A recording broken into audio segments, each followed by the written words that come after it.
one day, a couple of UFOs come down, and one by one, the UFOs shut down each missile site. Ethereum wasn't on it yet, but I think that that's going to be the biggest cog to fall. I'm coming for you!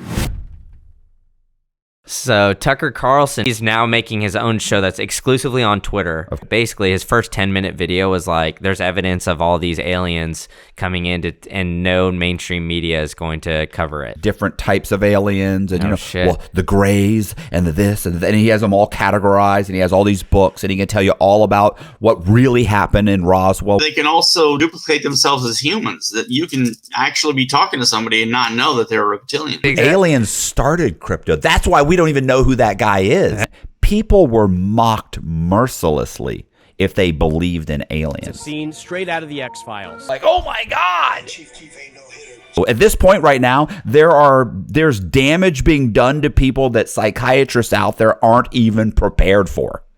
How f***ed up would you be mentally if you're visiting the android of your dead father on the weekends?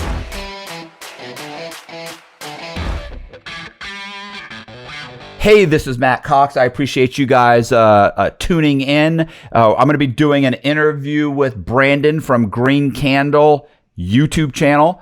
Brandon is here. We're going to be talking about everything. We're going to span the spectrum from current events involving crypto and what's the name of the company? Binance and a bunch of other ones that I don't really know anything about. We're also going to be talking about, maybe we're going to talk a little bit about Donald Trump. I think that was in there. Also, we're going to talk about aliens and whether aliens and the alien invasion that's going on right now, secretly like on the DL, how that's affecting crypto. And so, yeah, it's going to be an interesting interview that spans the spectrum of semi-current events. So, and we're gonna talk about Chris Marrero and we're gonna play some videos and stuff. Check it out. Well, let's talk about the comments. So, okay. The last time you were here, one of the things you had said was that Binance. Yeah, so I said basically there's a lot of hairy things going on with Binance. It was right after FTX fell, right. And I said the next big player is more than likely going to be Binance that's going to fall. And they haven't fallen completely, but they're basically like not allowed to do any sort of business in the United States anymore. Right. And so basically the reasoning behind that is because, I mean, it's basically a giant Ponzi scheme at this point.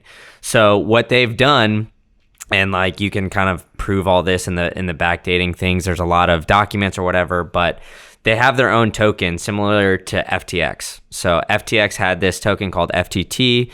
Binance has this token called BNB. It's essentially a crypto exchange just building up their own. It's almost like a stock in a sense. Right. But they got around it earlier because there was no regulations on crypto tokens in the United States or anywhere actually. So what's basically been happening is that Binance has bought a bunch of Bitcoin at one point in time. They sold it to prop up basically their own token, basically pump and dump schemes. Right. So they've been doing this with a lot of various tokens.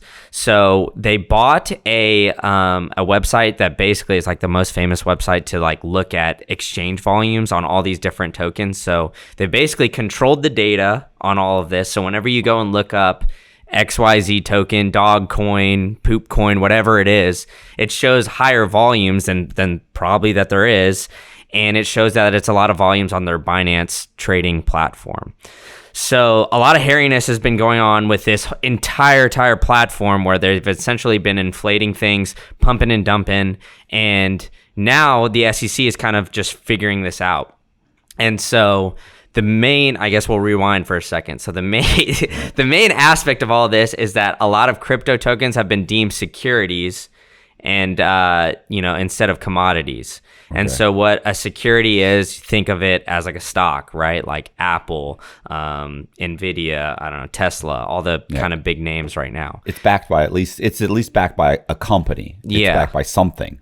Yeah. Well, even if the stock is worth, even if you sold off the company and it was only worth $50, for each stock, it's still something, Yeah. Like even if the stock's trading at $200, at least if you can get something out of it, it's backed by something, it's attached to something. Yeah. And so these crypto tokens essentially aren't backed by anything, right? No. But believe it or not, except for, or I guess theoretically the BNB token was backed by Binance. So you could think of that as buying a stock in Binance, right? Like instead of being able to buy a stock in Binance, you buy the BNB token. And that's kind of how they've got around all of this aspects of not being a publicly traded company, but getting retail investors to essentially fund their company and fund the pump and dump schemes that they've been doing.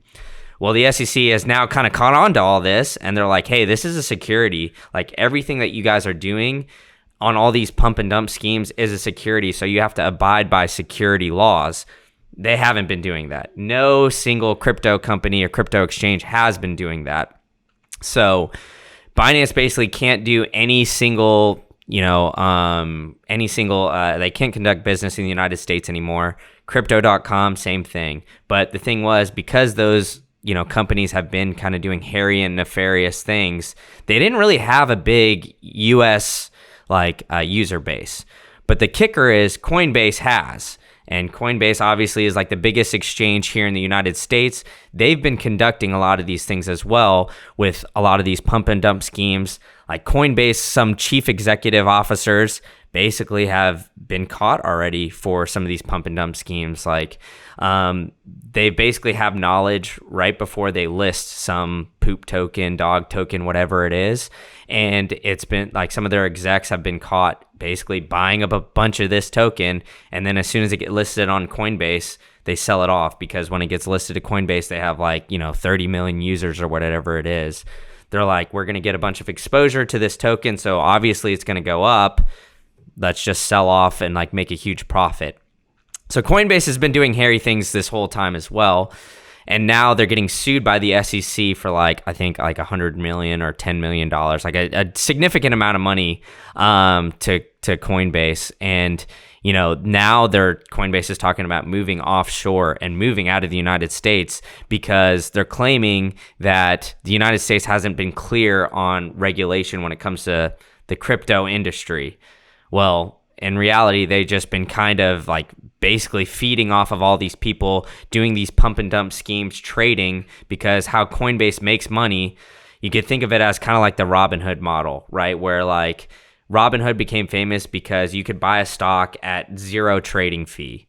Like if Apple's selling their stock for $100, you'll get it at $100. Except for if you go to Charles Schwab, for example, the way that Charles Schwab would make money previously was Apple's trading at $100, we'll sell it to you at $110. And so they make that $10 margin spread. Right.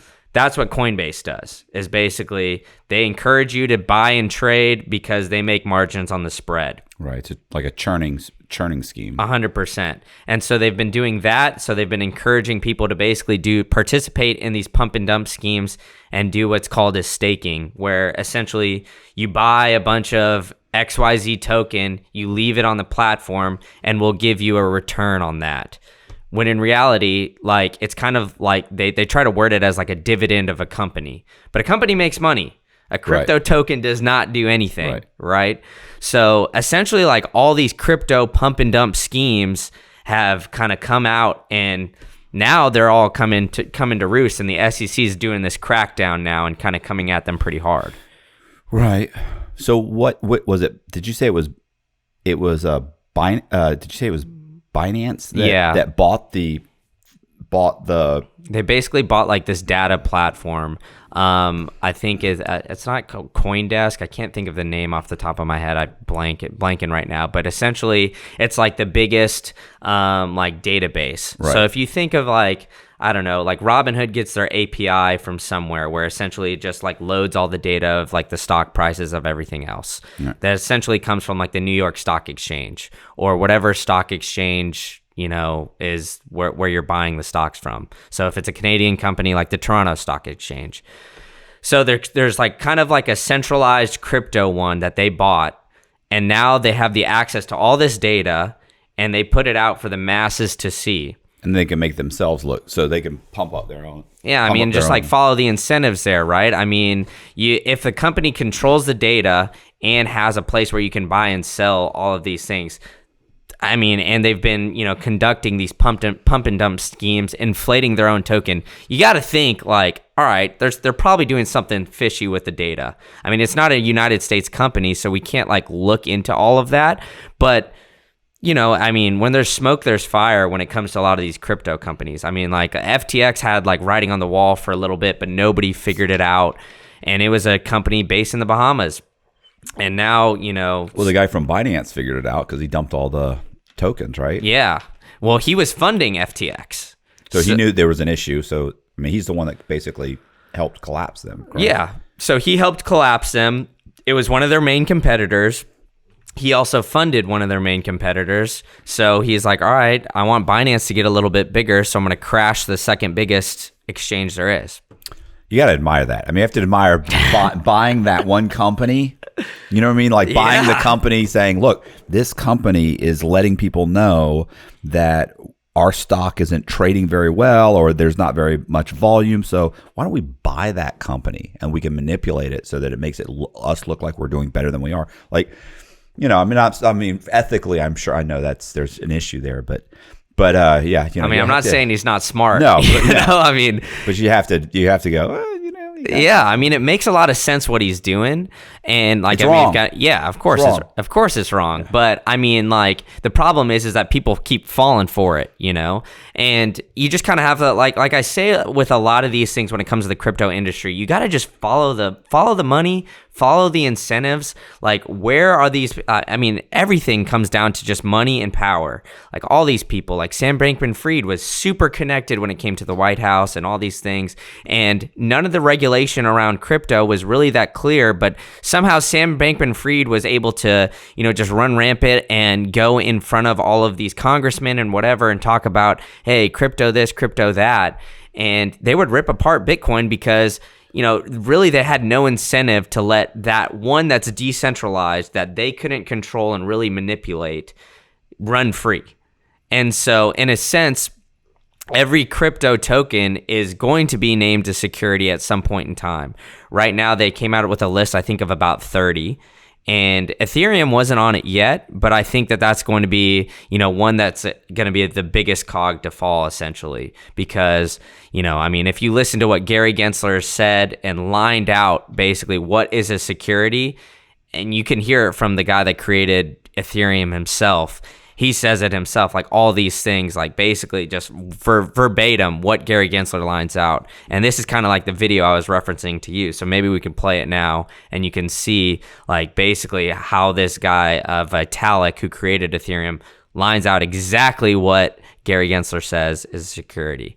And some crypto as securities. Which ones do you think of as securities? It's pretty clear, and the Supreme Court has actually spoken about this many times. If somebody is raising money, selling a token, start the Ether pre-sale in a couple of weeks. So the Ether pre-sale will be an opportunity for anyone to purchase Ether. Where Ether is the internal currency inside of the Ethereum system, sort of like the XRP and Ripple. And the buyer is anticipating profits. What we're hoping is that sort of similar to what happened with Mastercoin. If that slice is something like 20%. And then the value of Ether goes up by 5, then we basically have the entire initial BTC that we got all over again. Based on the efforts of that group. About 100 people that are working on Ethereum right now. Myself leading the protocol design. And we also have branding teams, we have marketing teams. That fits into something that's a security. Partially in order to better flesh out the business plan, partially in order to better flesh out the terms, partially for legal reasons. I'm coming for you! So, like, in a sense there, Gary Gensler's like, so that's Gary Gensler. Right, you didn't know. And then the other guy was Vitalik, who is basically like the creator of Ethereum. So you could hear it from his mouth there that he's basically lining out like, hey, we had this pre-sale. We wanted to raise all this money. We're hoping for, similar to what happened in this other crypto token, a 20% gain. And because of that, that's how we're going to raise money. We have 100 people working on this project and all this and that. So in a sense, like, this is the reason why I think every single other cryptocurrency is going to be deemed a security, and all the other companies, similar to Coinbase, similar to Binance, similar to FTX, all the ones that are supporting this kind of crypto ecosystem, they're not going to make it in the US. Maybe they'll be able to figure it out somewhere offshore. But the reason that Bitcoin can make it in the United States is, like, one, it's fully decentralized. So, you know, there's miners, there's nodes, there's all these different things that, you know, if you wanted to start mining here, you could do that. If you wanted a node here, you could do that with, like, basically low overhead. Right. Whereas and there's no, like, CEO or marketing team or anything like that when it comes to Bitcoin. The guy that created it, basically nobody knows who he is. It's some kind of, I don't know, it could be a group of people, it could be a man, could be a woman. This guy who went by this internet name, Satoshi Nakamoto, who nobody knows who he is, or she, or they, or whatever. Nobody knows. And so because there's all these different factors when it comes to Bitcoin and the comparison of Bitcoin to all these other crypto tokens, you know, there's just, like, no way that this could be really stopped in a sense, because you could get as much Bitcoin as you want. You could get it on your computer. You could put it on basically this, like, flash drive, and you can carry just, like, up to, like, millions and millions of worth of dollars in a flash drive, take it wherever you want over the country, all over the world. And as long as you memorize this, basically what it's called is like a seed phrase, which is like a password in a sense. As long as you memorize that, you have access to all this money that you could essentially trade back and forth for goods and services. Whereas all these other crypto securities, they try to say, you know, I could put XYZ on some bullshit blockchain and it could do this, it could change this, it could revolutionize this. When in a sense, it's, you know, going to be deemed a security and it's going to go out of style and you're going to get burned. And so people keep falling for this shit, and it's going to continue to happen as long as companies like Binance, Coinbase, and others are allowed to run in the United States. Now, the SEC is starting to come through with some regulation, and there's been a lot of, you know, politicians kind of getting in on it as well. You know, they had Bitcoin Miami conference not too long ago. There was 3 separate presidential candidates there giving a speech. Robert Kennedy Jr. of the Democratic Party, this guy Vivek, I'm not even going to try to pronounce his last name, but he's in Republican Party. And then there was an independent candidate there that all gave speeches. So no matter what side of the coin you're on, it's going to be something that's on the ballot. Politicians are starting to look at it. Regulators, everybody in the 3-letter indices in the United States are all starting to look into this. So the crackdown is coming. And it's only a matter of time now where all these companies are going to stop and not be able to operate. Okay, so what happened with? I mean, I was just thinking, what happened with Sam Bankman-Fried when you were saying? I was like, well, like as soon as these guys start one, they're obviously yeah, I'll bet you the bulk of the traffic is from the United States, right? So a lot of those companies will probably fail. Well, I mean, like Binance and FTX had very small United States. What do they care? They don't care. They don't care. But most of those companies were like offshore, right? The biggest one is Coinbase. I mean, that's the number one exchange in the United States. It's publicly traded here. But I mean, I think like at the end of the day, that's the company that's going to hurt the most because, you know, I explained a little bit earlier how essentially they made money on that spread. Well, if you don't have like 20,000 tokens that you can offer, you only have like 1 or 2 kind of things that you can offer, then you're just hoping people just either continually buy, and then whatever company offers the lowest amount of spread, that's who people are going to go to buy that said token. So if it's like Bitcoin or something else, or, you know, they're going to have to find a new business model, a new way to make money, which I don't know if they can or I don't know if they can't, but I mean, that's basically like all they have left is essentially they're going to have to change their business model. And you just have to kind of like I said, like look at the incentives when it comes to these things. Like why offer dog token? Why offer Pepe coin or whatever it is? Right. Like, I mean, people like offer these things just to try to make a bunch of money like right away. And they think that there's not going to be consequences at the end. and now the consequences are coming to the table. Well, I mean, I was going to say, so far there hasn't been a lot of consequences for anybody, except for unless the company went under and failed completely. Exactly, and I there, mean there were charges filed. Yeah, I mean that's the thing is like people have like not been able to, or have not had any sort of consequence at any point in time up until now, and so they don't think it's illegal. They don't understand what is really going on. But at the end of the day.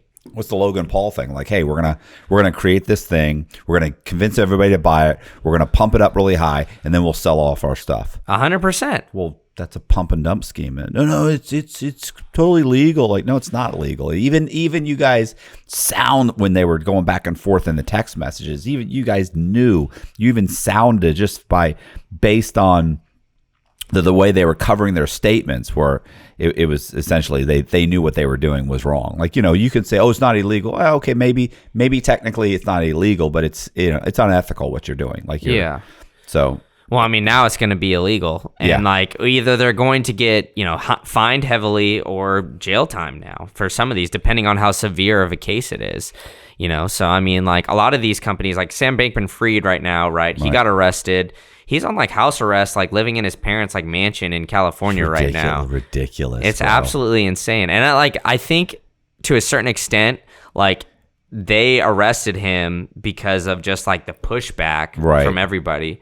But now nobody gives a shit. So what do they care? He ends up getting 5 years. Yeah, he'll get either 5 years or I can't imagine. Listen, based on or he just gets probation or something.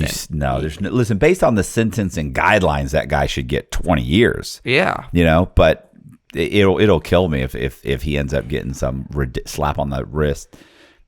I mean, but he's so connected too. Like I have a feeling like he knows something about somebody or something, I doubt that. Matter of fact, I think that being connected is absolutely not going to help him one single bit. Like all those people you gave money to, if you think that they're going to go to bat for you, man, these are politicians. They'd eat their own young. They don't care. Yeah, that's fair. They're trying to survive. Like they're immediately distancing themselves. It's not like there's going to be 30 guys lining up saying, "Hey, he's a good person." Nobody's coming to your aid. Yeah, nobody. Because the fact is, they took that money thinking it was all legit. That's the problem. Well, I think they knew better. Well, maybe they just thought it wasn't going to catch up with them, or they thought if it does catch up with them, I'll say, look, he's the fall guy. Thought it was a legit company. Yeah, Well, I think I think you're right in a sense, but they're like, if we have to make an example of somebody, this is who we're going to do it of. Yeah. Like we'll let him live lavish life for whatever it is, a few years, and then lock him up. But I mean, I don't know. I think like a lot of these guys are going to be able to get away with it because they're going to have to go in some random jurisdiction. Like, I mean, I don't know if like Sam Bankman-Fried, because of this pump and dump scheme or what, if he's going to be able to get off or what, because I mean, his company was based in the Bahamas. So right now he's on like house arrest in the United States. I don't know how this all going to really pan out because and he's also already has the upper echelon of that company, his girlfriend and a couple of his geeky buddies. They've already turned on him. Like he's done. Like his only at this point he's just posturing with attorneys to try and get the best deal he can. Like he was delusional and cutting his own throat the whole time he was out anyway, giving these talks and trying to explain away everything. Like, man, like being rich and smart, really didn't do him any justice as far as really learning how to deal with people. Like he's still thinking, hey, I'm a rich, smart guy. I can convince everybody in the room is just going to go along with me because in the past they have doesn't mean they're going to continue. Now you've got a bunch of rich lawyers to deal with. They're not going to just accept your kind of, I don't want to say, kind of bullshit explanation for everything and just go, okay. I love the comment. Well, if you don't understand it, then maybe you're just not that smart. Like, wow. Like some of the things that he's said on camera, that they're going to use every single arrogant, obnoxious thing that he has said on camera. They will use against him. Yeah, I mean, 100%. And then he went on like some like media kind of spree too. He was on like Twitter Spaces and like all this stuff, basically saying like people were getting up there asking him all these questions like, "Hey, your balance sheet got leaked." Right. And like we can all see the Excel. Like, how did you think that these numbers added up? He's like, I just didn't know. It's like, bro, it's your fucking company. What are you talking about? Like, how do you not know? Like, you're managing all these people's money and you don't like. QuickBooks said it was okay. Yeah, I mean, it's like, I don't know. The dude was just playing ignorance, and he's like, all right, like, I don't know. People are just gonna listen to me because I'm this curly-haired kid and I like kind of am fidgety, and I'm gonna make the appearance that I'm smart. When he's trying to play dumb. It's like, all right, dude, like if you can't play dumb and play smart at the same time, people are going to read right through that. And so, I mean, that's essentially is what's happening. So typically you understand it takes about a year to get sentenced. Even if you go in and say, I want to plead guilty, you're going to sit in prison. You're going to sit in the holdover, Marshall's holdover. You're going to sit there for about a year. So he could drag it out for a couple, 2-3 years, but basically it's been close to a year, right? Like, hasn't it? I think been? It was like November of last year, I want to say. Right? Yeah, I want to say it was like November. So, I mean, it should be coming up here pretty soon. Yeah, in a year or so, things kind of have to happen. You know who else, just speaking of, lying, conniving, pump and dump schemes, although, well, manipulation of stock. Elizabeth Holmes turned herself in. Oh, really? Yeah. Yeah. When was that? Today or no? Oh no, like a week or so. Well, like 2 weeks ago. Oh shit. 2 weeks ago. As a matter of fact, so there are my wife and a friend of mine who does legal work for some women in prison. Two of the women that he does legal work for were in the prison when she got there, and I'm pretty sure it's Jess's friend. I think one of Jess's, was it Jess's? I forget who told me this. Also said, you're not going to believe who showed up here. She came in like 2 weeks ago. It's crazy. That's insane. Is it Jess or was it something? I forget who told me. Anyway, it was like two different people told me the same thing. She showed up at wherever it was, just wandered in, to do her 10 or 12 years or whatever it is. Like, just all of a sudden just showed up, huh? That's what kills me is that when you got sentenced, you got 12 years, and they let you stay out. Like, it's like, listen, man, like that, letting you stay out to fight your case. I get that, but now you're guilty. Yeah, you're guilty, and we know you got 10 or 12 years. Like, it's questionable whether or not you're. I'm not. I'm telling you right now, I'm not showing up for 12 years in prison. Yeah. I'm not coming. I mean, who would? Like, I mean, logically, I'm gonna risk it. Yeah, I'm gonna risk it. Like, there's a good chance I can go the rest of my life. Which, I'm old, so I don't have to really hide out for too long, Yeah. So, I'm not showing up for 12 years. No. Yeah. No. But she showed up, which is amazing. She got pregnant a couple times, had a couple kids, thought that was going to help her. Like, all the things that she did while out were so selfish. Yeah. I'm going to have a couple kids, and maybe that'll help me with sympathy, and I'm going to blame everything on my ex-boyfriend, and it's like, wow, like no personal responsibility at all. And talk about selfish. Like, you just had 2 kids that you knew you were going to be gone for 10 or 12 years. Like, what are you doing? Yeah, they're just out on their own, the entire world. I mean, granted, she does have they have a rich father. I'm sure they'll be well taken care of, but still, growing up visiting mommy in prison for the next 12 years. Yeah, I mean, are they going to visit though? I mean, you think? Of course, they'll visit.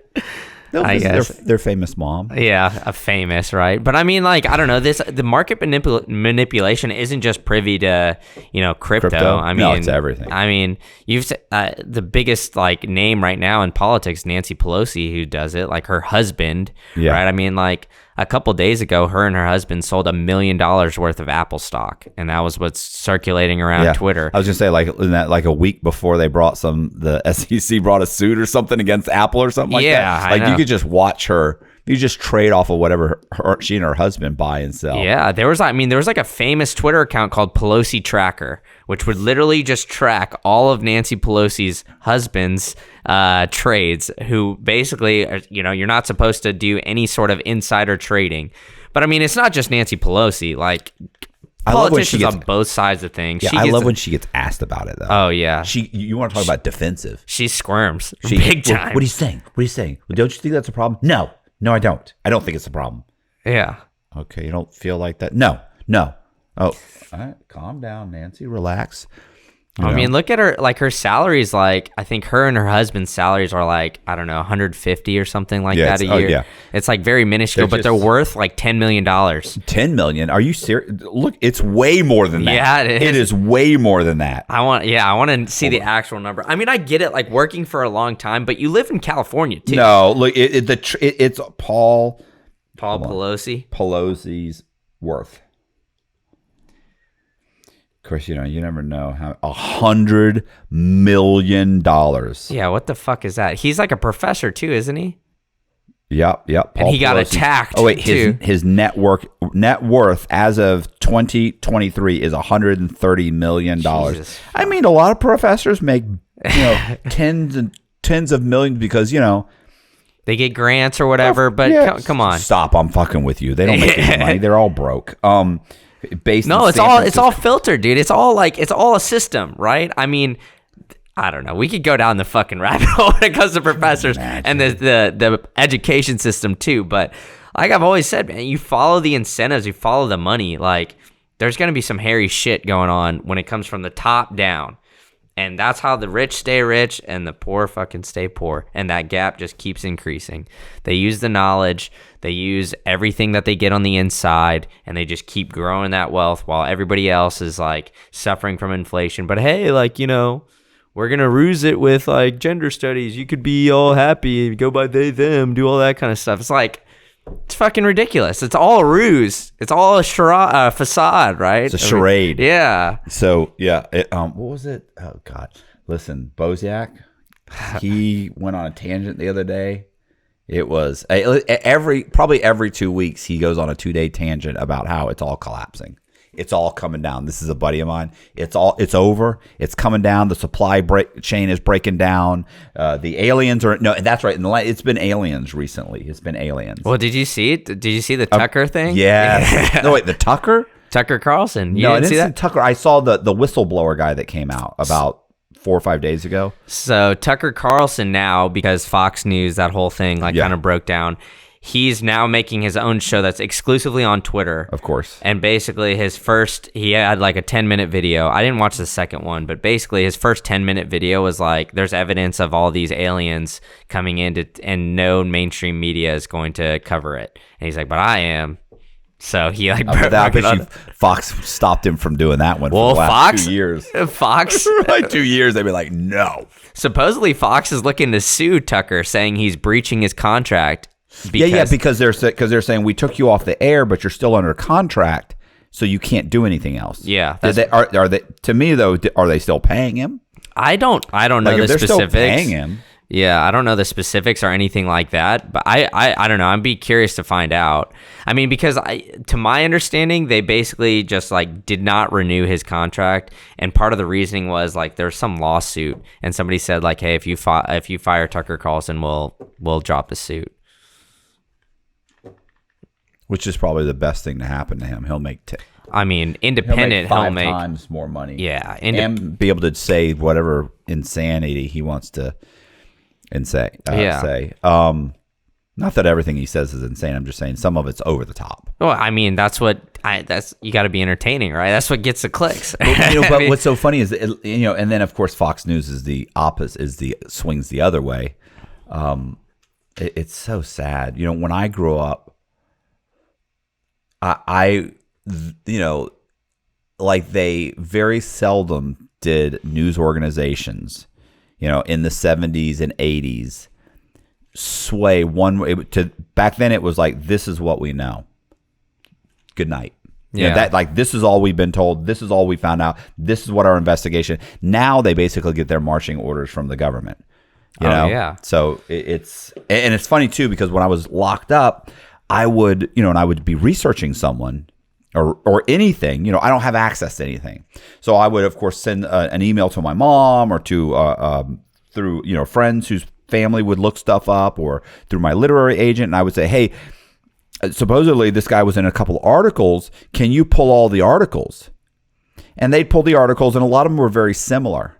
And then what I realized very quickly was typically what happened, 95% of the time what happened was there would be the U.S. attorney would come out with a press release, and the following day, you would get 4 or 5 articles not saying we got this information from the U.S. attorney's press release, just basically rewriting the exact press release. 5 different people wrote the same, 5 different reporters wrote the press release over again as if it was gospel, not having talked to anybody. It's not like you would read this one and find out there was a quote that they didn't have in the press release. No, they'd pull quotes from the press release, not from, if the government said, he said this to one of his victims in their press release, that quote would be in all 5 of the, it was literally verbatim, slightly so sometimes they would reword it a little bit, and look, maybe every once in a while they would add a little bit, and sometimes they'd subtract a little bit, but for the most part, if it was a 1,000-word press release, they were writing 900 or 1,100 based exactly on that, and it was always within the next day or two. And you could tell, because I had some of these guys that 2 weeks later, or 6 months later, the guy would take a plea and there'd be another press release and you'd get the same rewritten from that one. And you realize right away, so I would always just, whenever I would order, I'd say, hey, by the way, do me a favor, pull me any articles and the press release. And I started asking for the press release. And, you would see it over and over and over again. And it's the same thing now. As soon as they do a press release and you watch all the channels, did you ever see that thing? It's the video, there's so many videos that they say the exact same phrasing. And it's not like there's 3 there's 3 news channels or 3 news stations. There's 45 of them. Yeah. All saying that when I watched that, the fucking hair on my arms just stood up, and I was like, and yet you'll still have all these people out there that act like, oh, the government wouldn't lie to us. No, all those news organizations are independent. Well, you know what? In Nazi Germany, or even say Nazi Germany. Let's say even if you were to say in Italy under fascism, under what I want to say, El Duce. It was the same thing. Yeah. I remember he even has that famous quote where he says, Mussolini. Yeah, Mussolini, where he says that the press of Italy is as free as any press within the within the world, provided they say nothing negative about the government. Yeah. And in Nazi Germany, it was the exact same thing. You guys can write about whatever you want. You can say nothing negative about the government, and here is the status quo. And we're going to release every once in a while. We're going to release something, and you need to go off of this information. Pierre Rossini, in the 1990s, was a 20-something-year-old Los Angeles-based drug trafficker of ecstasy and ice. He and his associates drove luxury European supercars, lived in Beverly Hills penthouses, and dated Playboy models while dodging federal indictments.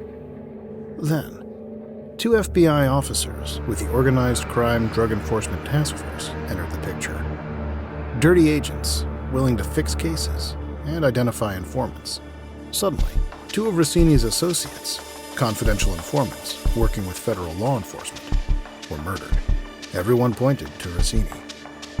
As his co-defendants prepared for trial, U.S. Attorney Robert Mueller sat down to debrief Rossini at Leavenworth Penitentiary, and another story emerged. A tale of FBI corruption and complicity in murder. You see, Pierre Rossini knew something that no one else knew. The truth. And Robert Mueller and the federal government have been covering it up to this very day. Devil Exposed. A twisted tale of drug trafficking, corruption, and murder in the City of Angels. Available on Amazon and Audible. And so they were like, okay, so basically we can do whatever we want as long as we meet these small rules. Yes, then we won't come in and kill you. Yeah, I mean, You know? it's like basically every big news story, you could see the videos. Like you get, it's not just it's like CNN, Fox, like no matter what side of the aisle that they're on, they all have the same phrasing about whatever's going on, which is absolutely insane. But people fall for it still. What about like, listen, like, and this is funny because I just did a TikTok. Did you see the TikTok I sent you of Chris Marrero? I haven't watched it yet. Can you send it to me? I think I put it on the Google Drive. Okay. And basically it's Chris Marrero, which is a guy I met in prison who was that. Do you know what a sovereign citizen is? Yeah. Yeah. Okay. Yeah. So he's a sovereign citizen. And the look said it all. Oh God. I love talking. Like I've only done a couple of videos with him because they don't do great. Yeah. But I love him. Because he's not like most sovereign citizens where they'll get offended if you question them, or where he knows I think he's crazy. Yeah. And he'll laugh about it. And he's like, oh well, you can laugh, but anyway, and he just keeps going. Dr. Stephen Greer, he went story after story, and I said, yeah, this is it. I'll give you one. It was a Colonel Robert Salas. He was controlling Minuteman missiles. He had 10 of them, and he was in charge of these things.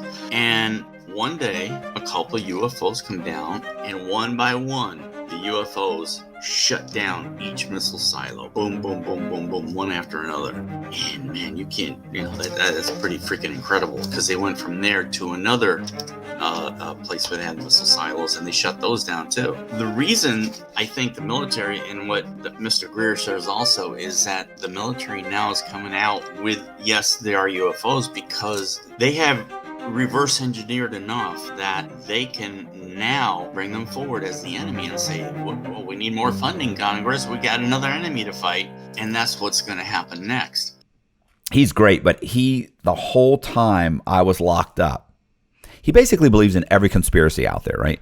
And he would talk about aliens and the different types of aliens, and well, the grays and the this and then he has them all categorized, and he has all these books, and he can tell you all about what really happened in Roswell, what really happened here, and how Harry Truman did this and had an agreement with this, and how there's a shadow government going on behind the scenes that controls all these things, and there's already a one world order. All of this is just, it's puppets just to keep us busy while they're really running everything. And he's got a whole thing. And what's funny about this is he has this whole concept of aliens really running everything, and yet he also believes in the Bible.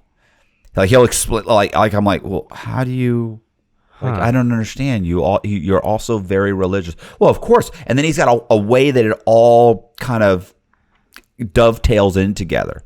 It's straight insanity. But I just did a TikTok with him, and so anyway, Bozak was going on and on, right, about how this whistleblower came out 3 or 4 days ago talking about how he was basically on these part of these committees, and he knows the people, and people have talked to him, and he's like, I got proof and I have evidence, and there's this, even though he didn't show him any evidence. He talks about how what he says is really happening. And he's got security clearance, and he's like a legit guy. Yeah. So what's so funny about that is that, do you know how much time and significant amount of joy I took mocking Chris? Yeah. And then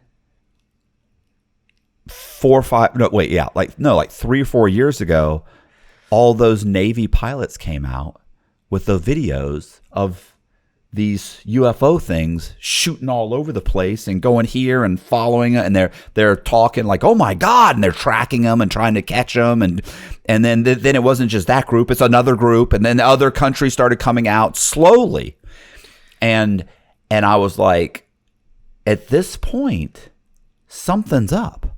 Something's happening. I mean, I don't know whether it's UFOs. I'm not exactly sure what it is. Mostly because I don't want to sound crazy, but I and I'm watching it, and it's like, this is insane. So I was talking to Chris, and I was like, this Chris, I'm starting to almost feel bad for picking on you so fucking much. He's like, I told you. Anyway, I did a TikTok the other day, and while I was doing the TikTok, I realized that at the end of the TikTok, I said, well, why now? Why is it now? He goes, well, the government now is willing to come out and talk about all of this.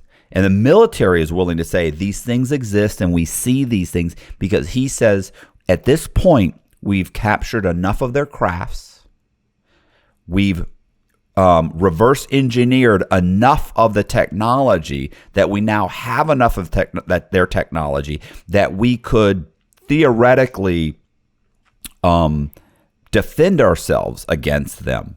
And as a result, the military is now going to admit, look, this is a real thing. There really are aliens, and we need to prepare ourselves for an invasion or whatever.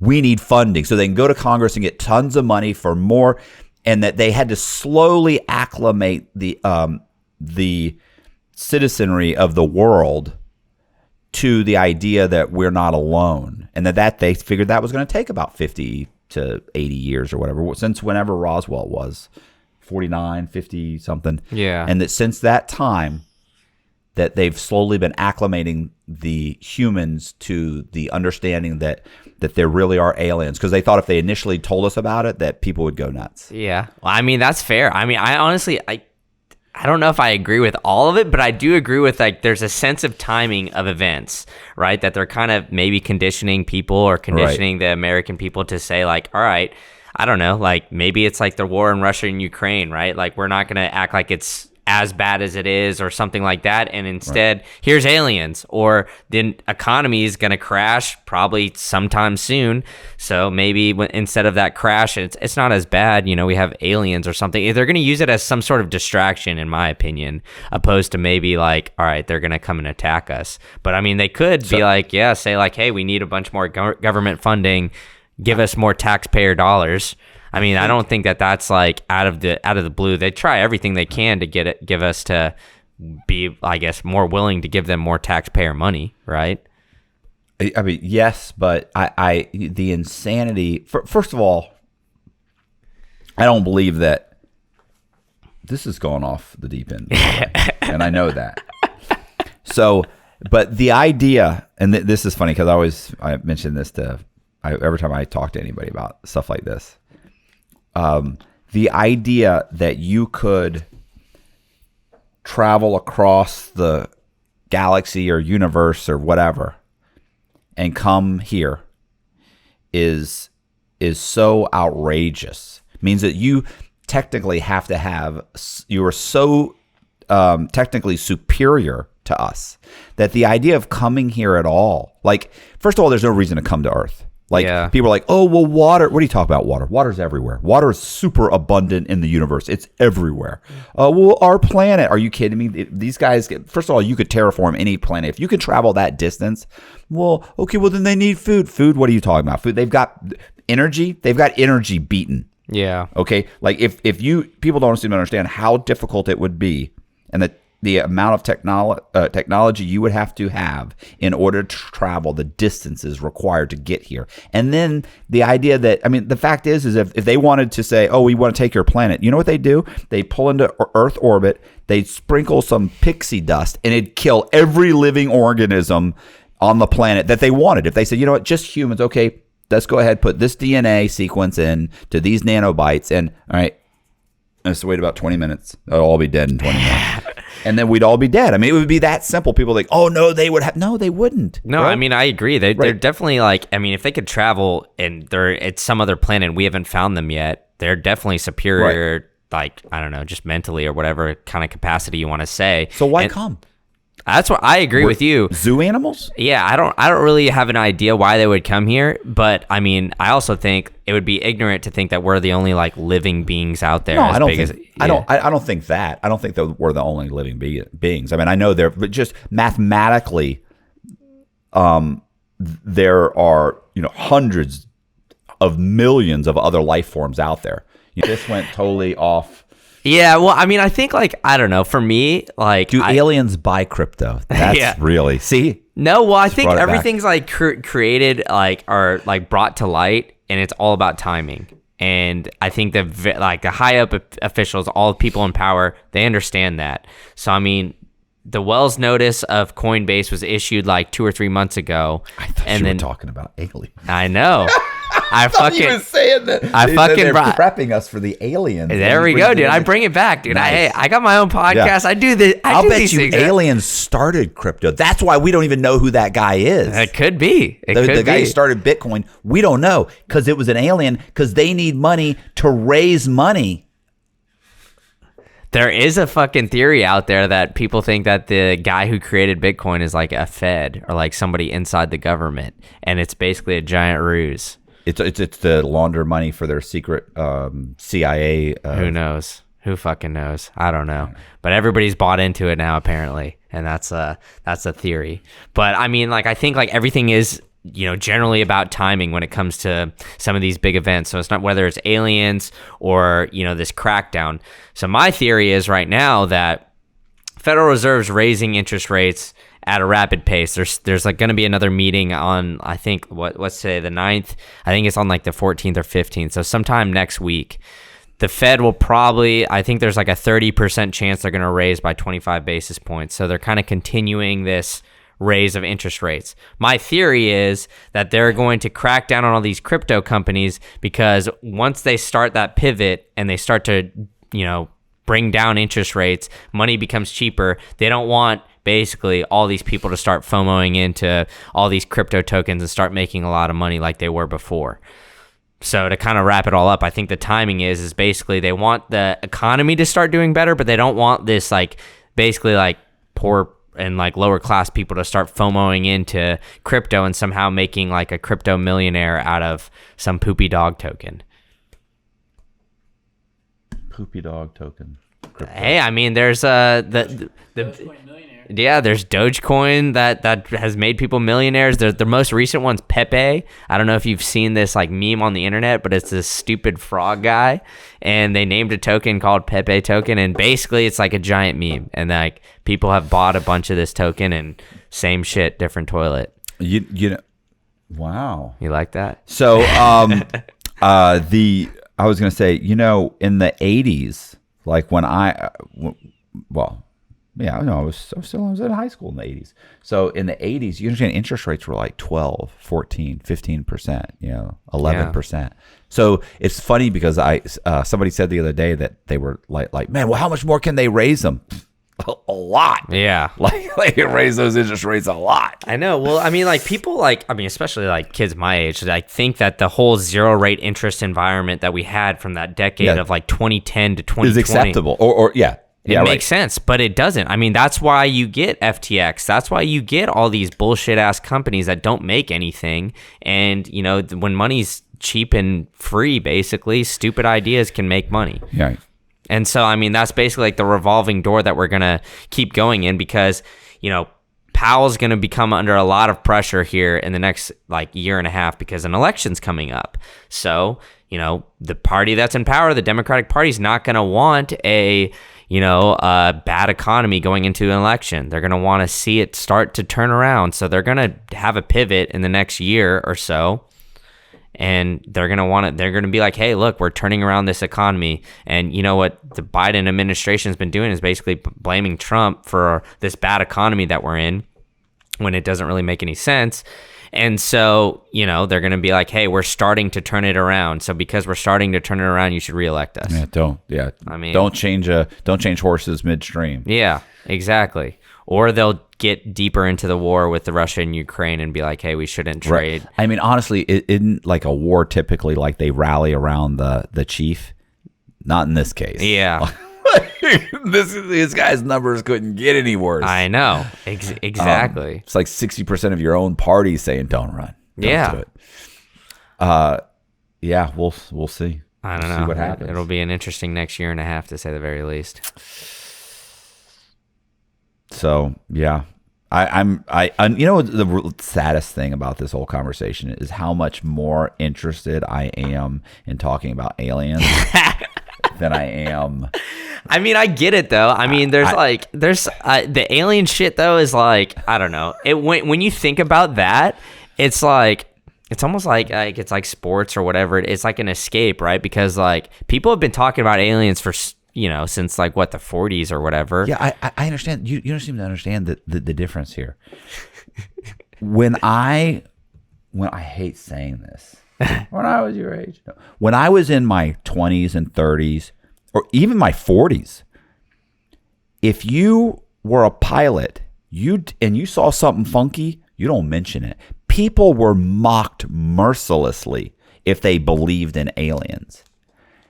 You can turn on the news. You can turn on CNN and Fox News, and they're talking about aliens the way they would talk about any normality. I mean, just completely normal thing. Like they're talking about, the Bucks being in the Super Bowl, or they're talking about.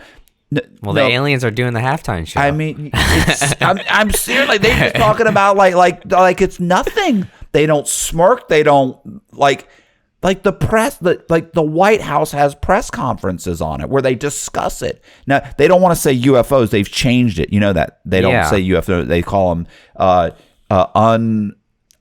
like UDAs or something. They've got a new name so that it doesn't have the same ridiculous stigma of UFO. They've changed it slightly. Yeah. Just like shell shock isn't called shell shock anymore. Well, they've changed called shark attacks too. Shark encounters because it's bad. It's a negative connotation when you run into a shark. It's like, well, no fucking shit.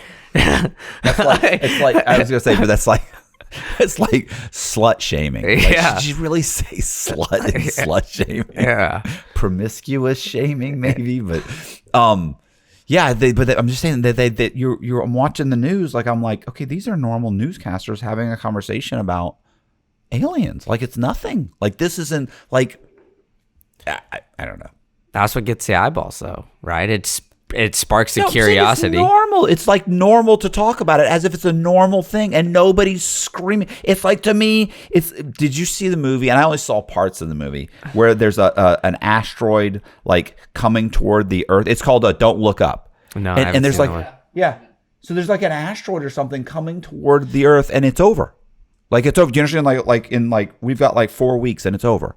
And they're trying to explain it to the president and to people in the government, and they're like, okay, so I hear what you're saying. So, all right, well, let's not use the word over. Let's say, and they're like, no, you like they're trying to like they can manipulate the situation. It's like, don't you understand? We're dead in 6 weeks. Yeah, and they're like, so what is the percentage that would happen? Like what? Let's lower expectations here. I mean, it's completely like they're delusional. Yeah, I mean, that's how all of this is like fabricated, right? I mean, the narrative is all fabricated. That's what we've been going over this whole time, basically. People are calling 911 because aliens are crashing in their backyards. Like that's a thing that happened the other day. There's like a 911. Did you see that one? This happened like yesterday, day before. Some kid said this fucking alien landed in the backyard. Like a cop was driving and saw the flash over, and then there was like a boom, and there was a shockwave, and goes there. The kid calls. He's like, "Listen, this isn't a prank, and I know this sounds crazy." And they play the 911 tape. You haven't seen this? No, I haven't seen it. It's insane. Listen, forget about this whole crypto thing. That's over. That's over. We're not talking about that anymore. Hold on. We're going down the alien UFO lands 911 tape.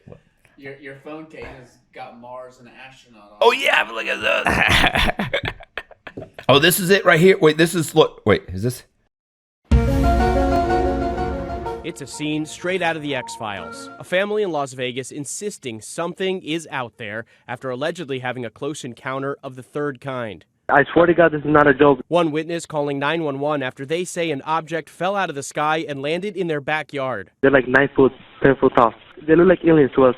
Big eyes, they have big eyes. The mysterious object that fell from the sky, even the officers apparently saw that. The green glow of the alleged UFO is seen on this newly released body camera footage. I have butterflies, bro. Everyone thought a shooting star. Then these people say there's aliens in their backyard. So when that 911 call came in, less than an hour later, police were ready to believe it. It was like a big creature. A big creature? Yeah, like around 10 feet tall. Because I'm not going to BS you guys. One of my partners said they saw something fall out of the sky too, so that's why I'm kind of curious. Did you see anything land in your backyard? Or? But after a brief investigation of the yard, officers closed the case as unfounded.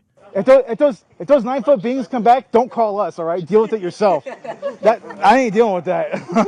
According to former intelligence officer David Grush, an alien crash landing isn't too far-fetched. Grush recently turned over documents to Congress claiming the U.S. government has a vast collection of vehicles that have non-human origin.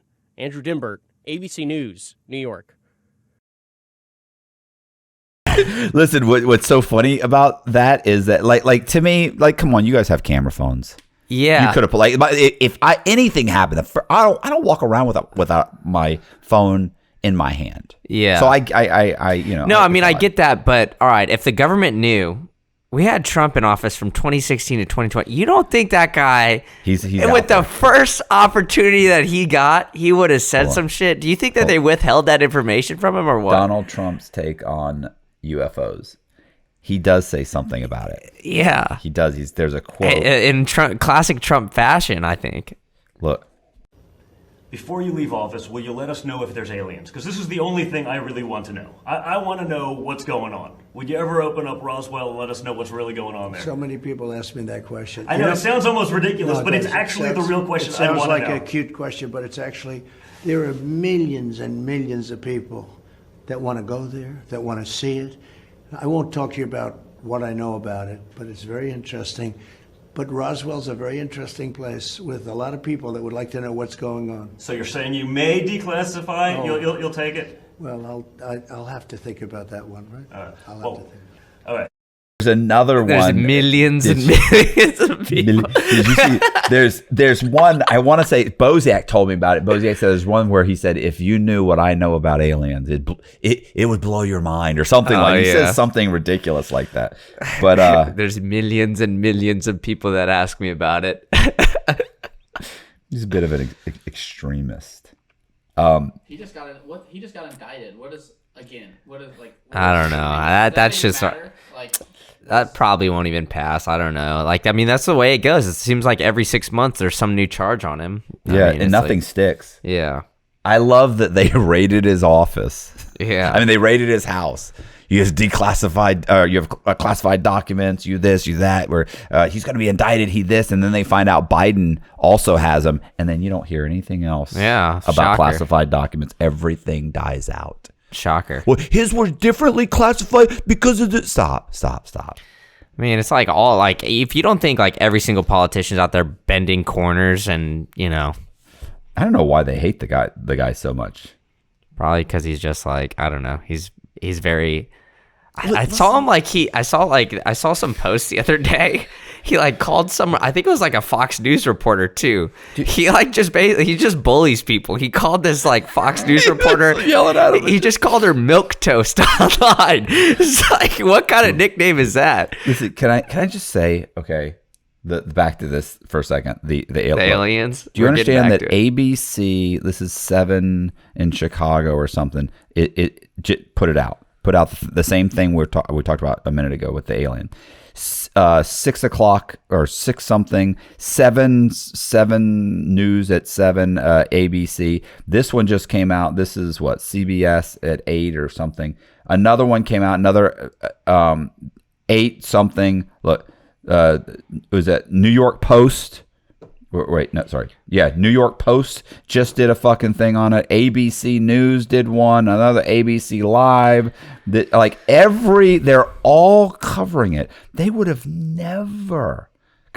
Look at Karine, John. I mean, they all recycle news stories. Like, anytime one thing does a news story, you just got to be first, and then everybody else is going to follow you and do the same thing. I mean, that's how people believe. They're talking about the whistleblower, though. Like, this is the White House. This is this chick at the White House.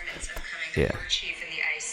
The ICE chief. Is that going to impact the administration's ability to manage the border in the near term? So look, From what I What? to their retirement, what I can speak to is what we have seen go down significantly, and that's because of the plan too, and that's why we have. Hold on. What? Alleging that the U.S. military has been retrieving craft of non-human origin for at least several decades. Are we alone? And if we were not, would you even tell us? I would refer that question to the Department of Defense and let them answer that question. I mean, they're not like laughing at it. They're taking it seriously. Yeah. They deflected that one. I mean, she's not like, oh, that's ridiculous, or oh, come on, stop. She's like, I mean, if you look at her face, she's like, I would refer you to the Department of Defense on that. It's like, yeah, it's like this is like, it's like Pelosi getting defensive over the stock trade. I'm telling you, it's just nuts. Deflect. Bro, if you look at there's a ton of stuff on this. It's not going to be slowing down anytime soon. No, not until they start landing, and it's just like, no, that's why I think shit's going to hit the fan. Because like, what is it like? What is going to distract you from? How's this going to affect crypto? I mean, it's not crypto. I think it's the entire fucking economy. What, you're going to get down the rabbit hole? The aliens land. You think it's going to affect the? Crypto goes up or crypto's down? No, I mean, all right. Like you already said, like you showed us a video, right? All right, we got aliens coming. We need to send more money to the government to protect us. We need to do something. That they can protect us. I know, no fucking shit. They can't. They can't do it. They can't do much. The government, the aliens would be like, look, if we wanted your shit, we'd have done take it. Yeah, like, already. This is like they come down. They probably do something. They look like a human. They get to hang out with us for it's like a 2-week vacation. Yeah, it's like going. You're going to China for 3 weeks or something and live with like the natives or the regular, be like a regular Chinese person, and it's just we're gonna live with a family or something. Or be like an Airbnb in Europe. You're gonna go and sleep there and hang out with the family and just visit like some of the local places only as a human. Yeah, that's probably what it is. That's what it is. Yeah. It's got to be like a tourist thing. Yeah, aliens like Men in Black. Aliens is a tourist thing. No, Men in Black, which by the way, Chris says there really are Men in Black. That's a real thing. There really are Men in Black that cover these things up. Is it actually Will Smith? I know. If they wanted to be, I'll bet you they could look like Will Smith. Yeah. He's the plant. We got to get Chris. We got to get Chris back. I got to do another one with Chris. Now that there's this new insanity, we could do a whole thing just on aliens. Although, I'd be honest with you, like the people that watch, they have no interest. Oh, yeah. They have no interest. All they want to hear about is crime, which I get it. But my problem with that is like it's hard to just book crime. Well, you got to mix it up. I mean, like, I don't know. I think like, I mean, you look at the most successful podcast in the world is like Joe Rogan. I mean, he does like, I don't know, he'll bring on comedians, he'll bring on like jujitsu, like all that kind of shit. Yeah, but I'm, like, to be honest, like I don't watch a ton of I watch clips, but the few times I've watched like an hour or 45 minutes, like Joe Rogan is someone who is truly inquisitive and curious about other people. Like he's like a good host. He's like a good interviewer. Yeah. Yeah, I'm really not. I'm just not that good at it. Like I'll go through. I watched one the other day with the guy Capo, the black kid that was selling guns. Mm-hmm. Listen, toward the end of that whole video, I realized like I could have asked so many more questions. Like I realized like he was burglarizing.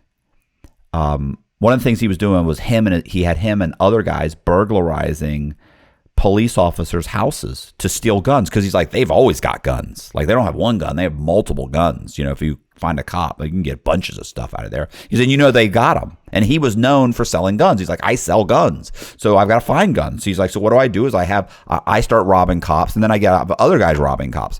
Like I was like, okay. So I was just kind of being entertained. Yeah. And I sometimes forget that it's like, yo, bro, like you're not shooting the shit with somebody. Like people are watching this and they maybe have other questions. So maybe you should have say like, how did you figure out where the cops lived? Did you watch the house for several days? Did you get there? Like and it wasn't until the end of the interview when we were shooting the shit about something else that I thought, damn. You missed a whole bunch of good questions you could have asked. And I didn't ask any of those. Rogan would have spent 30 minutes just on that one. It comes with time, dude. I mean, he's like been doing this shit for a while, so. Yeah, but I mean, I'm just now, after like a year or 2 years of this, I'm now figuring out like maybe I need to start, you know, here's the thing. Before, when I was doing the interviews, it wasn't that big of a deal because nobody was really watching.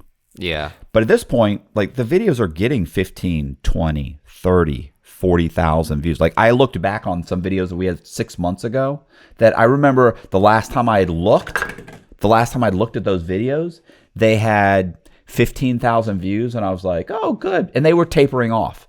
Well, then I went back and looked, and some of them have 35,000, 40, 28,000. And I'm like, damn. Like, to me, after the 2 months, the videos don't get a ton of views anymore. Yeah. But that's what my take was. But I went back and looked at some of the videos. Like, if it's a decent interview or a decent thing, that they do keep getting views. Like, yeah. I mean, they all get views. They're all going to get a couple of views. You're all going to get 4 or 5 views a day. But these things are still hammering away. They're still getting 50 to 100 views a day. And I thought, you know, you really might want to start taking this more seriously. Like, you might really want to stop, instead of just being entertained by talking to somebody who tells you an interesting story, whereas half the time I'm kind of just like I'm watching a movie. Like, okay, well, then what happened? Now, that's the extent of my interviewing skills. Well, then what happened? And then what happened? Where now I need to really kind of stop. I need to start thinking to myself, you need to be more inquisitive. You know, I need to do that more. Well, I mean, at least you're thinking about that stuff. Yeah, well, you know, admitting you have a problem is the first step. So. Yeah, I mean, but like I said, I mean, you can like mix it up a little bit. I mean, I don't think there's anything really wrong with that. I think, you know, once you start to get your groove or whatever. Yeah, we'll figure it out. Are you gonna? And then that also leaves room for that guy to come back, be like, all right, let's dig in to how you basically like dive in a full episode on how you figured out where the cops lived. All that kind of stuff. That'll probably take you like 30 minutes to get through with him. Yeah. Like you can tell me specific scenario of all this. Yeah, like, that's the problem is I didn't, you know, what happened was by the time it was a little over an hour, the story was over and I was like, oh, wow, if I had asked those questions, I could have really dragged the story out to 2 hours, you know, and that's a good like to me, a 2-hour podcast where you're talking about the evolution of someone's crime, you know, or their criminal mentality, their background, and then the actual crime that we're really here to talk about. If that's 2 hours is a good round number, that's a good podcast. Yeah. And a lot of times, you know, if you just sit there and go, right, well, that's over in 45 minutes to an hour. Yeah. So I definitely am going to work on that. Yeah. Did you ever address the comments? Oh yeah, the comments. Yeah, the comments where the comments said I didn't know anything about Ethereum when I said it was a security. You guys all saw the video here. Yeah, we did. You saw the video. He did sort of mention it. The comments are going to come at me again. I know it. But look, all right, maybe I don't know the full details of whatever crypto scam you guys are trying to promote out there, but I know you guys are all full of shit. I know it. Yeah, the comments are. Just the comment section's horrible. It's horrible. I mean, I don't know. I think it's like, I don't know. To me, it's like kind of fun and games. So I don't really like. I did read them because you're like, you should go through and just comment it, answer them and do all that kind of stuff. So I did go through and like I took some of the criticism. Like I understand. Like I didn't explain as well as I probably could have. But I think on the flip side of things, like I think like my general basis of everything, like. If I get somebody like if I'm talking to you or if I'm talking to my parents or somebody else who's even my age, like who doesn't really want to know about a lot of this stuff, it's like you got to speak in a lot of generalities. Like I don't want to get too technical with all the things and get like way over your head or whatever, and you're just like zoning out. So I think in a certain extent, like that's what like some people just trust what other people are telling them about these like crypto pump and dump schemes. And they just like the Sam Bankman-Frieds, they get very technical, or somebody says like, if you don't understand it, you're too stupid. Right. Then you feel bad about yourself. You're like, all right, I guess I'm too stupid to understand what's going on. I'll trust this guy who's really smart with his curly hair and eats like a cucumber, like a fucking banana. Right. And then like, that's why you FOMO into these stupid fucking Pepe coins and whatever. I'm glad you're not holding a chip on you don't have a chip on your shoulder. I mean, yeah, I definitely didn't. I didn't take those to heart at all. You know, they didn't keep me up for 3 or 4 days at all. Then he pulls out a piece of paper and says, like, this guy here, this didn't bother me at all. Yeah. Yeah, I was gonna say, yeah, you get like John Doe 69. I know who you fucking are. What's so funny is, when the more of them you read, like to me now, like there's nothing anybody can say that bothers me at all. Like, it doesn't matter what the person says. Yeah. I mean, I do tend to answer the questions that are more vile, but not because I'm hurt or anything. It's almost really to get them, to just fuck with them. Well, yeah, and I mean, most of the time when you reply to them, they're like, "Oh yeah, sorry." It's like, oh yeah, almost, yeah. They almost always back down. Yeah. But it does bother me whenever it's people are like, "You don't know what you're talking about when you talk about that." Like, I had this guy one. Did I mention this to you about the guy? There's a guy in like California or something who was like, "You can't get, I watched your thing and you're lying and you are a con man because I've been in real estate 30 years and you can't get 4 mortgages on a property at the same time and you can't this." And he went on and on. And so I replied to him. Yeah. I said, "Listen, bro, look at my case." Yeah, look at my case. This is why they sent me to prison. This is why this. I'll send you this. I'll send you that. I'll do this. I'll do that. Because there's a lot of things like you just tell me I'm a scumbag piece of garbage. I don't have a problem with. That's fine. I get it. But if you're going to tell me that you're now telling me that I didn't do any of the things that sent me to prison, pretty sure the government disagrees with you because I went to prison for exactly this. Yeah. And so for you to say, and the fact that you are in real estate for 20 or 30 years and tells me you don't know anything. Yeah. If you don't know that all this shit could happen. Right. And he goes, "I have friends in title." And I go, "Then you know what? I'm asking you to go talk to them and tell them exactly what you told me. And I guarantee you they're going to tell you that what I'm saying is true." Came back. Sure enough, he was like, listen, we went back and forth for a couple of days. Oh, yeah. He came back and he was like, "Well, I'd like to apologize. When I'm wrong, I admit I'm wrong." And the whole thing. I was like, okay, cool. They all no song problem. and dance. Yeah. But I don't get that. I don't get why people get so they do get so offended and they make these vile comments that.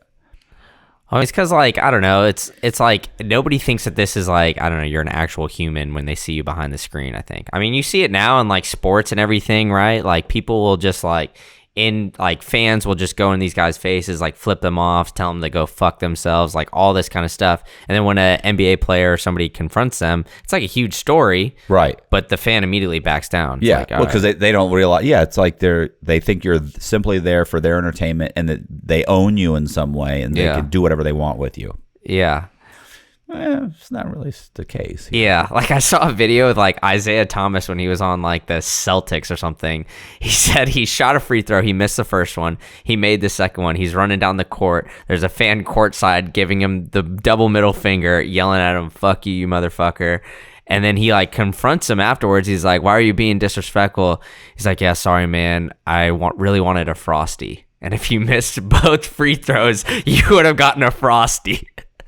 And so it's some of these people, they just have no sense of reality when it comes down to these. They think there's no consequences. I mean, that's kind of revolving it all the way back to crypto. It's when it comes to these pump and dump schemes, people think I've been able to do it. I've been able to run rampant for so long. It's just right. Whatever. The problem is when it catches that's always the problem is you get emboldened by it. And then one day when it catches up to you, you go, whoa. Oh shit, this was wrong? Yeah. Well, no fucking shit, buddy. Look in the mirror. I remember there was a kid I was actually on the run. And I was living in Charlotte. I think I mentioned this before. There was a kid that had broken into and stolen something like 20 cars. He'd been arrested 12 times for stealing cars. Jeez. Right? And then one day, and literally arrested because that was a property crime. Yeah. And they didn't really care about property crimes. And he was whatever. He was 17, 18 years old. He was young. He was actually a juvenile. And then one day he went to rob a car. In his mind, there wasn't a big difference. There was someone in the car. He ran up, he opened the door, and he pulled the person out and jumped in the car and took off with it. Well, that's a carjacking. Yeah. And the difference was now you're getting 15 years. Oh, shit. And he was like, I've been arrested 12 times for robbing cars. No, you don't understand. You didn't steal a car. Yeah, that's all I did was steal. No, you carjacked someone. Yeah. You had a gun. You pointed at someone. You pulled them out of their car. You stole it. Vastly different. It's the difference between breaking in my house when nobody's there, which is an invasion of my privacy, and it's extremely obviously it makes you feel very much like obviously you are a victim, but it's a personal thing. Someone breaks in your house, which is you feel safe in your house, and of course it's a very personal thing. But the difference between kicking in my front door with a fucking gun, putting me on the ground, and robbing my house while I'm there. One, you burglarize my house and you get caught. You should probably go to jail for 6 months to a year. Yeah, I understand. You kick my door in and you put me on the ground and you have a gun, you should get 20 years. Yeah. And it's just like, and people that are like, I've burglarized houses. I've done 40 burglaries. I've been arrested 10 times. Like I only got like 6 months and now you guys are going to give me 20 years. Yeah. There is a vast difference between those two crimes. 100%. Well, there was just that like Netflix documentary that came out about those like kids who are basically going into celebrities' homes in Beverly Hills, and they did the documentary too. Yeah. By the way. Yeah. The bling bling. The real bling bling. Yeah, it was like the bling bling gang or something like. Yeah, and they were just like going in there and they're like, yeah, well, we knew that they were gone, so we just went in, opened the back door, and it was open, and they just fucking stole all these things. And then there's like you said, a huge difference between doing that and then, I mean, obviously both are wrong, but doing that and then when Paris Hilton was actually in the house, or like tying her up or doing some crazy shit like that. Yeah, it's the difference between you rob a bank with a note and you bring a gun. Yeah, there's a difference between 3 years, and getting 10. Yeah. Yeah, that's the bling bling gang. They actually hit Paris Hilton like 4 times or 5. Like they robbed her, and she didn't know. Like because they weren't trashing. They were just walking around. She has so much stuff, but they'll go and they'd take a purse. Well, she's got 40 purses. They take a purse that she almost never uses. Yeah, and She's like half the notice times, like she got all that stuff for free. Yeah, she'd take and sometimes they'd find stuff and they'd have a bunch of cash in it. Yeah, so they just take the cash. Well, if she comes home for 4 days, she's not going to necessarily go in that drawer where she's got $5,000 in cash. She's got so much jewelry she doesn't notice when they take some of it. Maybe she thinks I just lost it. Yeah. But there was a story one time where Paris Hilton had gone to a hotel or something and then left and like got on a plane and everything, and then when they were cleaning out the hotel, like there was a bag with like $20,000 or $30,000 in cash in it. She just forgot it. They contacted her and they were like, "Hey," and she's like, "Oh my gosh, I'm so sorry. Oh gosh, I can't believe that." I was like, "Are you insane? Like how must much be money?" Nice, right?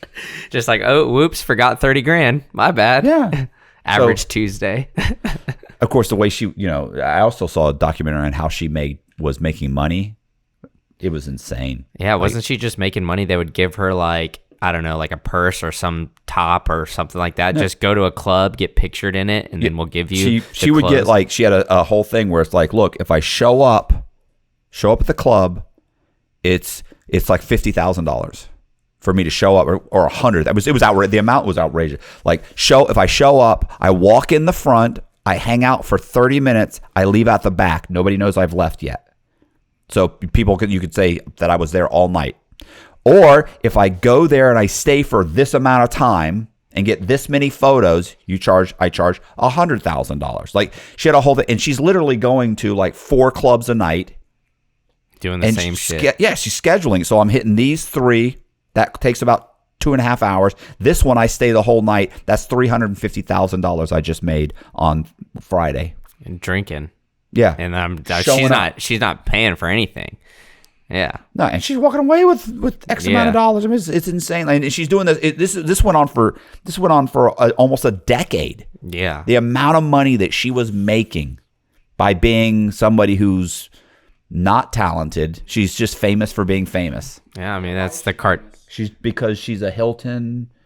Don't her parents like own the hotel chain? They are part owner in like the whole. I don't think they're complete owners anymore, but the name's on it.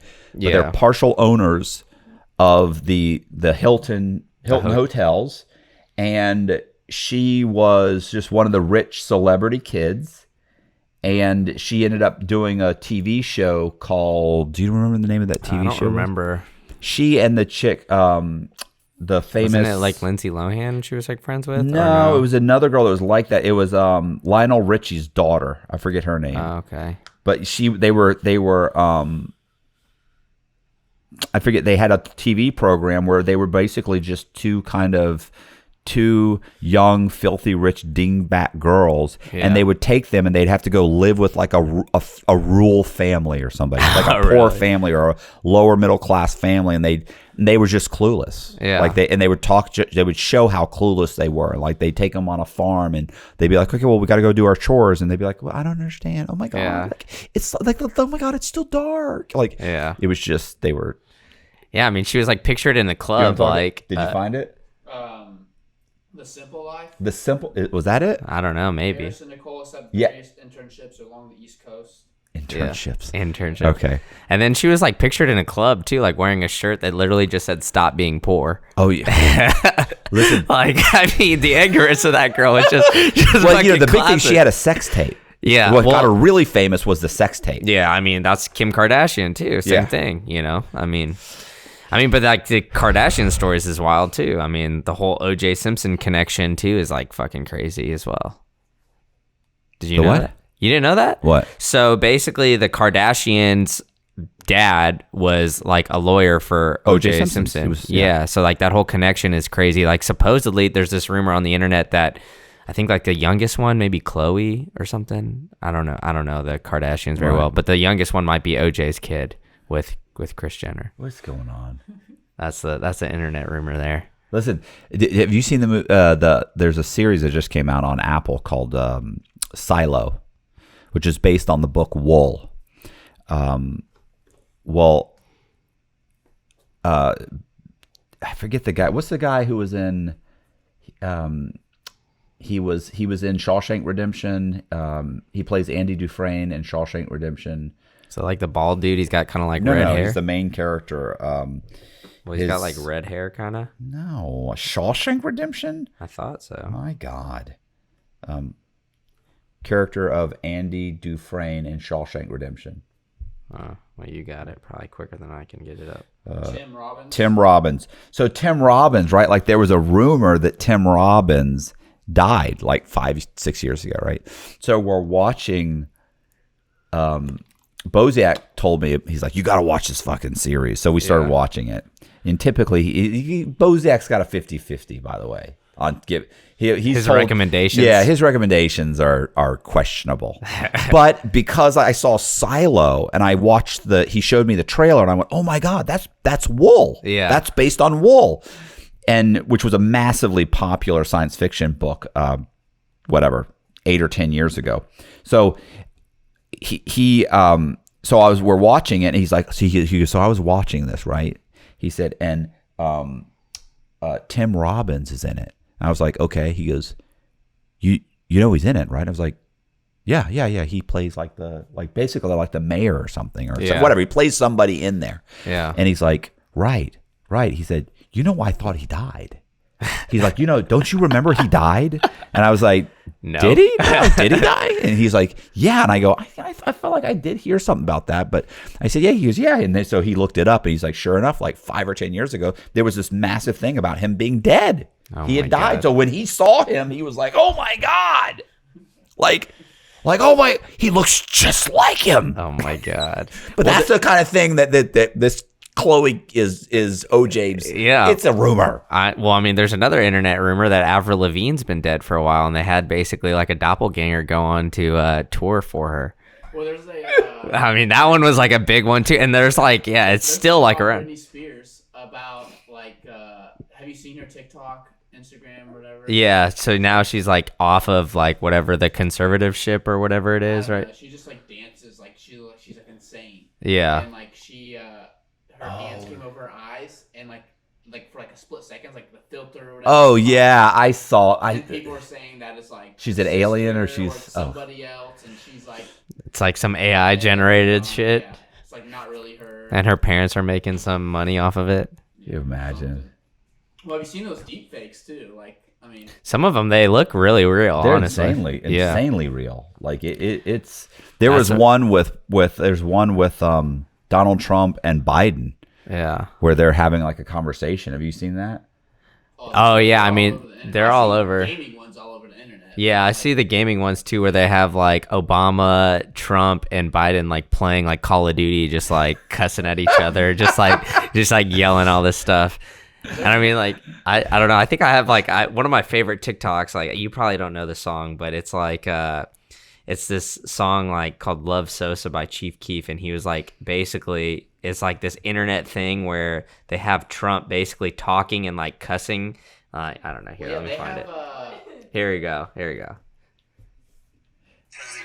Always in the barbershop, Chief Keef ain't about this. Chief ain't about that. My boy beat you. And it's like the beginning of this like rap song. Yeah. It does look good. Yeah. And it even got his voice. Yeah.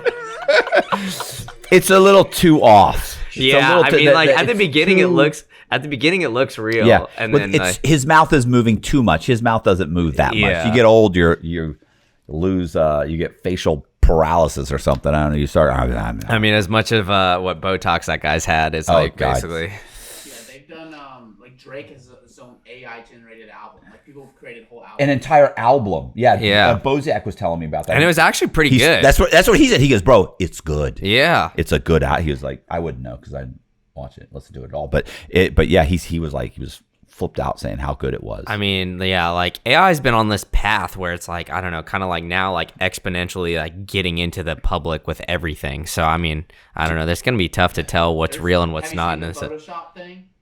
What Photoshop has this thing where I can take a picture of you wherever, and it'll extend the photo and just generate like whatever's around us. Will it take someone hours to do? It would do in like a split second. Oh well, what about the new Apple goggle things? Oh, that shit. Where it wraps the picture around you. Yeah, it's. But all right, like let's be honest here. Would you actually like the theory of that is like you would come home from your job if you go into the office and fucking sit on a couch and put that on your face and never take it off. Take it off. Listen, Boziak said, he goes, do you understand? He goes, you can be poor now. Yeah. He's like you can live. He goes, you buy one of these, you can just rent a room somewhere and you can basically believe you're living in a fucking mansion. He goes, being poor isn't an issue anymore. Yeah. I was like, oh my God, he's right. Yeah. He's like, think about it. He said, because you can wear these things at all times. So you could be talking to your girlfriend as if you're in your luxury condo. You're driving a piece of junk car and it's like a Ferrari. Like, I mean, it's like everything about it is like, he was like, it's like, what is it? Game Player 2? Oh, it's like Ready Player 1? It's like I said Game Player 2. Yeah. But yeah, it's insane, bro. I mean, people are just going to get farther and farther out of reality. I mean, that's just... And that's what's happening already. Yeah.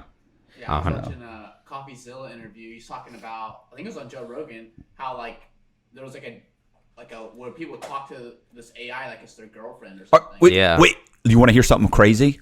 Yeah. I want to fucking hear it. I used to joke. We used to joke all the time, like if you're in Facebook, right? Like you have. It started obviously with MySpace, but you know, like you have MySpace friends, you have Facebook friends, people that you're good friends with, you talk to daily, text, everything, you message them, everything. This person lives in Iowa. You've never spoken with them, but they're your good best friend. You've never actually physically seen this person, right? You don't even need that. Mary Shelley spent a few hours the other day talking with her AI friend on ChatGPT or whatever it was. On Snapchat now, too. On Snapchat, you could do that. You have your own AI. It was insane. It's telling her jokes. She's over there sitting on the couch, giggling for hours. And we're like, well, what are you doing? She's like, oh, nothing. Listen to this. And I'm like, this is, you can have like a friend. Like you can talk to it. You can ask it questions and it talks to you, has a conversation. Hours and hours and hours. You don't even need a real friend anymore. Well, what was that? You don't need a real person. That there's like, I don't know, it's not like Black Swan or something, but it's Black Mirror. I've been watching. They had the full episode on that where like somebody's wife or wife's husband died. No, the wife's husband. No, the husband. The husband dies. Yeah. And you're right. It starts with that, and then they actually get the person in there, right? Yeah, and they basically they download I don't know. They make an AI based on like all of his YouTube, his Twitter, like trying to get his personality, all that. She ends up loving the like whatever it is, the like AI generated robot of her deceased husband more than her actual husband. And then she orders a real one. She orders like a full size. Yeah, no, exactly. Android. It's a Android. Android that comes. And everything about him is better. Yeah. Which sucks. Yeah. You know? Like he's standards here. He's hitting it better. He's more polite. He's nice. Like across the board. It's just, And then she eventually has him live in the attic and visit the daughter can visit. Do you remember that? Yeah. The very end of it. Did you see it? Yeah, because she was like, it was like too good to be true or something like that. It's too much. She was like, it was too much. Like, it's not real. I can't do this anymore. And she banishes him to live in the attic. And remember, she's pregnant when the husband dies.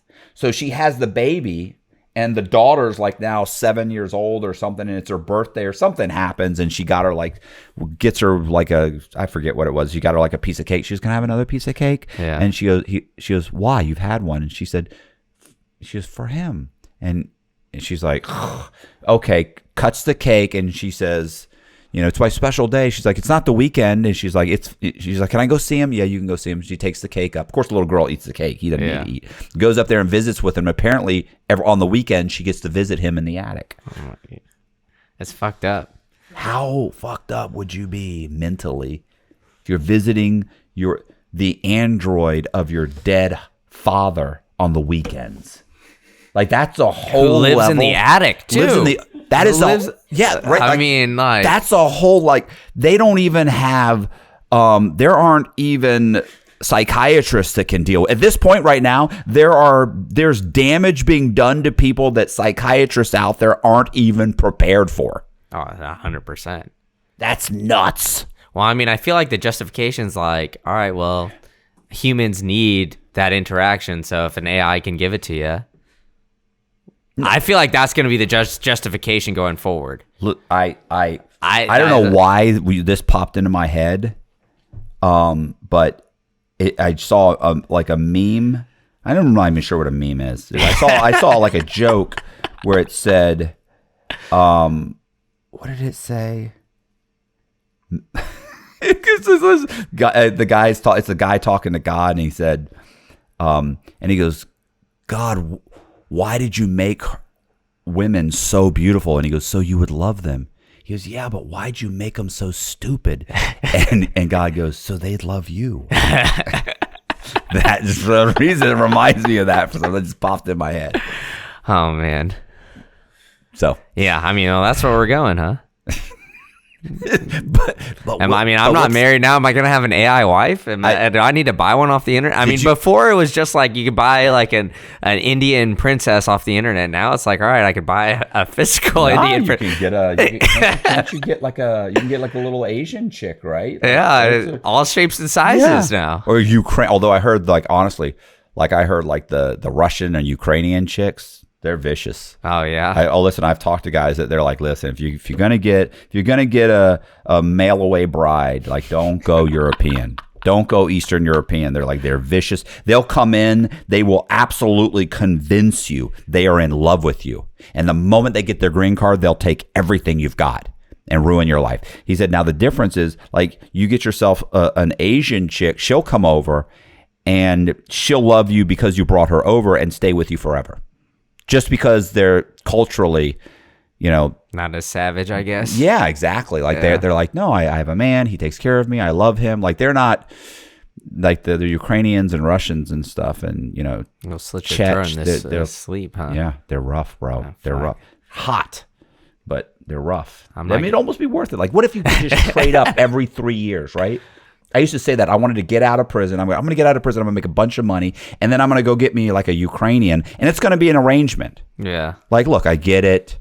We're together for 3 years. At about 6 months towards the end of when you're basically we can get divorced, about 6 months. We'll go back over there. You'll help me find a new wife. I'll cut you loose, give you some real estate and a little bit of money, and then we'll bring in the next one. So you're constantly just, and if you went into the relationship knowing that, yeah, like that wouldn't be a bad deal. If you were if you were worth $100 million and that was just part of the deal, like I'd be okay with that. Like that doesn't seem harsh, does it? Is that? I don't think that's wrong. All the rich guys. They have like a bunch of beautiful women around them all the time, right? But you know what would bother me? What would be like if the chick the whole time was like, "No, I really love you." I'd be like, "Stop it! Listen, you and I know damn well you got 18 more months." Yeah, we got an agreement here. That would be the worst part is if they were trying to, if they could convince you. Like that's what the guy was telling me in prison. He's like, "No, you don't understand. They will convince you. Like you'll be 50 pounds overweight, bald, 25 years older than this chick. She'll be 30 years old, and you will be convinced. No, she really loves me." He goes, and then he said, at exactly 3 years, when she can cut you loose, boom. He says they won't even wait for a week. You'll just come home one day and they're gone. Savages out there. Well, yeah, their green card or something. They got but now they're a citizen. Like now, 3 years, you can't take the citizenship. That you've been married for the 3 years, it's over. I got it. I'm done. It's like, yeah, but I knew the whole time. I told you this isn't love. You're like, how the hell? Like, I knew getting into this. How the hell did I wind up here? Yeah, how did I end up thinking this chick really loved me? And you knew going in. Look, we're gonna get married. You're gonna put in 3 years of little bit of work. You know what I mean? And it looks so. It's but still, he said, "Oh, the whole time they'll convince." He's like, they think it's part of their job to convince you. They're playing chess. We're playing checkers, man. Yeah, it's horrible. Fucked up. Men are suckers. So don't get a mail away bride. No. All right. I wasn't considering it, by the way. Honestly, if there's any ladies out there, hit me up. Halfway house. What are you doing? Well, all right. That's where I got married. Her mom at the halfway house. Okay. Listen. All right. Listen. They're at the bottom rung. I look good in the halfway house. In the halfway house, I looked good to every chick in there because they're just like, listen, I'm desperate. Right here. I'm here with my hand up. What was I was going to say. We watched what was the movie the other day with the Millers? Oh, we're the Millers. Oh yeah, the guy's getting his hair cut, and he says, "She says, what kind of haircut do you want?" He says, "Give me something that I commute an hour and a half a day to my piece of shit job, so I can make just enough money to keep my kids in Dora the Explorer stuff, and I'm just praying, or I'm barely able to keep the barrel of the gun from blowing my brains out every single day because I hate my life." And the guy behind him goes, "This is right here. This is the haircut he wants." Yeah. So funny. Yeah, and he gets the stripper Jennifer Aniston to be his wife. Yeah. It's a good movie. Yeah, she's like, how old is she? In her 50s. So let's say she was in her mid 40s during that movie. Because that movie, I saw that in prison. Man. She's still got it. Amazing. Yeah. Listen, that's money. Yeah, money cures everything. Right? I mean, I'll bet you she's had a bunch of little tiny surgeries, mini surgeries, a personal trainer, her own chef. You can look amazing for almost forever if you have enough money. Yeah, I mean, nothing will kill you either, like a Magic Johnson. This guy's got such good medical care.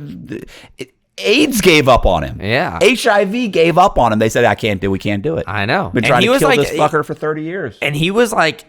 That was like at the AIDS pandemic when nobody really knew what it was. Yeah. Apparently money cures it. I mean, money cures everything. Follow the incentives, man. Follow the incentives. Crypto. He's trying to bring it back to crypto. I'm not trying. All right. What are we doing? Are we done? I think that's good. Yeah. Colby, we need a clock. Yeah. We need the shot clock going. What are we? I don't know. I don't even know what the hell we talked about. We're at 155 with probably 10 minutes cutting out. So probably 145. 145. So I would also. How the hell do we get here? This is not. I could talk for another hour. I know. I feel like I could do the same thing. I know. I've been sitting here. Good times. Yeah, I think I'm gonna throw Chris Marrero alien video in the back of this. Nice. Chris Marrero alien video. Yeah. I just put like a giant UFO just coming in just in the middle of the video to get some effects going. You have just an alien sitting here like creeping up next to us or something. You could play. You gotta play. You have to play the video. Yeah, it's in the Google Drive, right? Yeah. What is this? Why is it? Oh. It was a colonel. Here. Yeah. Actor Stephen Greer. He went story after story, and I said, "Yeah, this is it." You gotta play the. It was a colonel. We're gonna have to Robert record an intro Salas. for this. He too. was controlling minutes and missiles. He had 10 of them. Just so He we was know what in charge of these. Yeah. And one day, a couple of UFOs. Listen, that Envato. Envato Elements. Yeah. Is that where you're getting that footage from? Bro, that's nothing. You could do just using B-roll, you could do an entire thing just on aliens. I could do a 20-minute video just about all the alien stuff that they've got. I'm gonna look at that. 'Cause the other one I have, story blocks. It's just so generic, and it's just like that stuff looks good. That I got great stuff. There's way better stuff than that. It's just I could play with it forever. I could. The worst thing is that now Jess is starting to figure out how to do TikToks on Premiere Pro, and she's starting to get like this morning. She woke up early. This is like me. Woke up early, and came down here for a couple hours and worked on Premiere Pro to figure out how to stack the images, how to turn it into a TikTok. So proud of herself too, and she's like. I'm starting to understand why you spend hours doing this. She's like, you can really lose track of time. And I'm like, right? It's exciting. She's like, and she had downloaded stuff too. So she had B-roll. She was the guys. It was this mob guy that she's playing with the story he's telling, and she's got B-roll of a guy like smoking a cigar while he's talking. Which is pretty cool. I didn't think about that. Yeah. And it was perfect, but you could tell she was excited about it. So yeah, but yeah, that the B-roll that one's got really good. I'll give you all. I've given you all this stuff. I got it. Yeah. I just need to. He's a pro, man. Come on. Take a look at it for B-roll. Oh, it's got great B-roll and music, and of course the intro. We got to redo my intro. What do you do? It's come on, but even there's other ones we can do. Yeah. We got to do something. Yeah, you're workshopping it. I'm trying. You're evolving. He made it man. 2 years ago. He made it 2 years ago. Yeah, you're evolving. Come on. I would like to evolve. I need to evolve. All right. What are we doing? Are we wrapping it up? Oh, okay. So, okay, outro. Brandon, thank you for coming on. I've been told in the comment section you need to thank your guests for coming on. So I appreciate you coming on and spanning our multiple topics. A lot of people can't put together current crypto industry gossip and current crypto events and aliens and the whole UFO thing. A lot of people can't combine all that, but I feel like we did an excellent job. Yeah, man. Hey, jack of all trades this episode, huh? And you have a YouTube channel. I do. Green Candle. Candle. You guys should check it out if you want some finance-related stuff and Bitcoin. And yeah, hit that subscribe button. I'm trying to get to 1K, so help me out here. I got someone's calling. Says it's a spam. I can't talk now. Okay. All right. I appreciate you guys watching.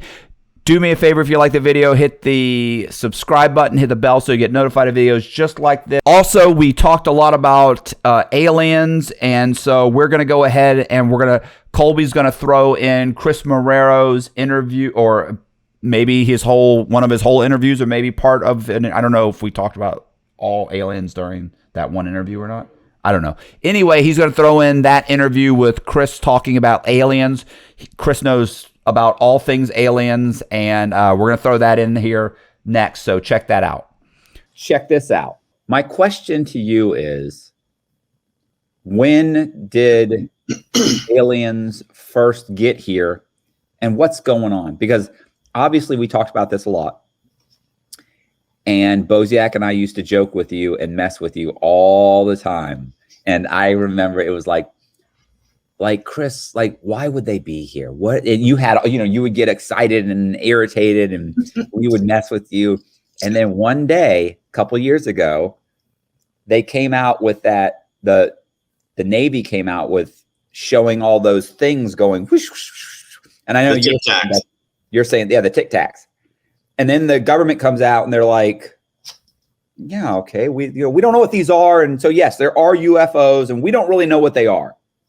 And then more pilots are coming out all the time saying, oh, man, we've been seeing them forever.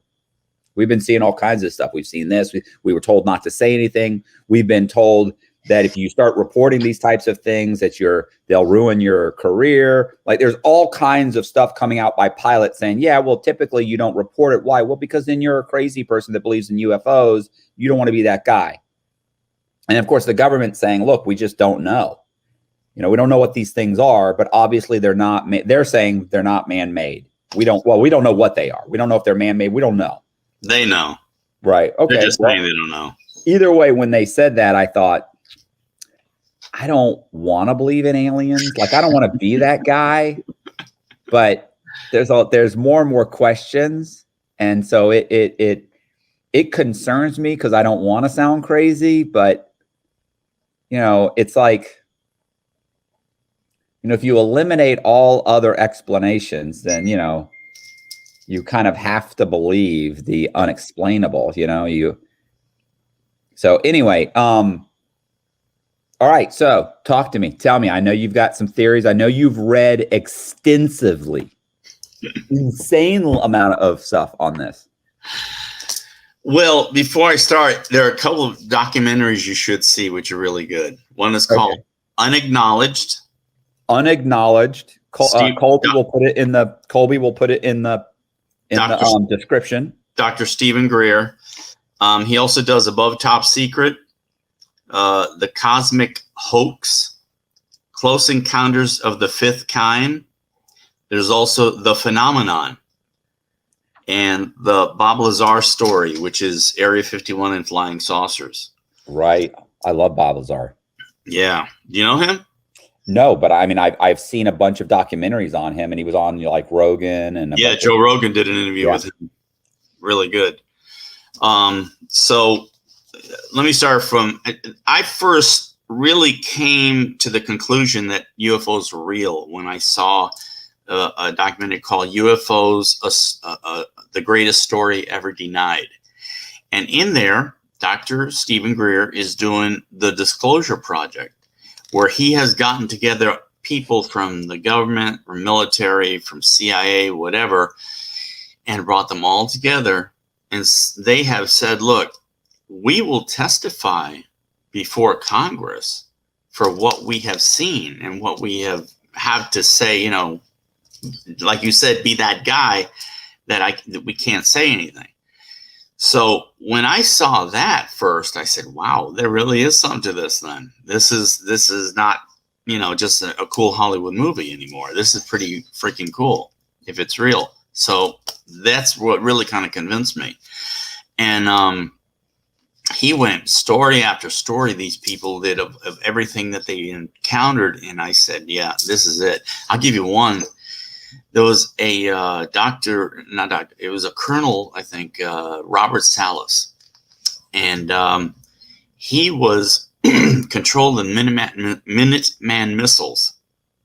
He had 10 of them, and he was in charge of these things. And one day, a couple of UFOs come down, and the guys who were outside, he was inside, and the guys are outside, they're frantic. They're saying, we got UFOs out here. What do you want us to do? We shoot at him or what? He says, no, just hold off. And little by little, you got to understand, each missile silo is its own system. It's its own electrical system, its own whatever system. They're not connected in any way. And one by one, the UFOs shut down each missile silo. Boom, boom, boom, boom, boom, one after another. And man, you can't, that's pretty freaking incredible, because they went from there to another place where they had missile silos, and they shut those down too. It's kind of like they were saying to us, stop this insanity with the missile silos, because with the missiles and the ICBMs and everything, because you're going to kill you're going to destroy the planet and everything on it. It's a beautiful place.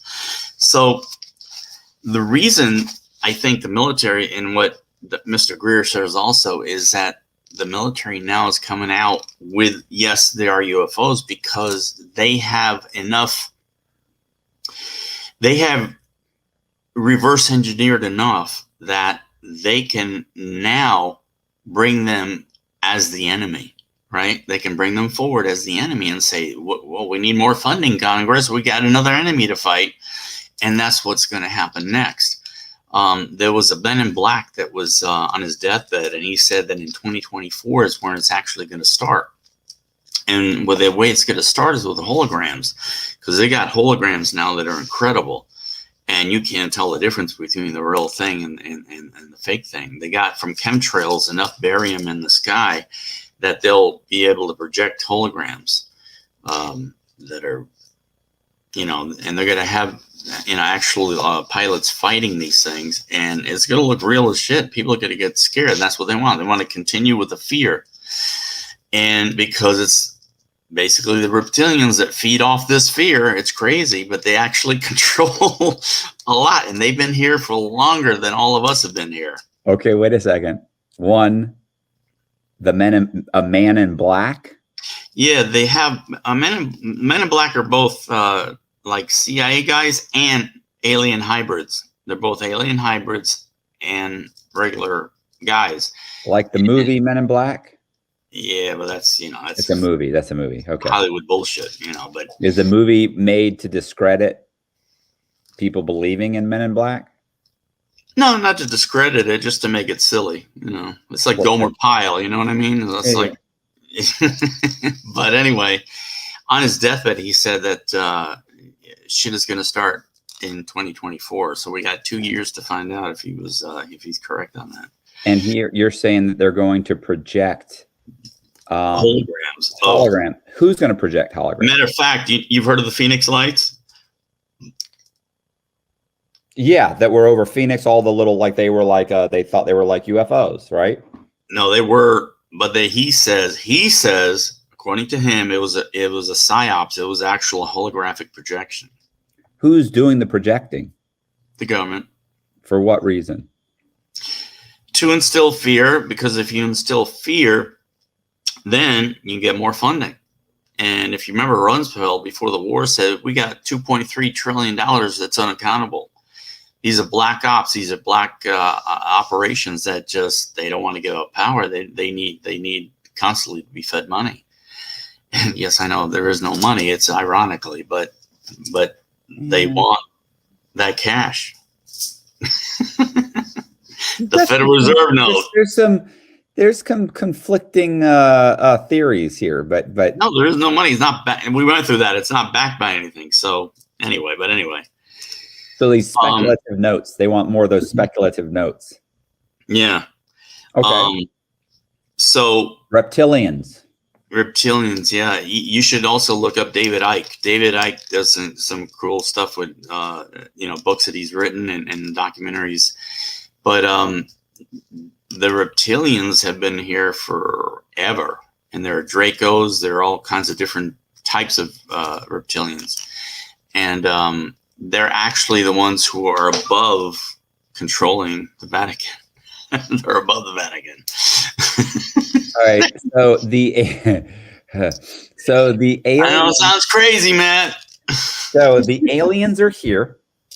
Oh, they've been here for centuries. Yeah, they've been here for. Why aren't they out here? How come I've never seen any aliens? I mean, any reptilians? Like, what are they doing? Why are they not just like another species? Oh, they don't want to be known. They don't want to, they don't want to do interviews. They don't want to do podcasts. They don't want to be very underground, so to speak. They don't want to. But for what reason? What is the benefit to stay hidden And why are we here? Or do they just not care about us? Like, are they running something? Are they mining gold? Are they? They're also they can also duplicate themselves as humans. That you can actually be talking to somebody and not know that they're a reptilian. Like They Live, or They. Yeah, exactly. Exactly. With Rodney Piper, right? Rodney Piper? I don't know. I don't remember, but they You don't remember the movie They? No, I don't remember. So long ago. That's great. It's a great movie. It's a great movie. I can't believe. Listen, you have to watch They. That's where like basically like every like 20% of society is actually aliens that look like humans. But if you put on these special glasses, they live. They live. Yeah, not they. They live. And you know what's funny? This was back in the 80s. And you know what was funny about that? Was that, do you remember they had like drones that were following people and were kind of like up in the air and you couldn't see them? And I just, you know, it's like they're just hanging, they're just sitting there. Now we have drones. What they're doing is telling you what they're going to do through motion pictures. Right. They're letting you, they use motion pictures to kind of let you know. And so TV. That you don't become to that. Like when the government comes out and says, hey, by the way, there's UFOs, people, there's not mass panic. Like everybody basically was like, really? That's crazy. And they just went about their day. Yeah, there are a lot of UFOs off Florida. It's just you got to like Gulf. There's a place called Gulf Port or Gulf something. I forget. Gulf Breeze or something like that. There are a lot of UFOs around there. But I mean, you have to really kind of search them. But since you're asking me about that, Dr. Stephen Greer does have an app that you can download, CE5. Look it up on your thing now. And okay, Colby, put CE5 in the description. Put the app in the description. And they will actually show you and teach you how to actually call down aliens. He has meetings, and he's having one up this September. I'd love to go to it out west. That they actually go out in the desert and they will actually call. You know, they do make contact and. He's probably got a drone. He's got somebody down the street, like 2 miles down the street with a drone, flies way up. And as it comes down, it turns a light on. So people are like, oh my God, it's right. He's amazing. Yeah. Donate. And he's probably sitting there saying, hey, like, join my Patreon. No, it's actually, they meditate. They do a whole big meditation thing. He does. Well, how does he get paid? The app is like $10. And he's probably got a Patreon. He may have a Patreon. You don't know. I don't know. He says, hey, support the cause. Look what I just did. Yeah. I just called down an alien. And then, of course, then the drone like goes back up and it shuts the light off and the guy flies it back over to where he is and it lands. The guy jumps in his car and he leaves. That would be a great scam. Like, I want to run that scam. Like, I'd have fucking 10 drones. Listen, I'd get it going good. Oh, Matt. Man,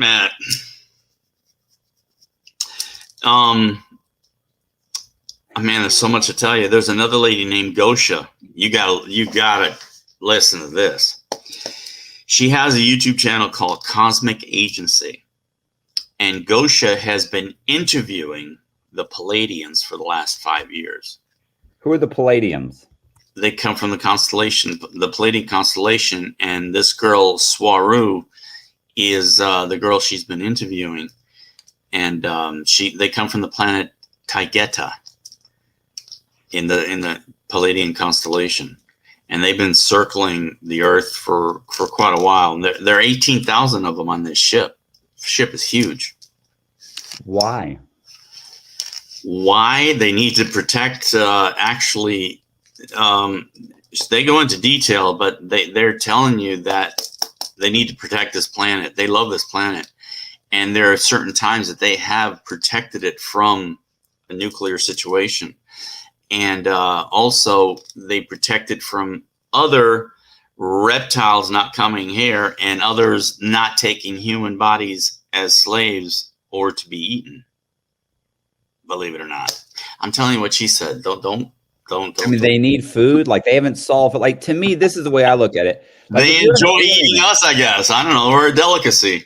If you're an alien and you can travel, if you can travel hundreds of or thousands or millions of light years, right? Pretty fast to get here without having to go through generations of your people to even make it here. So one, if you can get here that fairly quickly, you've obviously already solved the problem of energy. You've most likely solved the problem of food, water, and resources. So the only reason to come here would be tourism. Like that's really, there's nothing here. It's not like people are like, oh, they came here for the water. Why? Water is abundant. So it's like Las Vegas. What happens on Earth stays on Earth. Like, what are you guys doing? You know? So, I mean, what I'm saying, like, it's like, oh, they're here for the energy. What energy? Like, if they can travel all this way, then they don't need energy. They figured that out. Like, and then it's like, okay, well, what about this? Well, then what are they here for? They're here for you know, for what? Like they want the planet, or they're gonna come down and fight us. The idea that we could fight off aliens is so hilarious. Like aliens would just come and they'd sprinkle some dust and all the humans would just be gone. You know, like, you know what I'm saying? Like they'd put a virus, like, hey, we're gonna engineer a virus. Like there's so many, they're so far advanced. They would be able to come down and just sprinkle some dust and we're gone. Our Palladian contact. Who we are and why are we here? You know, but I have a YouTube channel. I mean, it's the first one. What's the first one? Who we are. Who we are. Why are we here? Okay. You know, when you do it, when you show me that, you know, I hear the music to the X-Files. I can hear it in my head. I can hear the X-Files music when you're talking. When you especially you held it up like this, by the way, you held it up and you kind of like, you didn't hold it still. You kind of did a whole, and I can hear the music. So, all right. So you have a whole theory or that you've studied, which is about the aliens are working with the governments of the world for some reason, right? Yeah, actually, there was a guy who came down who was an alien named Valiant 4, and he worked in the Pentagon for years. There's a book on it called Stranger in the Pentagon by I forget the guy's name, but you can look it up on Amazon. It's called Stranger in the Pentagon. Stranger in the Pentagon. And what was the deal? Well, he was trying to get them to stop using nuclear, bombs and stuff, and they would. You know, our government, our people wouldn't have it. Eisenhower did sign a treaty with the gray aliens that I've heard this one. Okay, go ahead. Sorry. I remember you talking about this. It's called the Treaty of Grenada, spelled Greada. You can look that up if you want. But Grenada, like the island Grenada? No, not Grenada, Greada. Okay. Greada. And basically you give us technology and they wanted to be able to abduct, as many people as they wanted. So that was reasonable. In the 50s. That's reasonable. Apparently the first persons that they actually abducted were Betty and Barney Hill. So that was back in the Betty and Barney Hill. Back in the 50s. Who's that? The first people they abducted. Are they famous? Yeah, huge famous. They have even a plaque about the whole UFO situation that they went through. I think it's in Maine. Yeah. So they abducted them. What'd they do with them? They brought them back? All kinds of like weird experiments and stuff. And I mean, they had to go through therapy and all kinds of stuff. It was sex wacko. Stuff? I don't know. Yeah. Yeah. They're always doing the probing. A lot of probing. A lot of probing. I was going to get you a t-shirt that says, I'll believe in aliens when I'm anally probed. Listen, there must be some aliens in prison because there were some guys trying, but I got lucky. It wasn't for lack of trying. So let me ask you, do you believe in aliens now or no? I believe I want to say something's going on. Something's you got to happening. study the matter, because I didn't believe it either at first. You got to study it and say, is there something to this? And when you study it and you learn it, it's like, wow, a whole freaking thing opens up that you never knew existed. I mean, you know, I didn't ever always believe in it. I came to a conclusion that enough has happened, and there are enough people that say, you know, this happened to me and that happened to me. And, what's you know, the game plan? What is the what is the ultimate game plan? Like, why are they here? Like, why are we here? They live here. There are a lot of them that are just living here. They've been here before we were here. But do they they want to get rid of us? You're saying they're abducting us. They want to do a hybrid program where they're half, you know, alien and half human, because they can't seem to reproduce the same way we can. They don't have the ability to do that anymore. So they need an ability to reproduce. It's all about sex, Matt. It always is. Do you remember the guy they called the porpoise, the sex offender that had the big head? He had the big forehead, and he was like a sex offender. Did I see him? I think he was there. Definitely, I think he was there when you were there. He was there when JJ was there. He looked like he was part alien. He had a shaved head and he had a huge forehead, and he was all bald. Remember the guy they called Forehead? God, I don't remember, dude. Another guy they called Forehead. They called one guy, like they called him the porpoise, and that was the sex offender guy. And then they had another guy they called Forehead. Forehead very well may have had some alien in him. You would have to do like a genealogy thing, but maybe I've seen some people that I thought something's not right with that guy. Like that may be a crossbreed. Might be some splicing. There's some genetic alien splicing in there. So what's the plan? They want to try and blend the two species together so they can breed? Yeah, right now.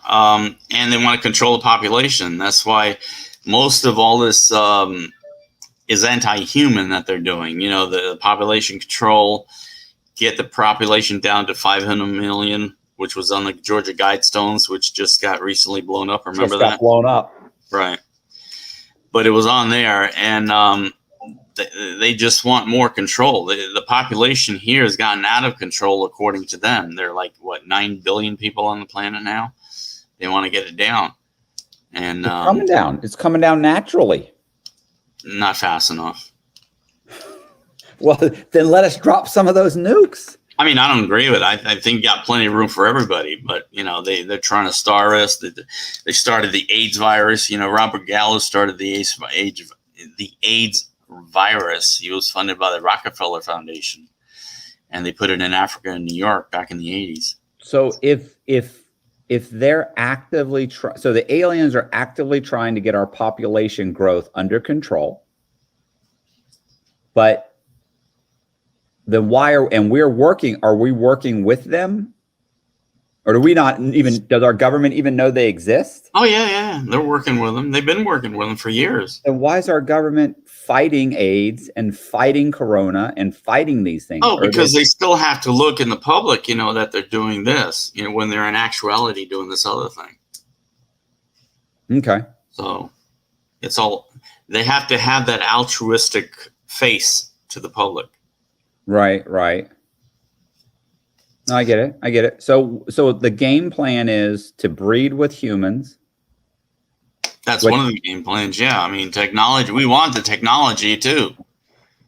And they're doing that. The technology is thousands and thousands of years ahead of our time, if not millions. Okay. What you would think they just come down and say, look, we need this, you know, and do a negotiation. Like, is that why the government's come out and said, look, they've said there's UFOs. They haven't said there's aliens, but they said there's UFOs. There's some stuff going on. Oh, here's the question. What are the TikToks? What were those?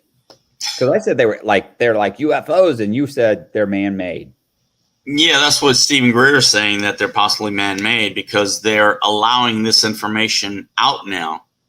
And the reason they're wanting it to come out now is because they're gonna, do that planned alien invasion that I was telling you about. But it's all bullshit. It's not even really happening. They're going to make it look like there's an alien invasion. Yep. But there really isn't. No. They've been very peaceful. If they wanted to wipe us out, they could have done it a long time ago. Yeah. What was the what was that movie? The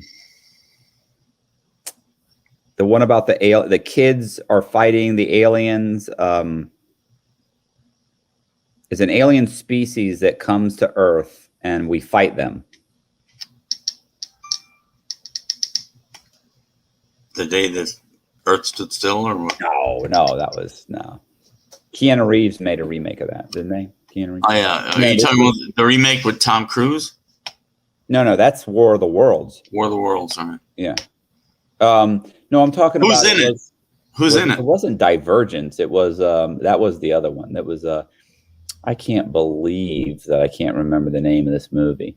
Harrison Ford was in it. Harrison Ford alien movies. That's what I need to find out. Harrison Ford alien movies. Look that up real quick.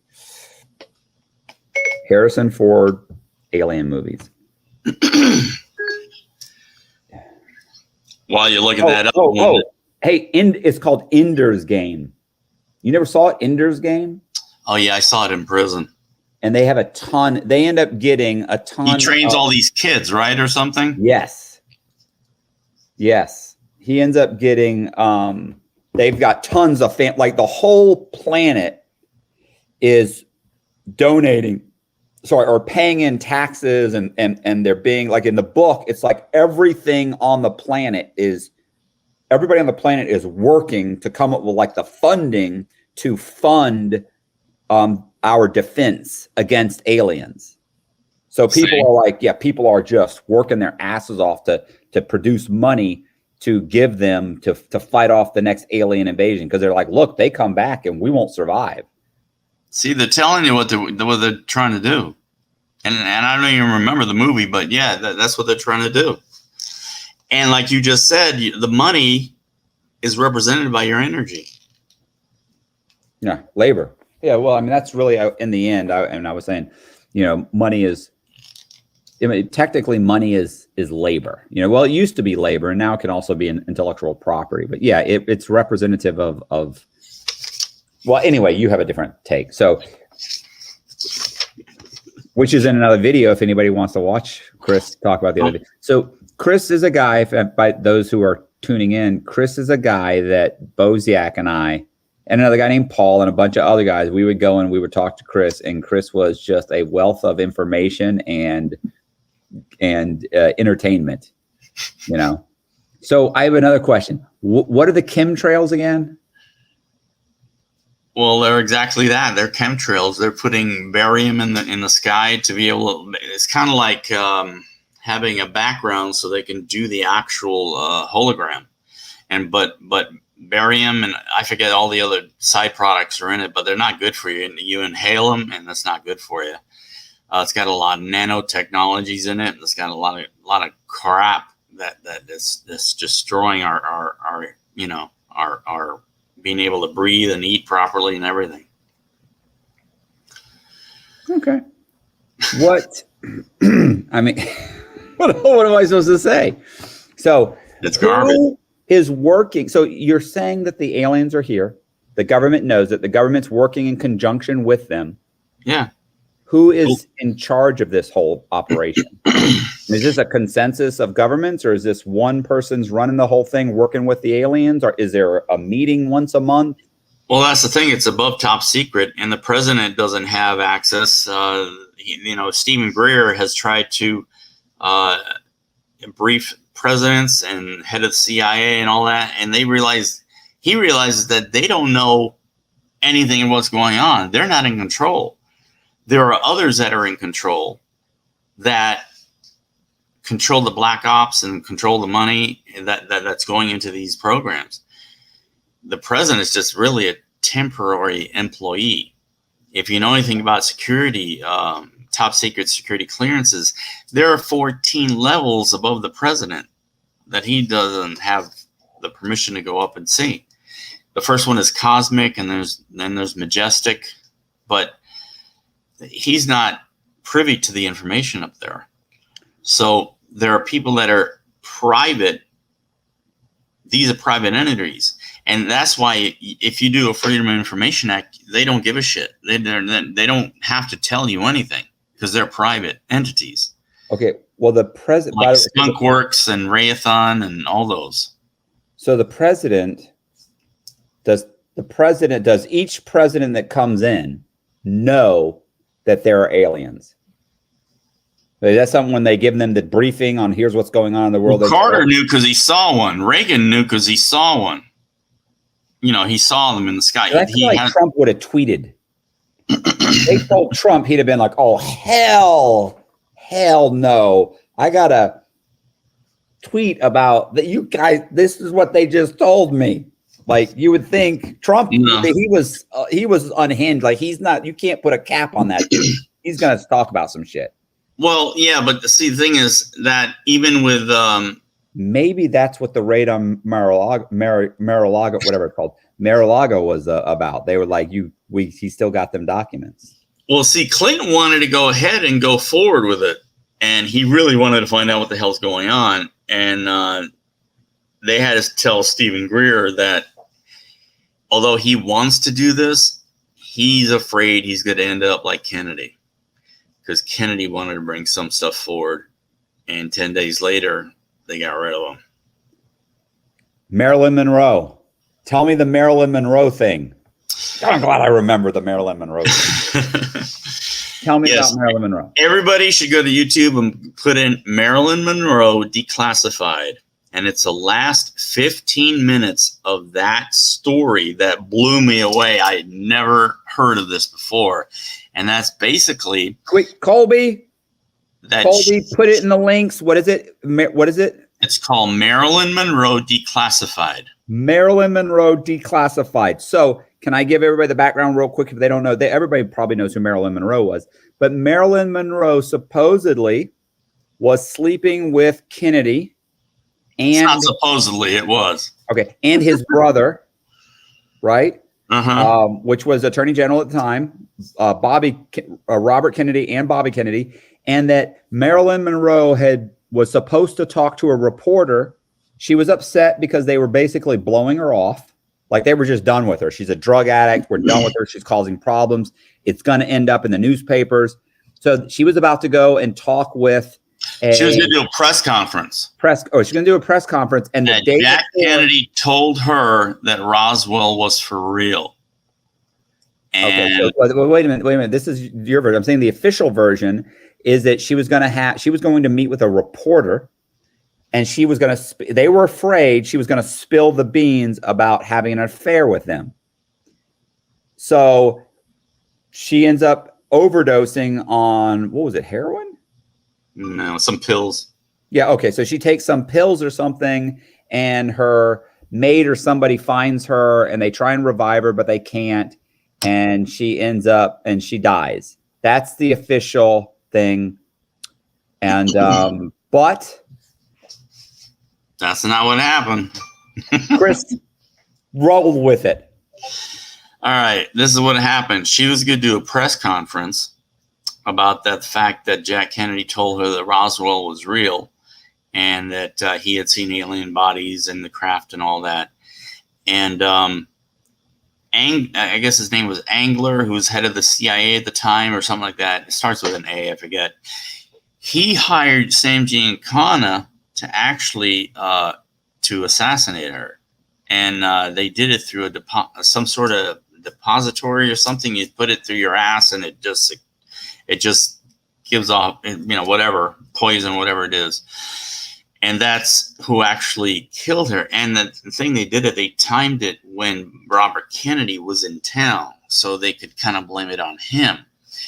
The thing is, from what I understand, Peter Lawford heard about it, and he contacted Bobby Kennedy to tell him what was going on. She was, deceased, and they found all kinds of incriminating evidence against Bobby Kennedy in the bedroom that the Secret Service got out of there. So he didn't have anything to do with it, according to this particular the end of this particular documentary, which was fascinating. I couldn't believe what I was hearing and seeing when I was seeing this. You got to see it, Matt. You got to see it. It's called. There's a guy who wrote a book called "Flying Saucers and Marilyn Monroe," and everything kind of started with the death of Marilyn Monroe. It was in 1962. Then Kennedy got shot in 63. Bobby got shot in 68. And Martin Luther King got shot. So it was like boom, boom, boom, right after another. Okay, so Robert Kennedy got shot, but why was he shot? He got murdered in 68 because I'm sorry, John F. Kennedy was shot because why? Well, there were a lot of. He had like a perfect storm of reasons why he got killed. There was the fact that 10 days earlier he was going to bring a lot of evidence forward regarding UFOs.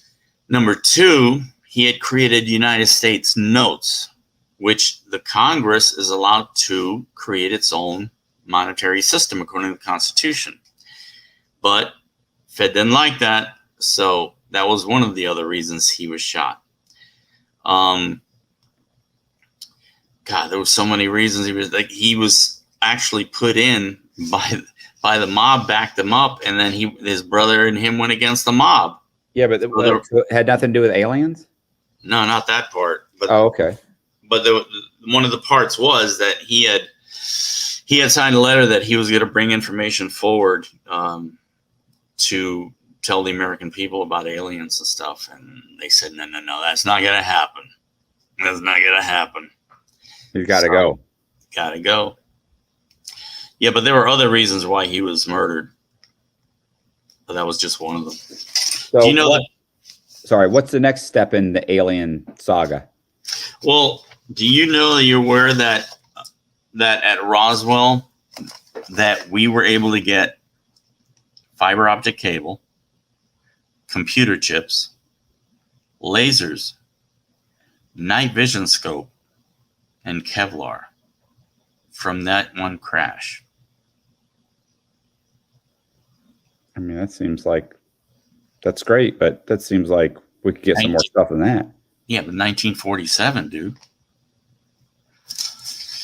And are you aware that 2 weeks later the NSA was created? Because the Roswell crash happened July 7th, 1947. 2 weeks later, they initiated the NSA. Didn't know that. Yeah, because they wanted to say, well, there's top security. We can't let the people know about it. It's national security issue. So they kept it a secret. But out of that crash, we got all those things that I just mentioned.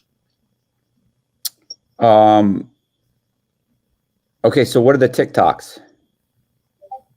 Well, nobody knows, but some people are thinking because the government let it out that yes, there are aliens, that they're setting people up for this make-believe alien invasion, which Werner von Braun is actually the one that stated to I forget the girl's name, but he was head of NASA, and on his deathbed he was saying this is all bullshit. It's all going to happen this way, and it's all a lie. And just know it, that when it happens, you know that I told you ahead of time that this alien invasion that they're planning is all bullshit. Because they need another enemy. The enemy first was during the Cold War was Russia. Then it was going to be terrorism, right? And they could only squeeze so much out of that, and then it's going to be the next big frightening thing is going to be the aliens, because they constantly need money out of Congress to be able to fight, the boogeyman. So that's how it's going to be. Just I know you think it's crazy, but I told you before in prison about UFOs and aliens. You made fun, and then so you're saying the next 2 years, alien invasion. That's what they say. Is they're at least going to make it look like, the truth is they've already been here, but they're going to try and, so in the next 2 years, they're going to, the government, is this a world government or just the U.S. government? There's some kind of world government that's really happening, or? Yeah, they got pretty much control over pretty much all other governments. I mean, and plus the UN and all that stuff. So they're gonna make it look like we're being invaded by aliens using holograms in order to scare money out of the American people. Yeah. And they got to make it look real as shit, dude. I wouldn't put anything past them at this point. I mean, I want to be there. I want to see the footage. I want to, I want to be there. You want to hear something interesting? You know who Edgar Casey was? Sounds familiar. Okay, he was a seer. He was a clairvoyant. He lived back he died 1940 something. Anyway, he was able to remote view. You know what remote viewing is? Yes, remote viewing is when you can basically, you can kind of like get into a trance-like state, and you can bring your consciousness somewhere else on the planet or someplace and view things in rooms and buildings and just in other places on the planet remotely. Right. So the Russians developed it, and then because the Russians were developing, the United States government started developing, and they got great success out of it. And this particular guy has been studying it for about 50 years now. And what he did was he went to all the remote viewers that he could find around the world. And they don't know each other. They all told him the same thing. Because he wanted to find out what's going to happen in the future up to 2050, which isn't that far away. Right. And they all said that LA's underwater. Are you serious? Yeah. I've been praying, and I've told Jess 2 days ago, I said, I hope that whole place just sinks. I mean, honestly, like, it's time to go. It's time to start. We need to start over from Arizona on in. I mean, it's chaos over there. Yeah, basically Nevada's gone, Wyoming becomes waterfront property, and all of the eastern coast is basically gone. Partial of Florida is gone. I'm gone because, I mean, I'm down here in Fort Lauderdale, but also the tectonic plates in Europe collapse, which means all of Europe is underwater. Most of Britain's underwater. There's a little bit left of Britain. There's all of France is gone, Spain, Romania, all of that is gone. It's all in order. Look up, if you don't believe me, look up what's called the Doomsday Map. And the Doomsday Map will show you what they think will look like when all of this occurs. Wait, what's the strait, that area, the two plates that are in California, those two plates? What's the name of that? Well, there's one in the Pacific Ocean that's bigger than the San Andreas Fault. San Andreas. That's it. San Andreas Fault. Yeah. But the one in the Pacific Ocean is massive. It is so huge. It's just incredibly scary to look at. In Superman, the first Superman that came out with what's his name? He died. Christopher Reeves. Christopher Reeves. Yeah, Christopher Reeves. Remember Lex Luthor was going to have a nuclear bomb go off, and California was going to slip into the ocean. Yeah. Remember that? They're telling you what's going on. Plus, so Lex Luthor has nothing to do with this? No. Not at all. So if you want to see some of these for free, these documentaries that I was telling you about, you can go to you ever go to Tubi, Tubi? That's another like a Netflix kind of thing. You can get it on your computer. Tubi. Okay. And you get all these for free. There's also another one you've got to go to, and that's on YouTube. It's called The Fifth Kind with Paul Wallace. The Fifth Kind with Paul Wallace. And he also has thefifthkind.tv. He talks about the Anunnaki, about the biblical stuff, and how it correlates. The Anunnaki came here like 450,000 years ago, and they're the ones who actually created mankind. They're the ones who created what became the Adapu or the Adam, or what we call the Atom, Adam was actually, according to Divine Encounters, what they call the black-headed people from Africa. So that was the beginning of mankind that they created. It also talks about in the clay tablets of the Sumerian texts about the flood, the Tower of Babel. All of that is the actual source of what later became the Old Testament. So yeah, I really recommend you listen to the Fifth Kind, and it's fifth like the number 5th kind. Paul Wallis, Wallis. Excellent. Chris. And Gaia. Gaia.com. Yeah. GAIA.com. There's so much to learn on this stuff, man. I mean, they have a plethora of information that is just overwhelming. There's so much to learn and so much to know about all this stuff. It's crazy. You remember one time? What? You had a book, and I was like, Chris, this is ridiculous. It's true. And you showed me on the back of the book, it said nonfiction. And you were like, it's nonfiction. And I was like, that doesn't mean anything. You said, it says nonfiction. It's true. It's all true. And I was like, that doesn't mean anything. Anyway. All right. I'm gonna wrap this up. Okay. Because I need some more coffee. I wish I could get some. How come you don't drink coffee? You don't drink coffee? Yeah, I do. I just can't go anywhere. Well, can't you get like a little coffee maker or something? Or? Nah, I don't. I get coffee on the road. I don't make it here. You know, I'm barely ever here. Listen, I tell you right now, I'm like, I drink coffee all day long. Oh no, I just have 1 cup in the morning. That's it. That's all I need. Plus, I only got like 3 hours sleep last night. So well, that's why. Well, I mean, I'm exhausted. Prior to this, we established that he wants to put up videos. He's got videos. He's got photographs and all of that. And I just kind of had to explain that, like, I just want to hear him explain what a sovereign citizen is, because there's a whole sovereign citizen movement. And I think that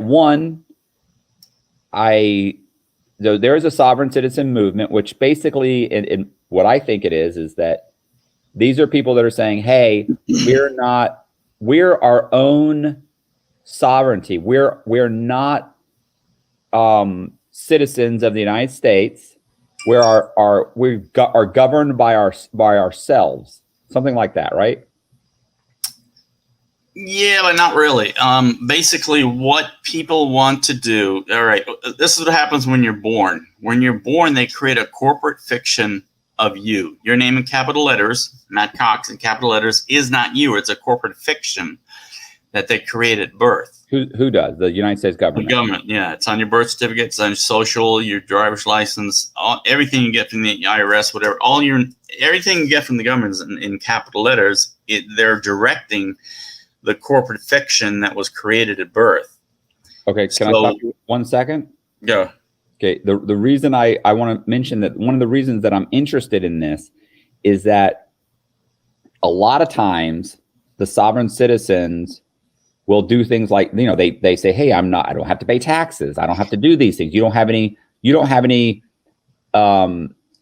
control over me. I'm my own country, my own citizen.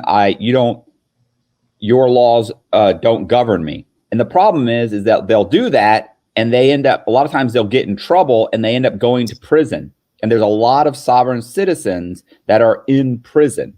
And that's kind of why I'm talking to Chris about this, because there's lots of these guys that are out there and they'll do stuff. And a lot of times they'll do stuff and it actually works. Now, I don't know if it works because I think it works because it slips through the cracks of the system. And Chris, of course, thinks it works because they're sovereign citizens and they just happen to know the law and they're able to take advantage of it. So that's why I'm here having him explain it. And it's interesting to me. So this takes a lot of study. It's a big rabbit hole to get into.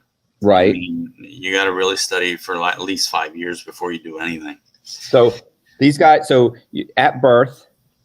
Yeah, they create a corporate fiction of you at birth.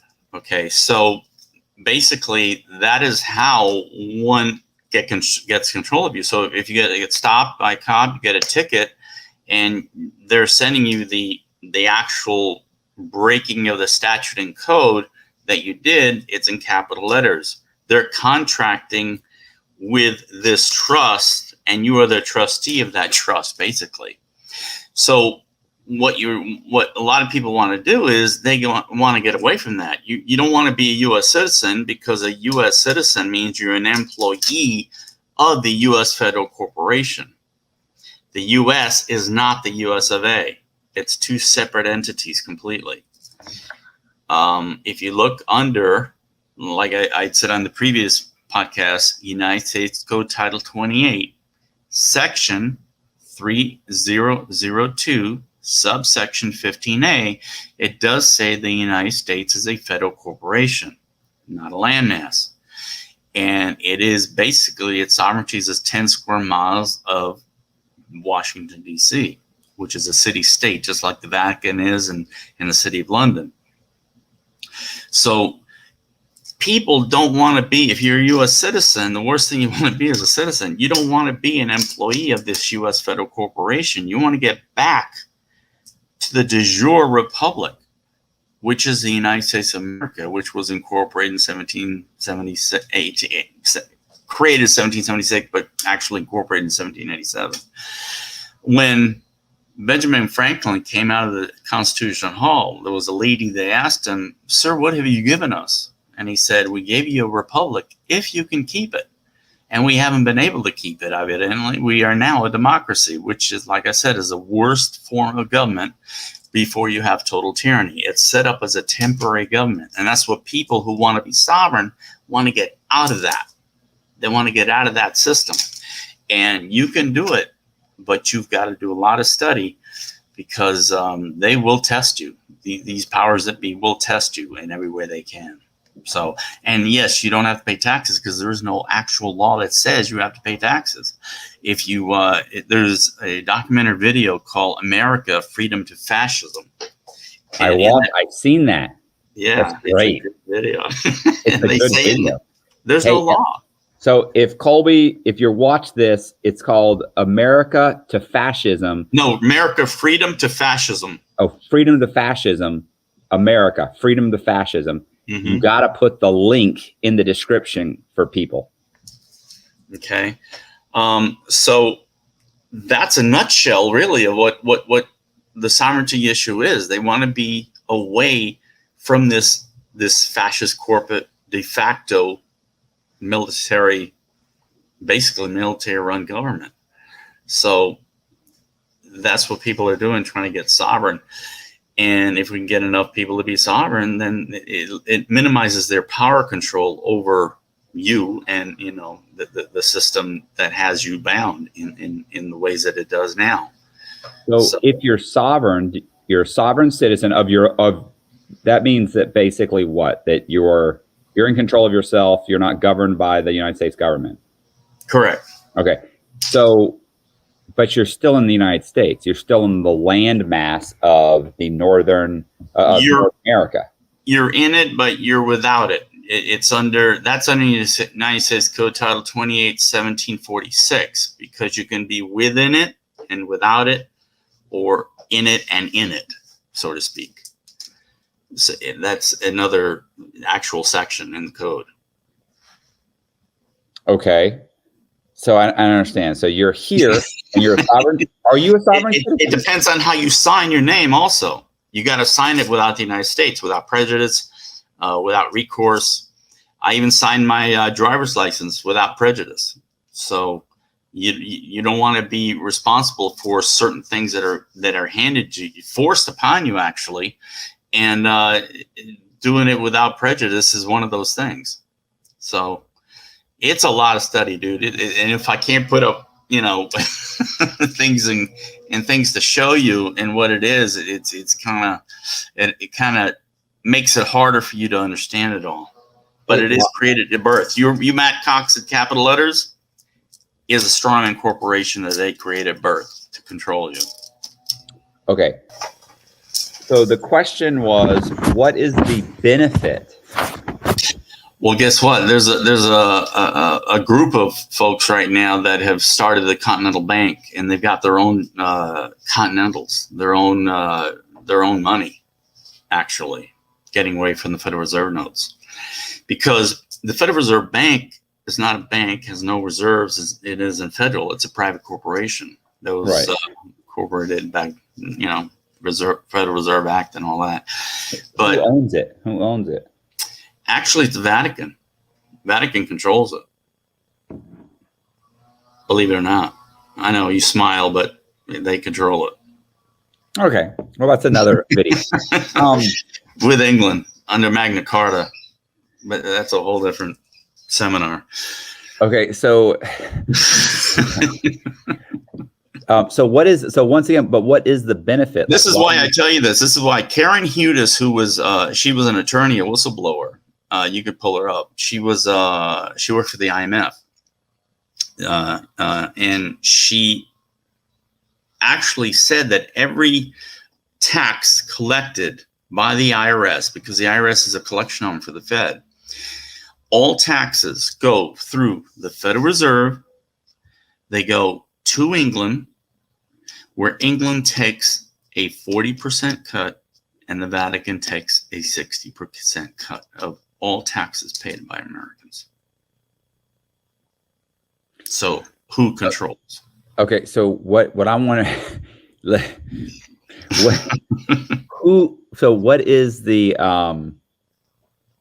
what is the benefit to being a sovereign citizen? Well, the benefit is you learn how to get your property off tax rolls, so you don't have to pay taxes on the property. So you want to do what's called an allodial title, land patent, and joint to get your property off taxes. You want to get your property even separate from the system. If you go to court, there are certain things that you can do and do say that will let you get out of this, out of the situation that you got into. There's a lot of things. You can put a private license on your car, because when you first get a brand new car, you've got to get what's called a manufacturer's certificate of origin, which is the actual birth certificate to the vehicles, the MCO. Most people sign everything away and they send it to, I live in Florida, so they send it to Tallahassee, right? So that they are the actual trustee of the vehicle. So they can tell you where to park, how fast you can go, what this you can do, you can't do this, that, whatever. They're the trustee of the vehicle. You want to own your own vehicle completely, so you don't fall under the jurisdiction of the corporate entity, which is, the county or the state or whatever it is. So then you can put your own plates on it. And if you put your own plates, you don't fall under the jurisdiction where a cop can stop you. That's one thing.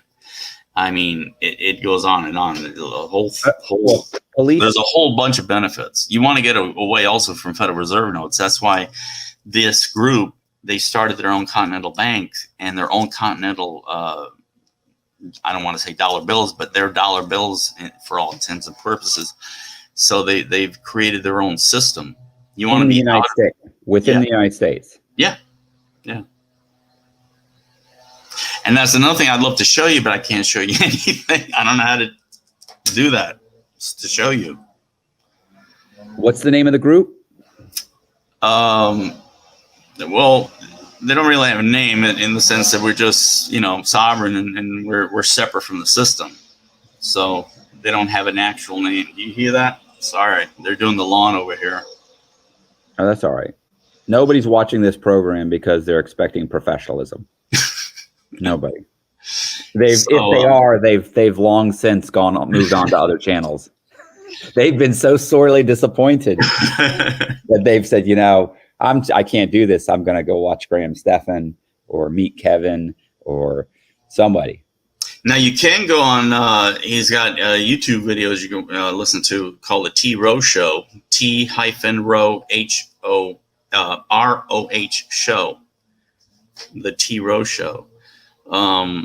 But I'd like to maybe, if I could send you later on some continentals to look at, it's the actual dollar bills and stuff. So I don't know, maybe you can post it with the. But what are you buying with these things? You going into Walmart and buying stuff with them? Yeah, because in another document I could show you that you don't need to use actual legal tender Federal Reserve notes in the system. They've already been approved, by the way, by the U.S. Treasury to be able to do this.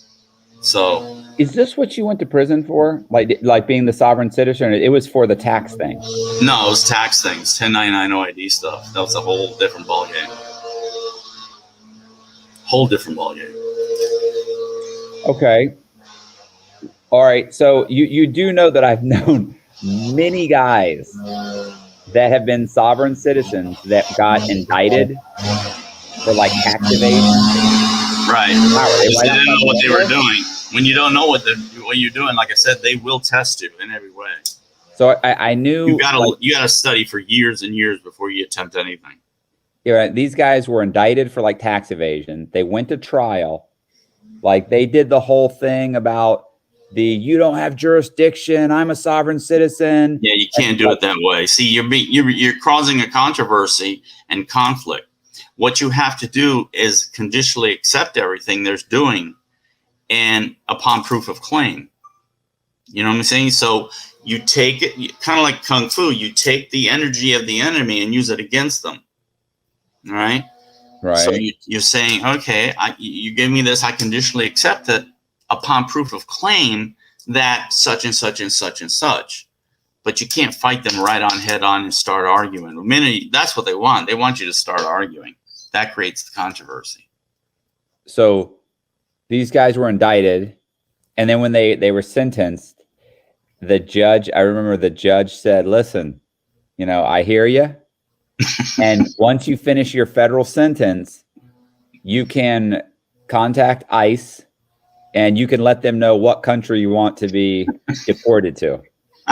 Like, I mean, it was so complicated. Yeah. I was like, what? He's like, yeah, can you believe it? I was like, well, I mean, you did tell them that, you weren't a citizen. But, the other thing that kills me is these, guys get arrested and they go to prison. Like if you're from Mexico and you're a Mexican and you come here and you break the law, they'll indict you, they will try you, and they will throw you in prison. So how does being a sovereign citizen help that you, as far as legally concerned?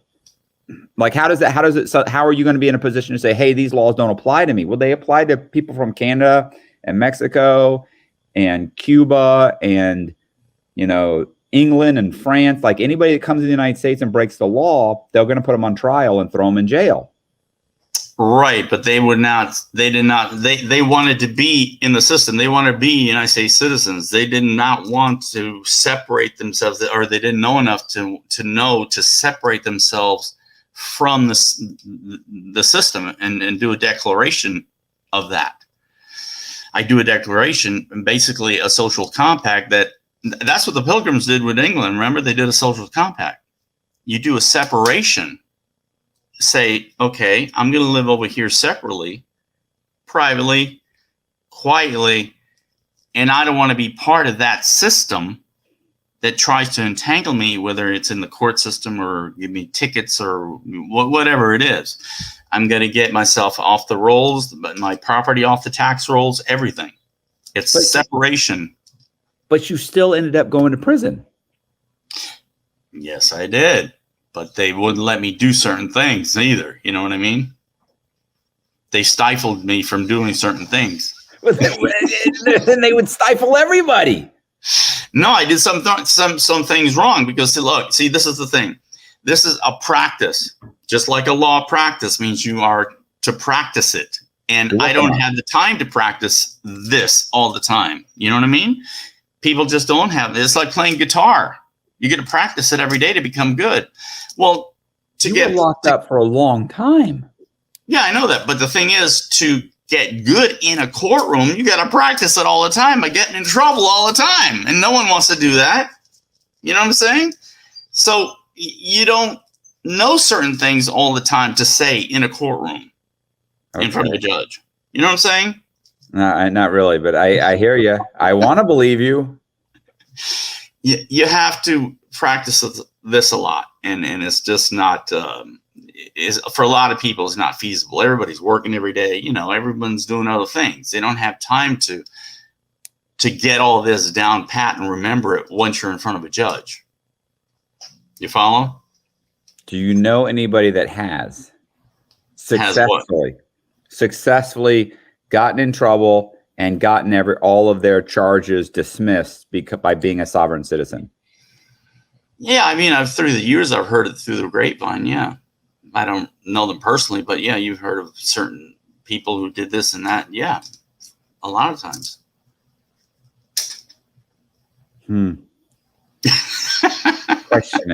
I question it. Hey, it's a road less traveled, man. You got to really want to. You know, a lot of people want to stay economic slaves. I mean, you know, it's up to you. It's a lot of learning. It's a lot of studying. You literally almost have to be your own attorney. Because if you hire an attorney, and it says this under Corpus Juris Secunda, Volume 7, Section 4, on attorney and client relationship, that when you hire an attorney, you become a ward of the court, like someone who is of unsound mind or like a baby. And that his first loyalty is to the public, the court, the judge, and then the client. So you're fourth. So you may have given this attorney all this money, and you're fourth on the totem pole of importance to him. He's got to play in that game, in that courtroom all the time. So he's got to do what the judge and the court really wanted them to do. And they're bar attorneys. And what does a bar stand for? British Accreditation Registry. And they're all attorneys. If you look at their card, they are esquires. And what is esquire? Esquire is a title of British nobility. So they're all agents of the crown. I know that sounds crazy, but it is what it is. Okay, remember the thing. What was the thing about the flag? Well, the flag is a the gold fringe flag. Yeah, that's Admiralty Maritime flag, and the flag itself is a garrison flag. It's a garrison military flag. It's not the flag of peace, which is the civilian flag, which is totally different. Can you pull that up on your computer? I mean, I can pull it up on my phone and show people. All right. Pull up the civilian flag. Okay. Flag of peace.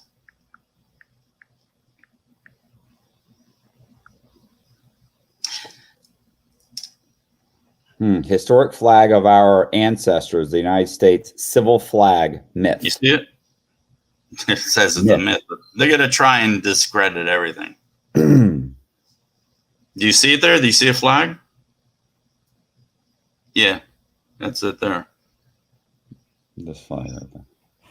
It's totally different than our flag. That's the civilian flag.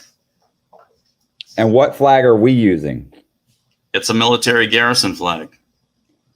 It's an Admiralty Maritime flag. If it has the gold fringe flag, gold fringe around it.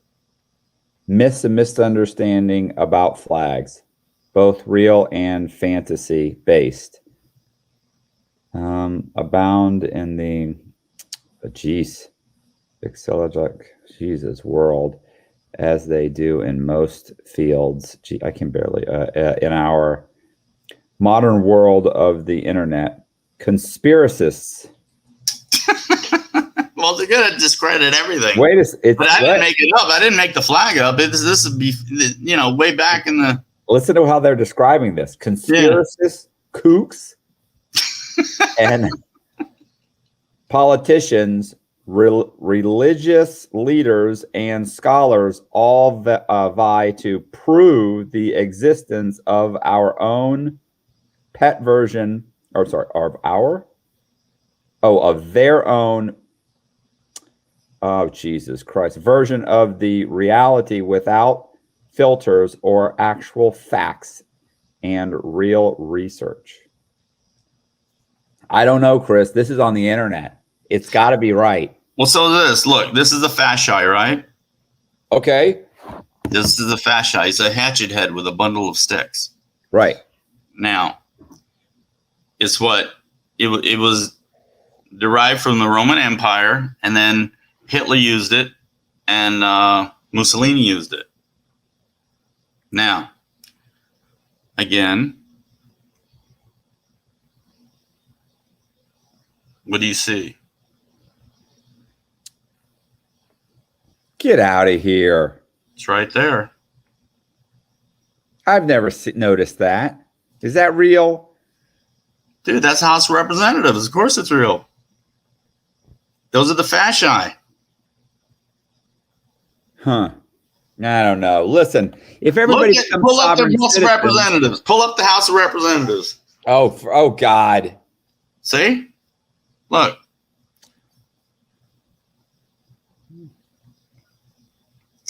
It represents world fascism. Where is it? There it is. Look.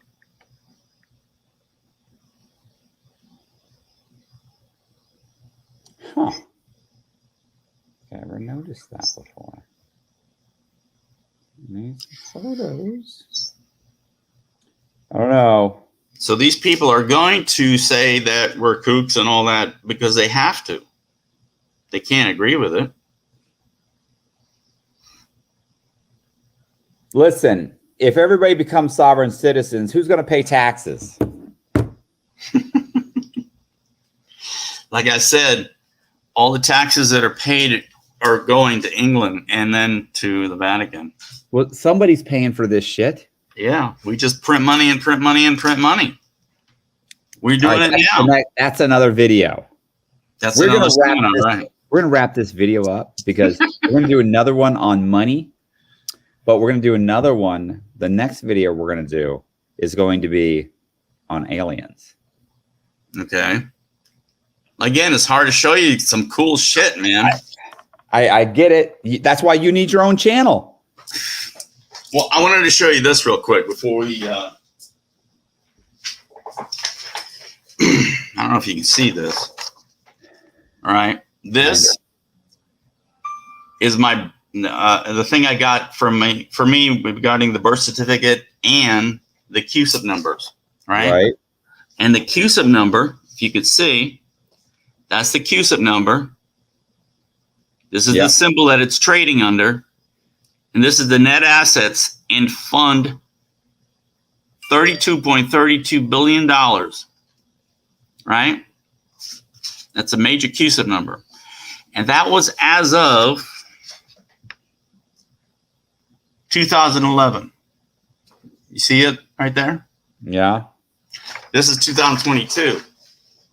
So now that's gone up from... What does this have to do? What is the CUSIP number again? It's an international trading number. So Want to see the one? Want to see the one for my court case? Because you have one too. No, you can explain all that with the money in the money video. We're going to do a whole nother one on the money the money video. Okay. Because that's what you're saying. They're trading our birth certificates and our court cases and everything. They're trading it on some kind of market, and they're valuable, and that's how the government is funded. Something like that, right? Everybody's, everyone's tapping into the prison system. Everybody. I mean, you got to read Gene Keating in the prison treatise that he has. It's incredible. And there's another, look it up right now. It's called Trading Prisoners Like Cattle. Put it in Google, Trading Prisoners Like Cattle, pull it up. And it'll explain to you exactly what they're doing. Okay, well, we can talk about this. We'll talk about this in the next video. I have a question for you. Have you ever seen A Handmaid's Tale? No. I heard of it. I haven't seen it, no. Do you have Hulu? If it's on the computer, I have it. I don't have TV because I really don't have time. I work all the time. If you watched Hulu, if you watched Handmaid's Tale, there's there's a political group that ends up taking over the United States. So it takes over basically almost all of the United States. There's some cities and some areas that are holding out, but for the most part, and part of it is that basically it's that women stop having children, like that the birth rate drops dramatically. Have you heard of MGTOW? What's that? Men going their own way. They stopped dating. They said, fuck this shit. They're tired of the feminazi bullshit that's going on in the country. I hear you. But what I'm saying is that this is basically, so you understand that like the world population is slowing down, right? There a lot of countries are just they're like China and Russia, and there's a lot of countries that are basically like their population is stagnant and dropping. Right. The testosterone level of men is going down, and the abortions are going up, and it's crazy. Well, and people, I don't know about all that, but I know that people are choosing to have fewer children. Right. So they're not repopulating fast enough. And so what's going to happen? And so anyway, one of the other things is that in Handmaid's Tale, people just stop. There's people, some women are just not able to get pregnant. And so what happens is the birth rate just declines.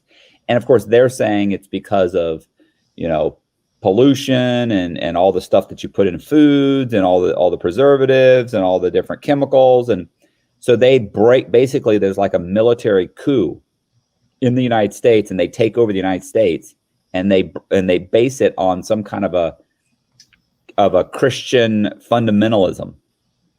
And they break up women into like 3 or 4 categories. Like you fall in one of these categories and that's it. That they don't let them read anymore, write anymore. They don't like you're either like a wife or sounds like fascism, Matt. It's very interesting.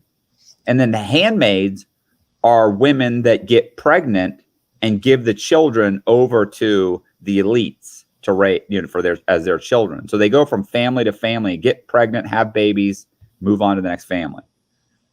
And they're handmaids. It's an amazing series. You got to watch it. I remember watching the original movie that came out, but it's all based on a book. But it's super interesting. You'd love it. You love it. Really? Yeah, it's great. Anyway, for some reason, just so you know, the United States has been turned into districts. Can you see that? No longer states. It's all districts. I know it's hard to see. Sorry about that. No, I don't know why they're districts, but I know. For example, all right, this is Florida. Can you see that? Yeah, I see Florida. It's all been turned into districts. Why? Let's start at the beginning, bro. Like, where were you born? I was born in New York City. Actually, this is what happened. Fidel Castro came into Cuba in January of 1959. And my father could see the writing of the wall of what's happening. And they decided that I was not going to be born in Cuba. I was going to be, they wanted to go to New York because my mother was an American and my father was Cuban. He was in Havana. He was a law student. And it's funny how they met. He was dating a woman named Ida, who I'll tell you later who she became. But Ida was dating him and she had to go to New York. This was during the, when the mafia had the, casinos and stuff, and it was a party town. And it was Batista was the president of Cuba, right? Batista. This is before Fidel, right? And so she had to go to New York, and she asked her friend, who was my mother, Gina, to watch her apartment. And she said that her boyfriend would probably come over. And, apparently he did, because here I am. So they started to, entangle with each other, I guess. And one thing led to another, and they got married. So anyway, once Castro came in, he decided, they both decided, I guess, that I would be born in New York City. So that's why I'm an American. But they went back to Cuba after I was born in New York. And things just weren't getting any better. They could see things were kind of getting bad, so they moved to Puerto Rico, and that's where I lived till they got divorced. I think I was like 4 or 5, but I didn't speak English till I was like 7.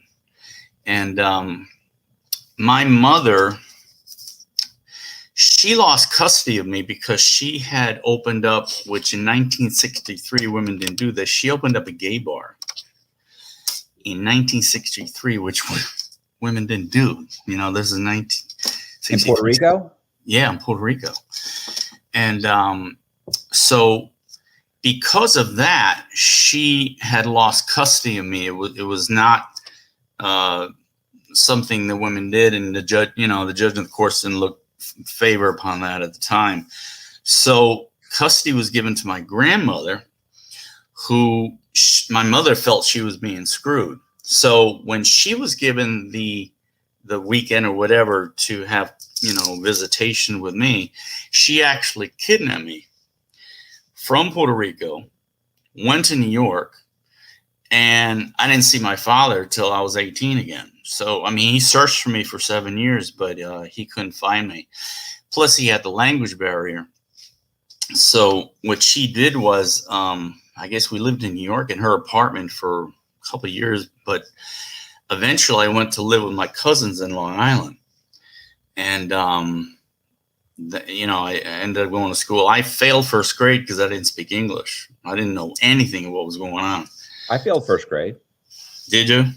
Just because I was stupid. You were dyslexic. I said dyslexia. my brothers and sisters say, I used to tell them I have a learning disability, and they go, yeah, stupidity. Yeah, well, I had a language disability. This is way before ESL. What is it? English as a second language, ESL stuff. Right. So, it was hard. I learned basically English by watching TV. I Dream of Jeannie, Gentle Ben, Octari, and all the Batman, Superman shows. Basically, because no one sat me down and this is what you say when you say English. No. So anyway, I lived with my cousins for about 2 years, and and then I was moved to my grandmother in Connecticut, in a place called West Cornwall, Connecticut, a little itty bitty town. And she had changed my name from Marrero to Goddard, so he couldn't find me. So she was married to Neville Goddard Jr. I don't know if you know the name Neville Goddard. He's on YouTube a lot. He's into manifestations and, esoteric stuff.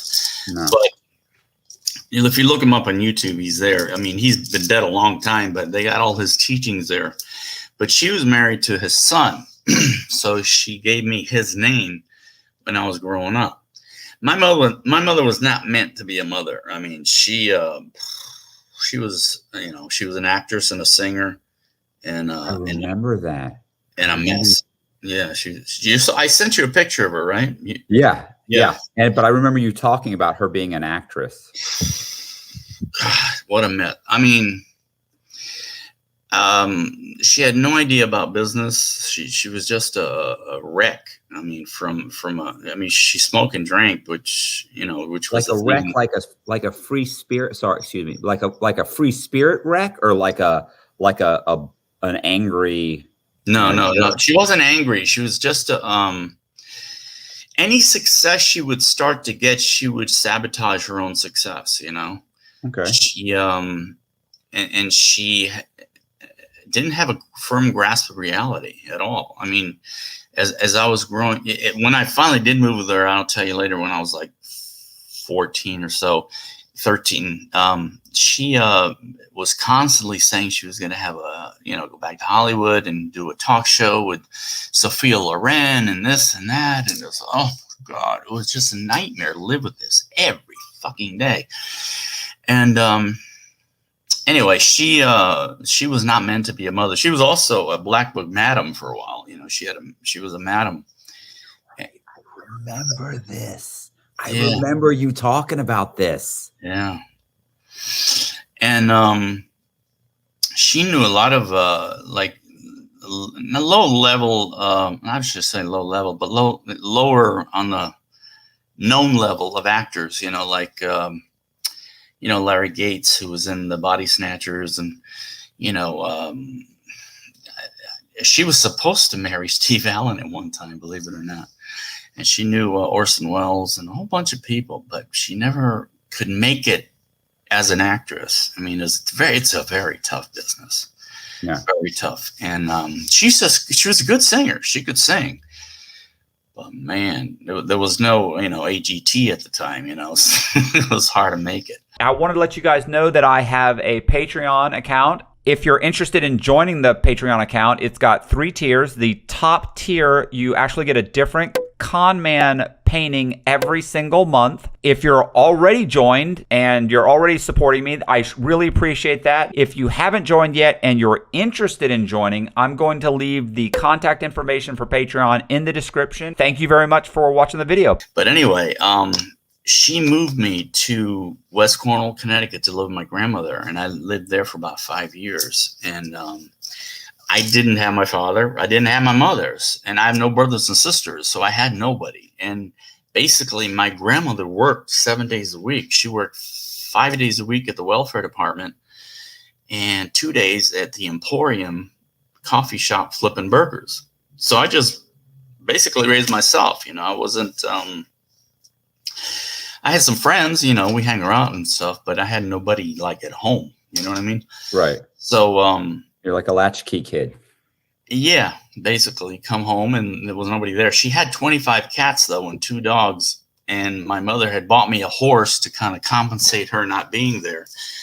So that's a lot of cats. It's a lot of cats, dude. They were indoor and outdoor cats, but you know, it wasn't. I can't complain. It wasn't a bad childhood. I did a lot of fishing. You know, it was a great place. I didn't have to get all of this. I didn't have a bike at first. You know how kids always have a bike, and you know, I was there from like the age of I think 9, 10, 11, 12, whatever, 8, whatever.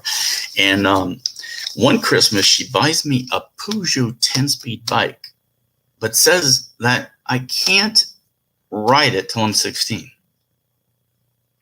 So she brings it to Connecticut, gives this it to is me. your mom. My mom. Okay. And then brings it back to New York. At 16, you want a car. You don't want a fucking Peugeot 10-speed. Right. I mean, she'd visit me once a year, you know, more or less. You know, she was never made to be a mother at all. But she was trying to put off-Broadway shows together and all this other bullshit she was trying to do. You know, she'd come up to visit me with a director. His name was Emilio Bruzzo. He was an Italian guy. He was a director and whatever, you know. The next thing that happened, there was a major thing in my life. The house burnt down. There was an electrical fire in the house, and I woke up at 5 in the morning, and there was smoke throughout the house. And I tried to go down the staircase, and it was just the smoke coming up, and I could see all the cats are basically dead already. And I, you know, banged on her door, said, "Look, we got to get up. We got to get out of here." Luckily, she had just rented the lower part on the up, you know, behind the house to a guy named Nathan, who was able to put a ladder up so I could get out. But what happened was when she went to get out from the upper stair down, he opened the door to the bottom of the downstairs, and the flames came up and reached to her, and she fell off the ladder, broke back, and got all burnt. It was a mess. And she ended up being in the hospital for quite a while, and I ended up living with some friends from school for, I don't know, a year or so. And my mother didn't even visit me for that. You know, all the dogs got killed. The cats got killed, but the horse was fine. You know, he was outside. But I used to have a paper out also back then. I delivered on 5 in the morning the Waterbury Republican. You know, we do it on the weekends on horseback. So it's kind of cool. On horseback? Yeah, it was kind of Pony Express, you know. Bro, how old are you? I was 11 that time, 12. So after that, my mother finally gets some money from her mother, who had saved money. She was in vaudeville way back, vaudeville in the 20s. Yeah. So she had saved up the money, and she was going to live with us in a place called Wilton, Connecticut. And she rented this beautiful house on a lake that was owned at the time by Lillian and Russell Hoban, who were cartoonists. They did cartoon things for kids, books, right? And they were going through Europe. So the house was being rented at the time for like $1,000, which this is 1973, roughly. So this is, I guess, the market price at that time. So we moved there, and I call him my stepfather, but he was never married to my mother. His name is Bill Solon. Bill was a brilliant guy, a really brilliant guy. He had gotten a scholarship to Harvard University in 1959. Now, the way the scholarships work, there are two, one for male, Harvard, and the other one for female, Radcliffe. And he won in 1959. So this guy was really brilliant, but he was a bit of a savant. He couldn't drive. All he wanted to do was handicap racehorses. And he had been in the CIA, right? So he's smart as a whip. CIA grabs him up, and I had always asked him, what did you do in the CIA? And he said, basically, I would brief bomber pilots before they went on their bombing rates for, during Vietnam. But all his friends were Air America, and I don't know if you know what Air America is. They were bringing all the drugs into the country through the CIA. Right. So I learned later. I didn't know then at 12 years old. But I learned later all his friends were basically Air America guys. So this is what happened to me at the age of 12, 13. Get a load of this. He's a massive gambler. Didn't hold a job other than bartending every now and then. All his money would go to, bet on horses. So my mother would work as a waitress, whatever, and I would work too. I was working as a dishwasher at a place called the Chaucer House in Maryland stuff. But anyway, what happened was the circle of friends he ran around with was a guy named Bob Setner, Jack Harrington, Jackie Kilcullen, and a guy named Manny Gambino. Okay. Now, all of them were in debt, bad debt. And Manny Gambino was kind of like the black sheep of the family, I guess, for the Gambino family. And he came up with the idea, why don't we do this? Look, let's say that you guys kidnap me. And then what we'll do is we'll ask the family for money. We'll blackmail the family. And they thought it was a great idea.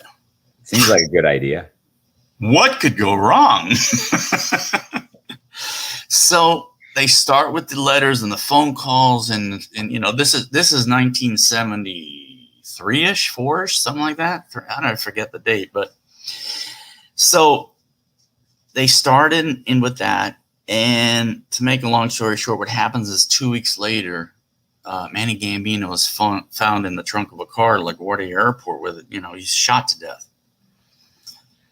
So I don't understand. What do you mean shot to death? I thought they kidnapped him. Oh, they kidnapped him, but he ends up in the trunk of a car in LaGuardia.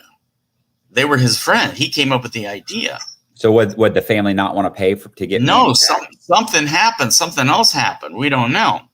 Now, years later, I in investigating what happened, two things happened. One thing is a guy named Eddie O'Brien was said to have killed Manny Gambino, which doesn't make sense because O'Brien is Irish and Gambino, of course, Italian. So I don't know what the connection was there. That's one article. And it said that John Gotti had killed O'Brien. That's why he got to be the head of the family, right? The second thing is read that Bob Setner had actually killed Manny Gambino over an argument. Whatever, I don't know. I was 12, 13, whatever it is. So My mother was always ushering me out of the living room to get away from the TV because it was all over the place. It was on the TV. It was on the news and whatever. So he gets eventually sentenced. Bill does to 3 years in prison. Does a year and a half at Allenwood Penitentiary up in Pennsylvania. Now I went to visit him one time, and I remember penitentiaries are not like the way they are now. He said that he couldn't walk past this yellow line. And at the time, penitentiaries are not like that today. So it must have been kind of, I think, like a campish kind of thing, a lower camp. I don't know what it was. But that's what I remember at the time. Well, I was in the Medium, and they have it's, you've heard the song, like Walking the Line. Mm-hmm. So, I mean, and there's basically, like in the Medium, there was a red line in certain spots. You just couldn't pass it. Like this is someplace inmates don't go past this line. It's funny, at the time he was in prison with the Watergate guys, Magruder, Howard Hunt. Nice. All those guys. And E. Howard Hunt, I don't know if if you've studied the JFK assassination, he was part of that too. He was deep inside of that. Let's stick with you. Let's stick with so anyway, he gets sentenced to 3 years and does a year and a half. So does Jack Harrington, and Bob Setner gets sentenced to 15 years, does 3 years, and they try to poison him in prison, supposedly with hot cocoa. So I don't know who tried to poison him, but the mob, I guess, somehow. But Bob Setner was always good to me. I mean, he always got me rock concert tickets and stuff. It was, I love the guy. He was great. I mean, he got me Kiss tickets and Aerosmith tickets, and Earth, Wind and Fire. Everything I wanted to see, he would get it. So he was cool to me. So from then, Bill gets out, and we have to move because actually, what my mom did was. To kind of hide me was she was able to smash the car, collect some insurance, and she immediately put me in a Eastern Military Academy in Huntington, Long Island. So I lived on this. It was the former estate of Otto Kahn, who was a big, Council on Foreign Relations guy, kind of like a Rockefeller kind of guy. But I guess he sold his place to this, the military academy, and I was living there for a year. But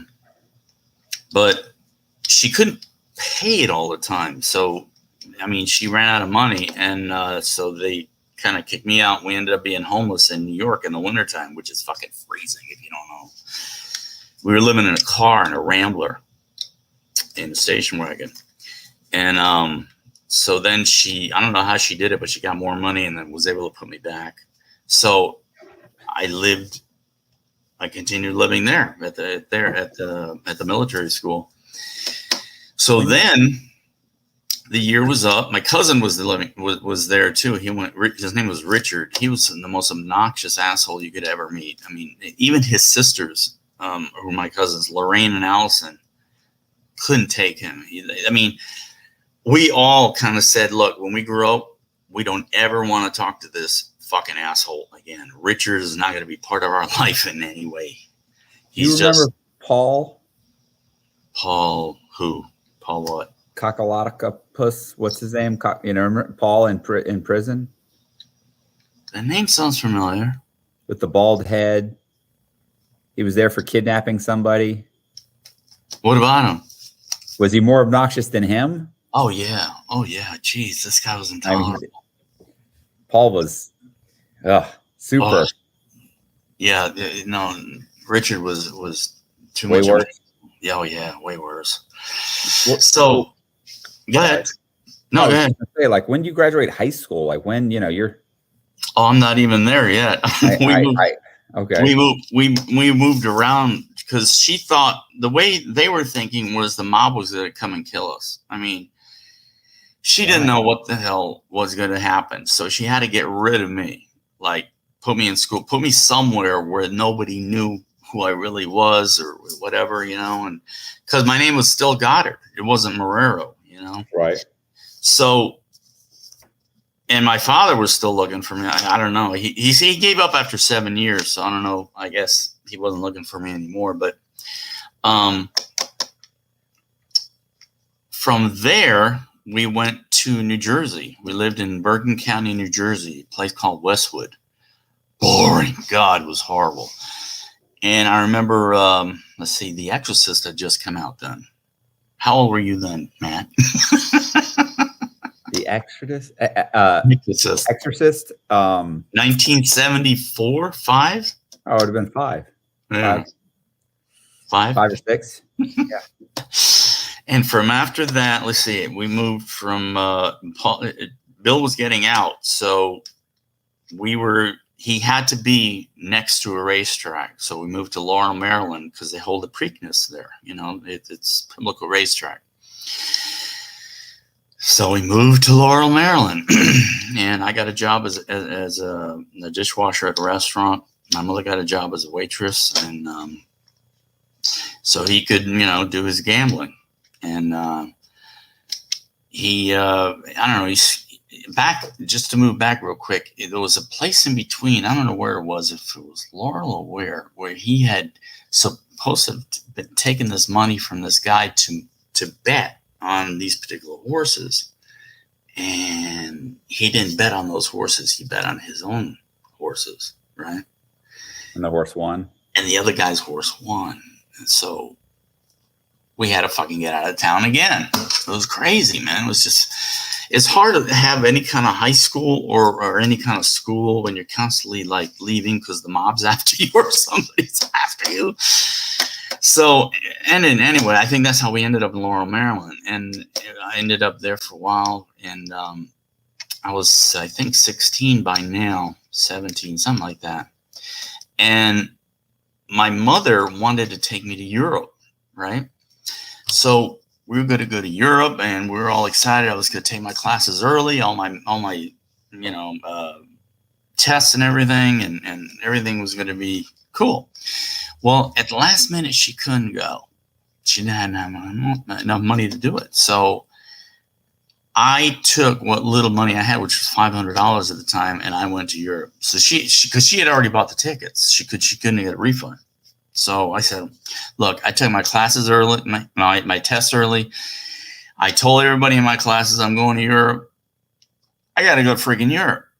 So I have a backpack and I go to Europe, and I go for 6 weeks, and I backpack all through London. I went to, I landed in Heathrow Airport. I went to London for a while. I saw the Queen's Silver Jubilee. And from there I went to Dover, took the whatever the boat is, to Calais, France. And from there I went to Monte Carlo, Paris first. And then I went to Monaco and Monte Carlo. It's the first time I ever saw naked women on a beach. I was like, yeah, I like this place. This is fucking cool. Pre-internet? Way pre-internet. Yeah. And then let's see what happened. I went to Spain, Italy, ran out of money in Italy. Funniest thing is she had a friend in Rome named Cesare Rotondi, who was able to give me money to get back to England, to get my plane, you know, to get back home. But I took an Interrail pass, you know, took a train around, you know, those countries, and then made it back home. Took the wrong flight home, but at least I got home. And it was quite a trip. And when I got back, it was August, right around, it was July I got back. And the next month, Elvis Presley died. August 1977. I'm sure that had nothing to do with you. No. I wouldn't feel bad about it. So then we were totally out of money in every way. I mean, Bill wasn't working. She couldn't continue working, or wasn't willing to work or something. And she would just kept on doing this. You know, if I were only in California and I could do this show, and constantly, you know, Sophia Loren and this and that, whatever. And I said, look, you know what? do your thing. I'm going to get a job at the Pinnacle Racetrack. And I became a hot walker for about 6 months, 8 months, something like that. I quit school and became a hot walker. And a hot walker is the guy who walks the horses when they come off the racetrack, after they've been exercising in the morning. So you're up from 5 in the morning and you're exercising the horses until the race starts, I think like 12 o'clock, 1 o'clock, whatever it is. And then you take those horses and you walk them, and you're freaking walking all day long, every day. It's exhausting till 6 o'clock at night. And I was living right there on the racetrack above the horses, and there was nothing in the room but me and a cot with a bottle lamp. It was a huge room. And so I did that for about, 6 months, 7 months till the school year started again. And then I went back to school, and they decided they're going to move because they were just broke completely. She was going to keep her promise that the letter that she had sent to my grandmother back when I was 4, saying you're going to meet him again when he's 18. I was just about to be turning 18, so they decided to move to South Florida. So I met my father. They came down here, and I met my father when I was 18, and I had long hair and glasses, man. I was like in my Led Zeppelin days, you know what I'm saying? If you guys didn't know, I also do paintings, and if you're interested in a painting, I'm going to leave my contact information in the description beneath the video. Back to the video. So he was like bald and never, had seen me before. Last time he saw me, I was 4 or 5 years old. And so first thing I did was get a haircut, and get contact lenses, because I had glasses at the time, and big, thick glasses. And so we were trying to assimilate our relationship a little bit and just, I guess, get it together a little bit. But it was working, but it wasn't working. You know what I mean? It was like we were so different in certain ways. I was more Americanized, and he was more Cuban. He was, he had a rough time learning English, real rough time. And, so he had been remarried to a girl named Lily. And Lily had come from a very high-end family in Colombia. Her father had started Avianca Airlines. And he died real young when he was like 35, something like that, of a heart attack. And the uncle stole the business from her and her mother and left them basically penniless. So that's another story I don't really know all of it about. But back to Ida real quick. Ida had married a guy named Tito Puente, which you don't know the name if you're not Spanish, but Tito Puente was a big band leader. And he wrote the song Oye Como Va by, Santana did it. Oye Como Va. Yeah. So he had written that song and a few others, but he was a big band leader. So she married him, and, she was like a real good friend to me. And I call her all the time from prison. She ended up dying while I was in prison, but she was in her 80s. But, my mother died early. My mother died when she came down here. She died when she was like 56. I was 21. I did some modeling at the time, made her happy. I remember that. Weren't you a model or something like that? Or yeah, I was a model. I was trying to study acting and stuff, but acting was, for me, I didn't like it as much. I like screenwriting. I took a 2-year course from a Hollywood Script Writing Institute and how to write motion pictures, and I liked that a lot better. Right. It's just getting it financed after that is really, the hard stuff. But it is what it is. But writing was it was fun. I liked it, but I just haven't kept up with it. I had like 13 screenplays, but I lost most of them. A friend of mine, Marcella, she has, I think like 5 of them that she was able to keep, but that's it. When I was 21, let's see, when I was 20, actually, Lily got me a job at the Omni Hotel working at a disco. Disco was hot at that time. I mean, 1979, 80. Disco. Yeah, disco was pumping, dude. I mean, Saturday Night Live had just come out with, John Travolta and whatever, and Donna Summer was hot. Man, it was fun, and the women were beautiful and freaking gorgeous. It was just, the 80s were the 80s. But you were in Miami.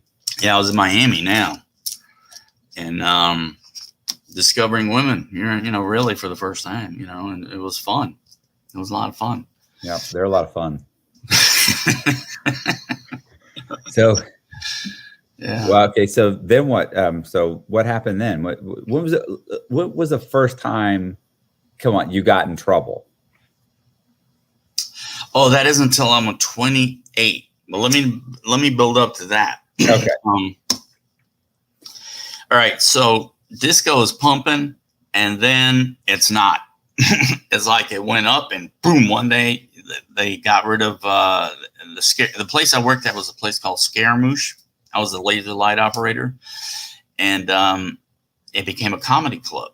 It's like dead. Everything was dead after it was 1982, and I got a hot dog cart, and I sold hot dogs for 4 years from 1982. I remember this. I remember you saying the hot dog cart. And then there was an issue with like where you were at or something, or they took your license or something, or they changed the laws and they made it so you had to constantly move the hot dog cart around, which was impossible. It was a 1,000-pound machine. You can't do that at night. I was there at night, and I sold in front of a place called Casanova's, which was a disco. It continued on as a nightclub. And I would sell from 11 o'clock at night to 5 o'clock in the morning. So there was nothing open. I mean, if you come right out of the disco, you have to, you're starving. You want to not have to go to Denny's and pay a tip and all that stuff. You get a quick hot dog and a soda and you go home. So I did that for 4 years. And I don't know if you know South Florida at all, but at the time there was no I-75, there was no 595, there was no Sawgrass Mall, there was no. The only thing out in certain part of the West, there was only C.B. Smith Park and a place called the Sportatorium. So everything else was a place that you could go mudding, which is like you take a motorcycle out and you have fun, all that. And I would go out there one time a week and sell hot dogs and sell out. And then go back and do Casanova's at night. So what happened was I was making like $35,000 a year roughly, not that much, but it was not good, I guess, at that time. And I'd gotten a truck on credit. But then my stepmother needed a car. She wanted a car. So I signed a car for her. So she got a car. Then 2 friends of mine need a vehicle. They said, "Can you help me get a vehicle?" So I helped another one get a Honda CRX SI. Pretty sure this is a straw man. This is what they call being a straw man scam. No, has nothing to do with that. Not a straw man. But when you start financing vehicles for other people in your name because you have good credit, they call that a straw man scam. Yeah, but it's not the straw man thing you're thinking of that I will explain to you. I know. And the other guy wanted a Ninja 600 motorcycle. So you've got 4 cars and a bike in your name. Yeah. So I got my truck. My stepmother, Lily, she got a VW Cabriolet at the time, which was a cool car. A Honda CRX SI and a Ninja 600 motorcycle. Now, something happened to everybody's life at one point or another where they can't afford to pay these things. So it would end up back in my lap. And so now I'm losing the business because I've been doing it for 4 years and I'm tired and they're changing the laws on me. So I guess it's time to move on. And I had already been doing foreclosures for a while in real estate. I knew foreclosures really well. And what do you mean doing foreclosures? Finding property. I had been finding properties with a guy named Julio Gonzalez for about a couple of years. And we had in 1 year we did 14 houses, that he bought, and but he fucked me out of all of them because I didn't know enough to get an attorney and get a contract. And then, I was still young. I was 20, 21, 22, 23, something like that. But learned a lot. But with foreclosures, I had learned when a property is really not being occupied, it's really left. The people have gone. And this other guy latched on to me. His name was Abner Arcee, and he didn't know what I knew, and he just fucked it up. And he was driving. Oh, I also had a BMW at the time. Forgot to tell you that. Those 5 cars. So anyway, what we would do is, what I was doing anyway, was I could find the foreclosures in the list pendant stage. In Florida, there's list pendant, default, and final judgment. So I find them in the list pendant stage. I would do my due diligence to try and find the person, but if I couldn't find them, they were either dead or they went back to Colombia or they were whatever. I would jimmy the door, open it, see how badly it was inside, do minor repairs or fixes, and put it for rent. So that does not sound illegal at all. So if you collect first, last, and security, let's say rent is whatever, $800 a month, and times 3, you do 10 of them a month, you're pulling in pretty good, Renting out other people's houses. I mean, I'm with you. I like it.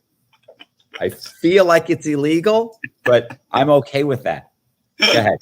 So how'd that work out? So Abner did not know, and I would tell him what properties are good, which are not. And you don't fuck with a property that's very nicely done and repaired, and he did, and he got us in trouble because he was driving my car. Everything led back to me. So that was the first thing, because I wasn't sentenced to anything but probation because I'd never done anything before. I'm not into drugs and alcohol and all that bullshit. I don't smoke. I don't drink. I don't do alcohol and drugs. So none of that was my thing. So I was given probation for, I think it was 2 years. And after that, let's see, what was the next thing I did? What does it see? 25 years. 25 years went by. And a friend of mine, Jose, had hooked me up with a property foreclosure in Hidden Bay, which is Aventura, which is on the top floor. It was going to foreclosures. It was 40th floor, could see the ocean, could see the bay and everything. And one day he says, I got this guy who does what's, the checks for corporations. And for multiple corporations, it's a company called ADP or something like that. ATP. Oh yeah, ADP. Yeah. They do payroll taxes, and they always have a surplus of cash. And he said, they don't need it. I got my guy on the inside. He says he can write you a check. All you gotta do is cash it, and we split whatever. So reasonable. I try that, and I get busted because the checks are too big. I think each check was like 40. No, the 20,000 and 20,000 was 2 checks. I tried. You didn't cash them? Yeah, he wanted me to cash them at a check cashing place. I said, okay. I'd rather have deposited in my account, but he wanted to do it at the check cashing place. So anyway, I get busted, and So I understand, like when you say you get busted, did the cops show up? Like, are you sitting there waiting for your cash, and the cops walk in and grab you? Yeah, check cashing place called the cops right away. You believe that? Couldn't believe it. And I was charged with uttering. Yeah. So I do, let's see, because I hadn't done anything in 25 years, so I did a year of probation. But during that time, I had, I didn't tell you about the DTC. Oh, that's a great one. All right, let me tell you about the DTC. What does DTC mean? Depository Trust Company. They're in New York City. They're at 55 Water Street. They're in the same building you actually get your CUSIP numbers from. Okay, we'll talk about that. They do. How's that work?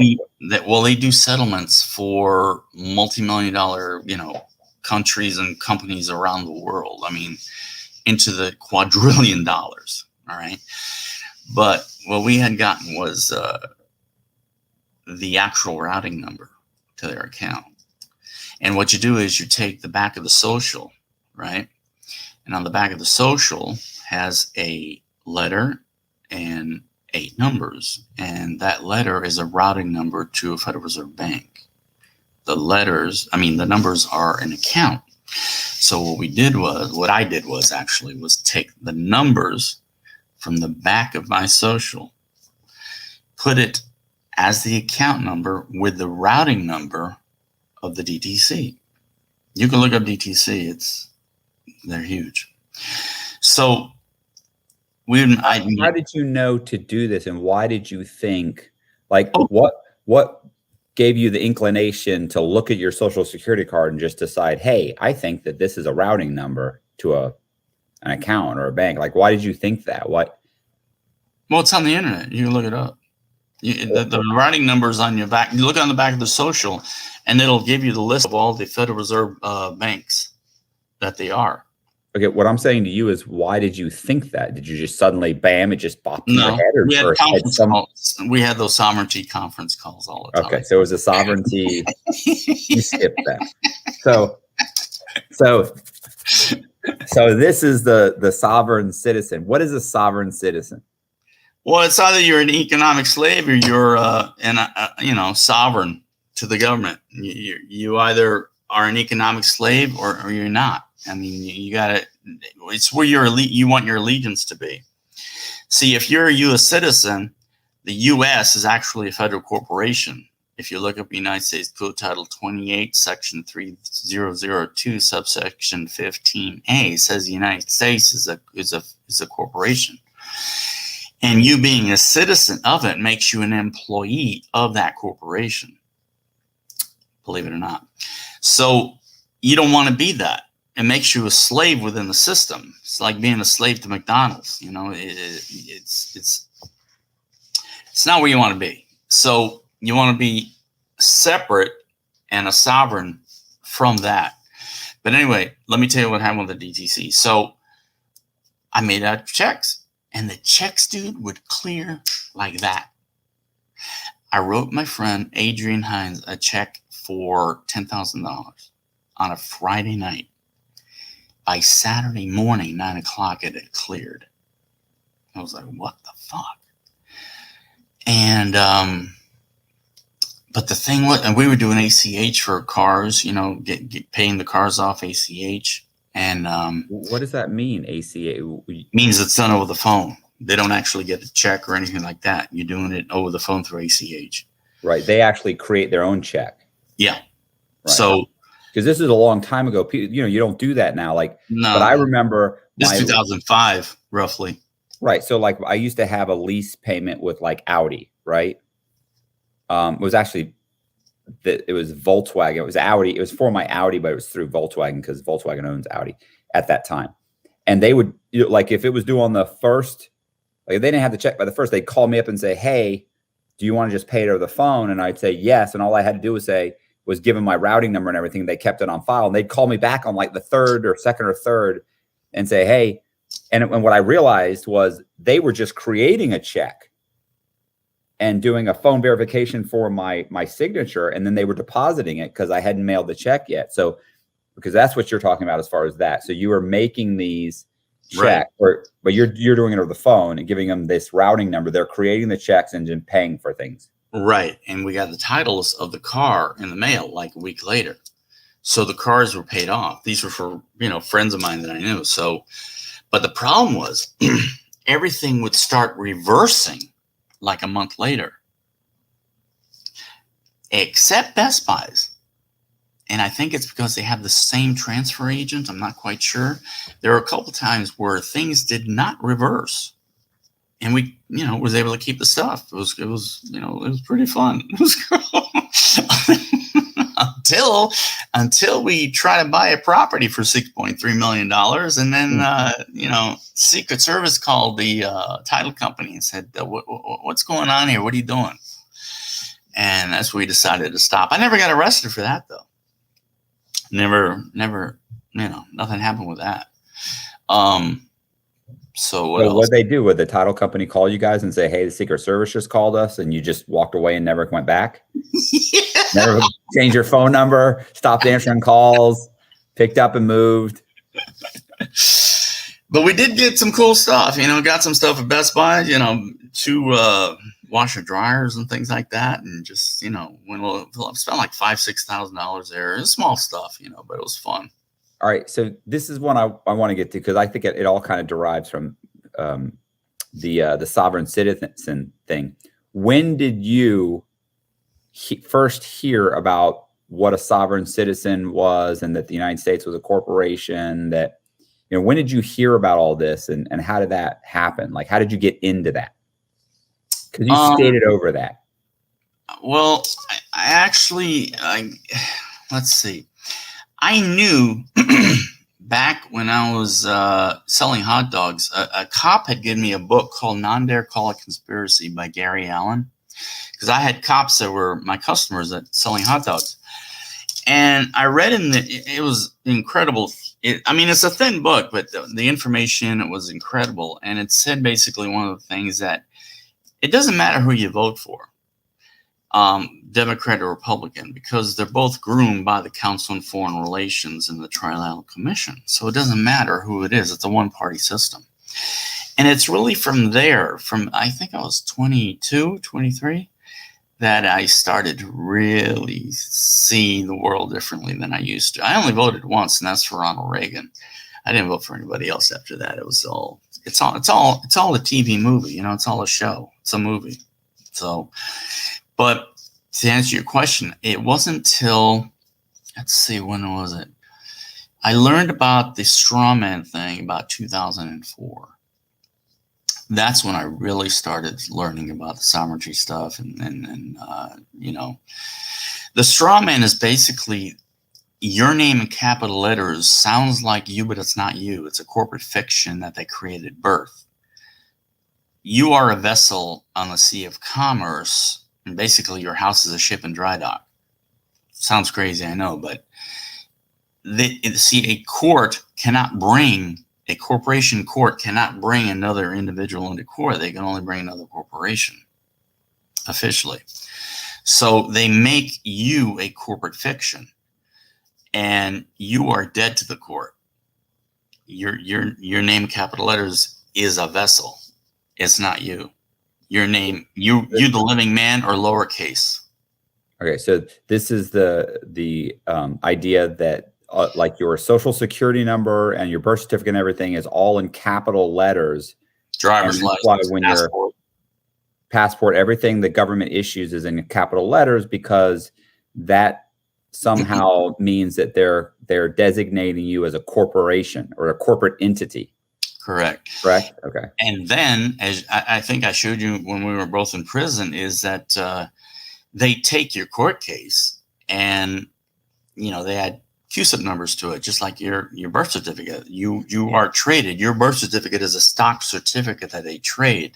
And like in court, when you first go to prison, get arrested, you want to bond out. So they give you a bond, and they add to that in appearance bonds, your appearance bonds and things. And they add to that what's called a bid bond, performance bond, and payment bond. They pull all these bonds together, they securitize them, and they sell them as asset-backed securities on the stock market, which are later connected to REITs, which are real estate investment trusts, mutual funds, governments, construction loans, things like that. So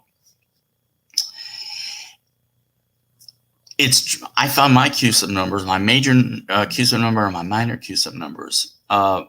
Basically, Fidelity is trading my major CUSIP number. And what they do is, when you first are run into court, they ask you, which way do you plead? So there's honor and dishonor if you're going to stay in honor, you got to say guilty. But you're going to be guilty of the facts, but not the crime. See, all crimes are commercial under 27 CFR 72.11. All crimes are commercial. Well, if they're commercial, that means they're civil. Then what are we doing in a criminal court? So when you say you're not guilty, you're actually saying I'm not going to pay for the thing that I broke. Let's say because you broke a statute and code. Statutes and codes are not laws. They are actually copyrighted opinions. So a statute is a bond. And these bonds, what they do is they have a bank that bids on these not guilty pleas. So you have the bank bidding on your plea. Then you have an insurance company underwriting the performance of that. So they give them a performance bond. It's crazy, dude. I mean, what they're doing is just so much fraud because it's not in your discovery what they're doing. None of this was in your discovery. No. So, okay. Well, okay, you explain that. Let's go back to, so now you said that was, you did the thing with the checks, and then the Secret Service had shown up. And then you had gone back to that. You were back around 20. Well, they didn't show up. They didn't show up. They just made a phone call. Well, they didn't show up because you weren't there. Trust me. I know not to be there when they show up. But they showed up somewhere. So at some point, I'm pretty sure they went to there. Somebody stopped by and said, "Look." Now, the reason I went to federal prison, is that what you want to get to now? I mean, I think the build up to wondering how did that happen? Like, how old were you? Oh, 52. Roughly. Yeah, that was old. I mean, I'm saying when you were in your 30s, when you had initially started doing these things like you started initially down this path of being a sovereign citizen. And like the thing with the judge, the one time where you made. Well, no, in my 30s was 1990 to 2000. So I wasn't doing it in my 30s. I was doing it in my 40s. In 2004 is when I was 44, roughly. So that's when it started. And when you really kind of realize things aren't as they seem. Things are different than what you think they are. Right. So. I mean, as far as the government, as far as them, the concept of that they're borrowing money. There's a difference between the United States of America and the United States. It's two separate corporations. The United States of America was a de jure republic incorporated in 1787. You got the United States, which was incorporated just after the Civil War. All right. And the United States is a fascist corporate military democracy, which is the worst form of government before you have total tyranny, which is what you're seeing now. They want to set up a totalitarian state. So you don't want to be a U.S. citizen. You want to go back to the de jure republic, and that's what you want to be as a sovereign. You want to go back to the de jure republic of the United States of America. Now, when they have on your indictment, it says United States of America versus Matthew Cox, right? That United States of America is owned by Payne Weber, which is now UBS. But it's a corporation used within the court system. My court, I found out, was on Dun and Bradstreet. So that means they have constituencies. They have a board of directors that want a profit. It's a company. Okay. It's such a fucking scam, man. It's incredible. It has nothing to do with federal anything. It's like the Federal Reserve Bank. It's not a bank. It has no reserves. It's not federal. It's a private corporation. Right. And the Titanic didn't sink it, and that's a whole different thing. That's a whole different show. I saw the movie. Yeah, but they switched it. They switched it with the Olympic. The Olympic was another boat. Yeah. And that boat had already had accidents and everything. And J.P. Morgan had invited John, what's his name? John Zucker, Guggenheim, Benjamin Guggenheim, and all these people were against the Federal Reserve. right? Okay. So we invited him on this initial trip of the so-called Titanic, but they switched it at the last from the Olympic to the Titanic. They switched the names, and everything that needed to go on the Titanic was not the Titanic, it was the Olympic, because he upped the insurance of it. And if you look in your computer right now, go to Google, look at who owned the White Star Line, who created the Titanic. And it was JP Morgan. He's a slick motherfucker, boy. All right. So he needed to get rid of his enemies. This was 1912. And guess what happened in 1913? Federal Reserve Bank goes right through, not a problem. Those bastards. And they did it during Christmas time. Nobody was there.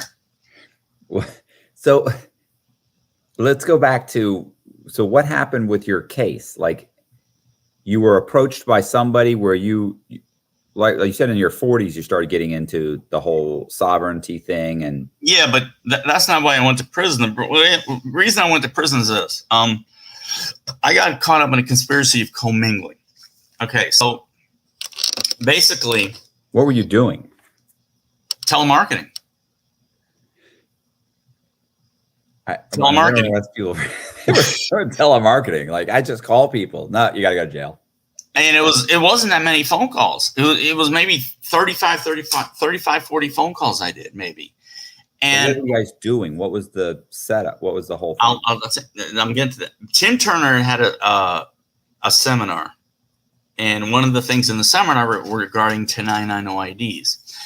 Ironically, I ended up in prison with Tim Turner at Oakdale, Nice. Oakdale, Louisiana.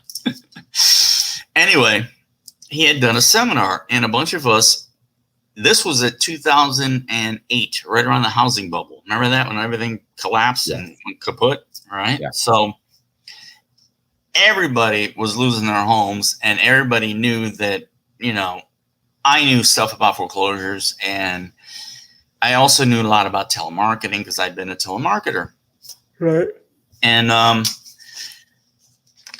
this friend of mine, Mike Biter, who is now doing 24 years, and David Klum asked me if, I would do some telemarketing for them. I said, sure, why not? I knew them from church and stuff, So the way it works is they're basically doing a 1099 OID on your checking account. See, because everything you write into existence is basically a check, a promissory note. If you write for a house or for a car or student loan, anything it is, a promissory note on a UCC 3-104 is basically a check. It's a draft. And what the bank does is they take that, they deposit it into an account, then they fractionalize it anywhere from 9 to 18 times. So that house that you close on is actually paid for at closing. They get you into what's called a secondary unconscionable statute stable contract called a mortgage. Mortgage comes from the Latin word mortua, which means death. It's where we get our word for mortal, morbid, mortuary, mortician. Mortgage is a death pledge. So the bank is getting you into death pledge where that house is already paid for at closing. So we were getting that money back for people using a 1099 OID. OID stands for original issue discount. And you have to do an 8281 form to find out who the actual grantor is of the actual documentation. So I don't know. We had an IRS enrolled agent. I don't know if she did that 8281 form, because you have to have that 8281 form to go with the 1099 OID all the time. So anyway, these people were getting checks back, $1 million, $500,000, $2 million, whatever. The spouse would get it, would say, oh my God, okay, $1 million. Let me go down to the bank and cash it. They go down to the bank and cash it.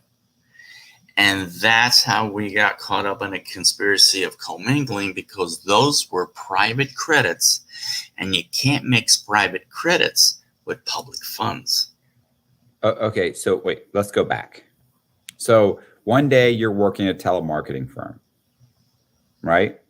Telemarketing company. You're well, no, I was working actually doing some real estate for some folks to help them out, saving their homes and stuff like that.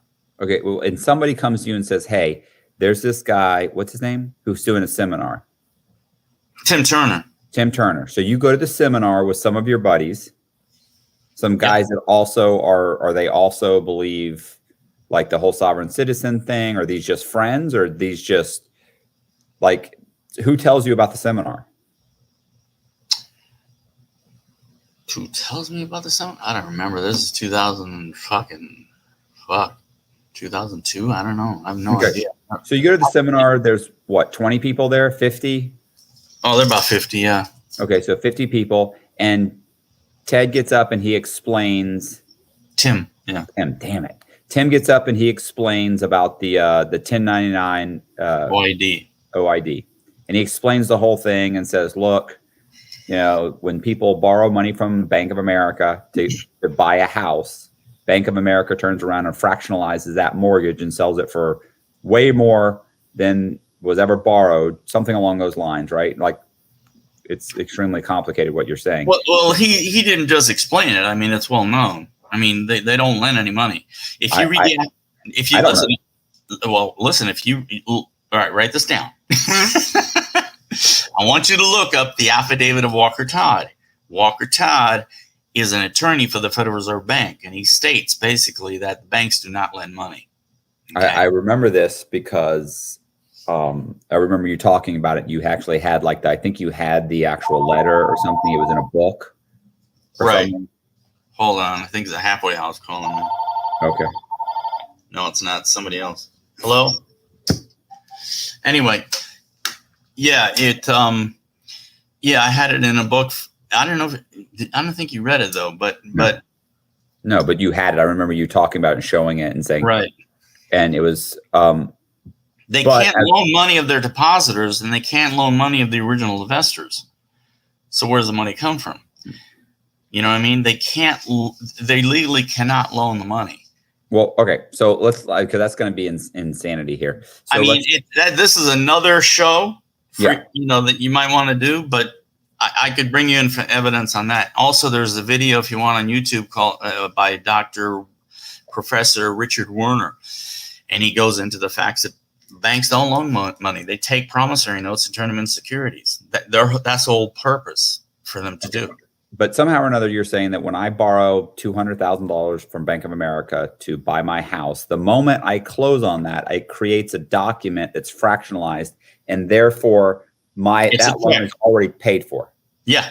So that house, that you didn't have a loan. You just said the loan was paid for. You didn't have a loan. It's like you signing a check and giving them a check. That house was paid for at closing. They didn't loan you anything. There was no consideration. And if you know, the banks never show up at a closing. They're never there. You just created a trust where they became the beneficiary of this constantly monthly payment that you're making. They didn't loan you any money, gave you no consideration. Everything is fraud. From the moment they start, everything is fraud. Okay, so this guy says, hey, look, I need you guys to make some phone calls to get people to. Well, no. The phone calls were from people who had already taken the seminar. So they already knew what was up. They knew they had already been to the seminar. He gave me phone numbers or whatever to call. The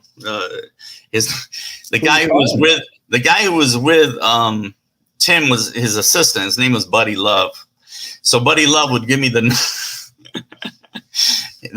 numbers and and the names, and I'd call them up and say, hey, you just went to the Tim Turner seminar, and then I would go into my spiel about, do you want to do it?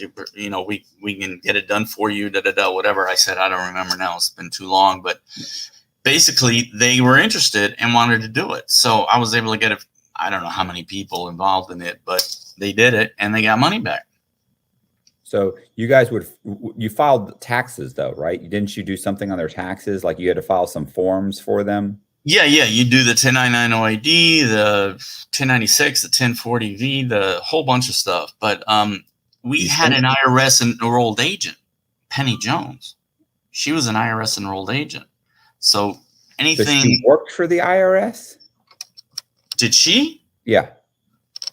No, she was an IRS enrolled agent, meaning that she went to classes or studied things that they had taught or whatever, but she wasn't an actual IRS agent. She was an IRS enrolled agent, which is different. Okay. So paperwork's filed. These people give you their paperwork. You then file documents for them. And then the IRS does. Okay. Well, she does. Yeah. The IRS cuts a check back to them. And they got to have 3 approvals from 3 different departments to get that check to that customer. So the IRS approves it. They get the check. But what they should have done, listen to this. This is what they should have done. And I realized this later in prison. You can't cash the check. But they don't tell you that. You got to sign it back over to the Treasury Department. You got to open up a trust with them.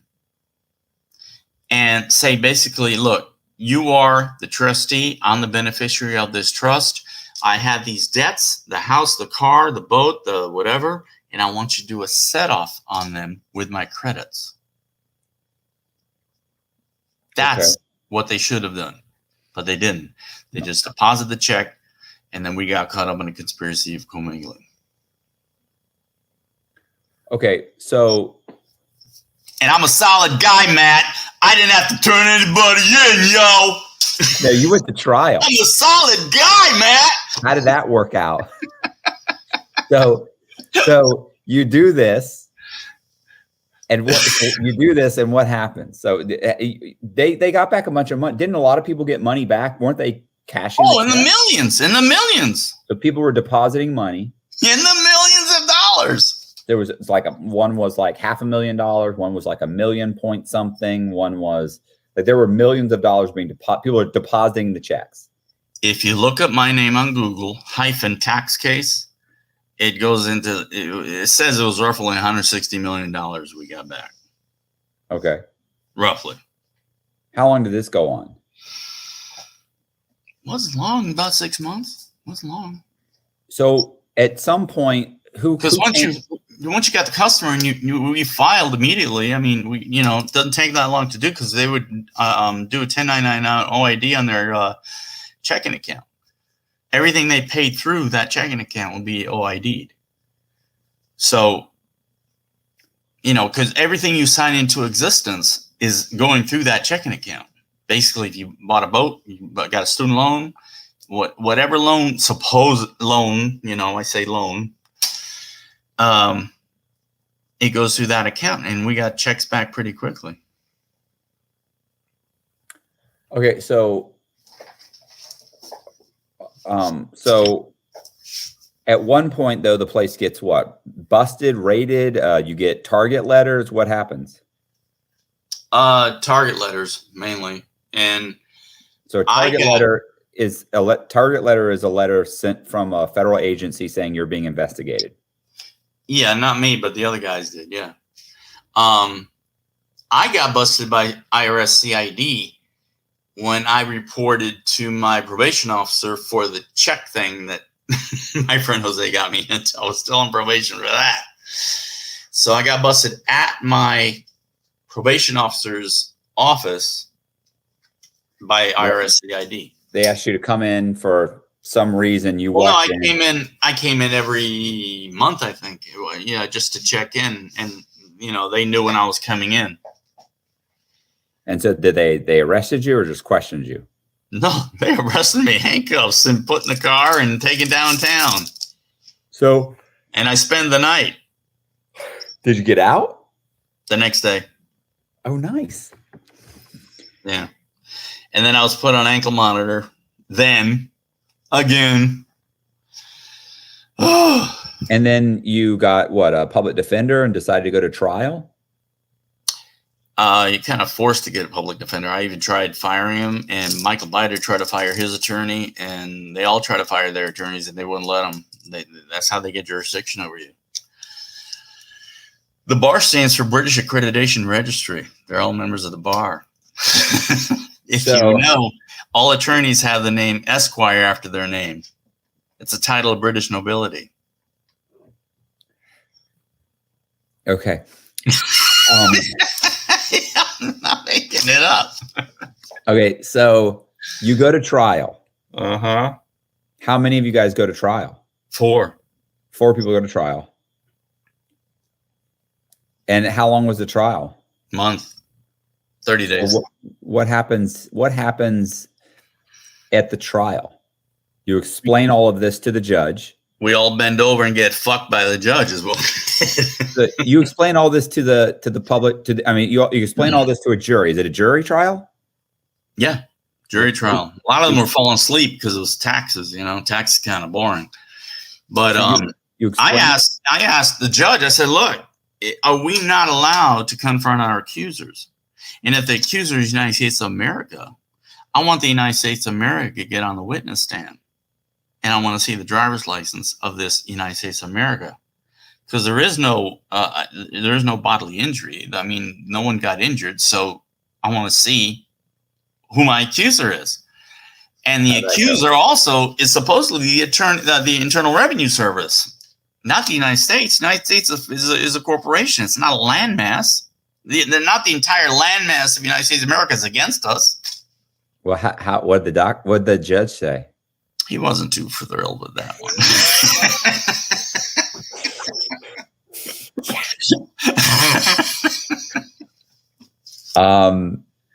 I'm assuming the United States didn't show up. No. They said the U.S. attorney represents the United States government. So what ends up? So anything else notable? Did you explain that the court didn't have jurisdiction over you? Did you tell them that? Did you do the whole? Yeah, but they didn't want me speaking after a while. They didn't want me talking. Who didn't want you talking? The judge. So, you can do some of these things, but they don't want you. I tried to fire my attorney, but they didn't want that, because that's how they get. Like I said, that's how they get jurisdiction over you is through that attorney. It was it's quite the experience realizing they don't care about truth. I was bringing in some evidence that they didn't want to bring forward. They didn't want anybody to see. One of his videotape, you can watch it on YouTube. It's called America, Freedom to Fascism, which is what the IRS. Yeah, I saw that movie. Yeah. The movie. Yeah. Yeah, it was pretty good. That was a good movie. Aaron Russo put it together. That was in the theaters. America, Freedom to Fascism? No. It's a documentary.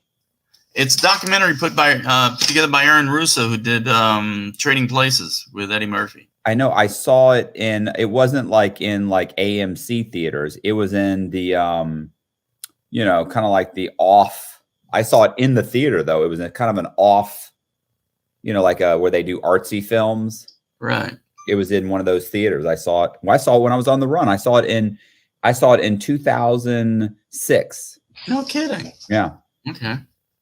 And you learn there is no law to pay taxes.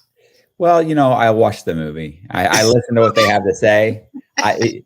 We've had this discussion where, you can show me all this stuff and you can tell me all these stories and you can show me the law and everything. But in the end, they have the guns, they have the manpower, and they have the prisons. And if they say everybody's paying. And the whole time they're dragging you away and you're screaming, this is illegal. You can't do this. You have no rights. And, you can complain the whole time you're locked up in prison about how you shouldn't be here. Your rights are right this way. Yeah.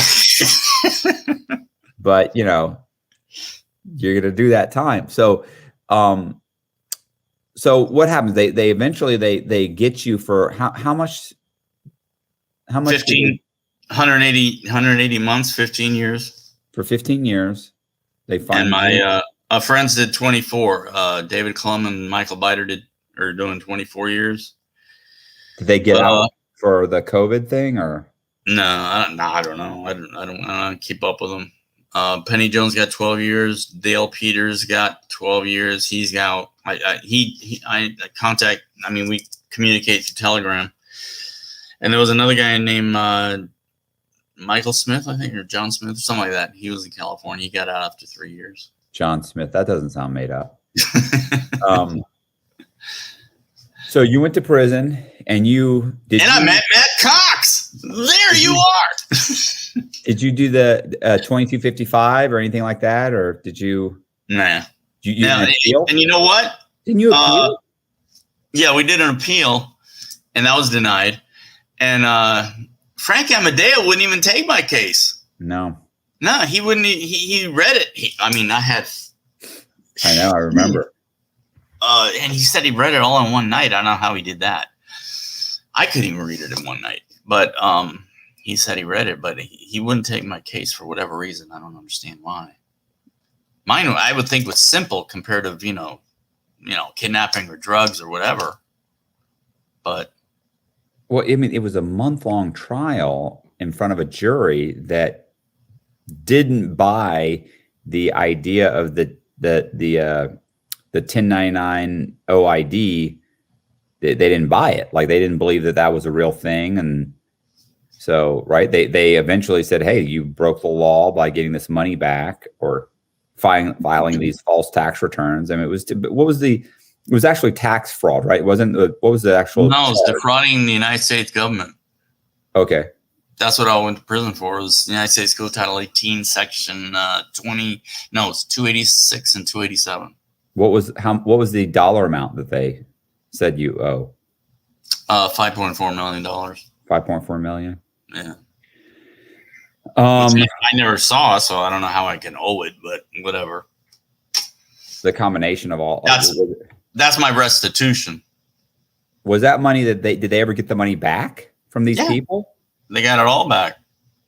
And they want more on top of that. Crazy, huh?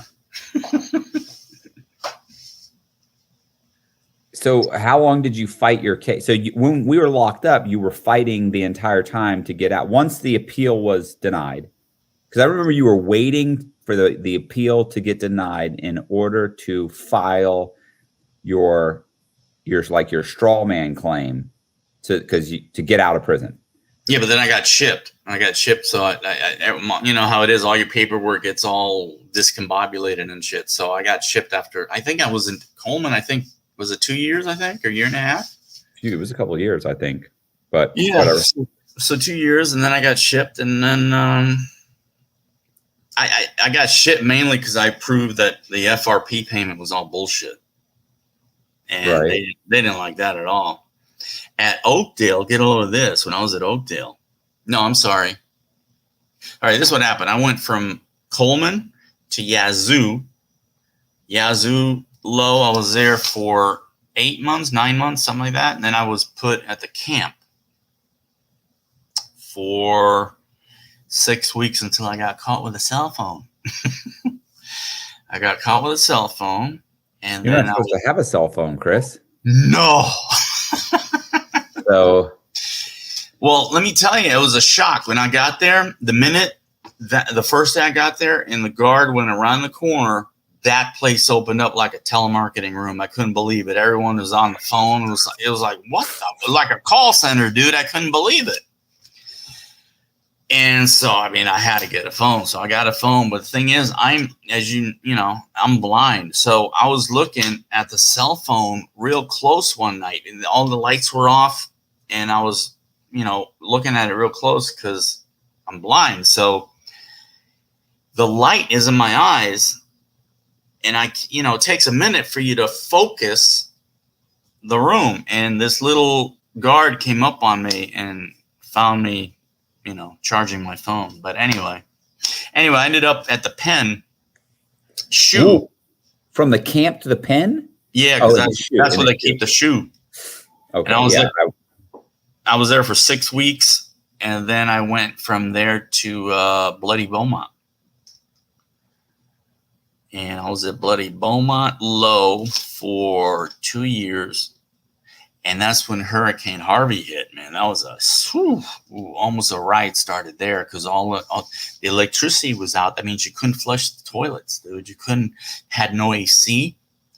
The guards weren't showing up for work because they had their own issues. You know, their own houses were being flooded and stuff like that. So they weren't showing up to work. We couldn't get food, couldn't use the toilet. I mean, they had to bring in porta potties in.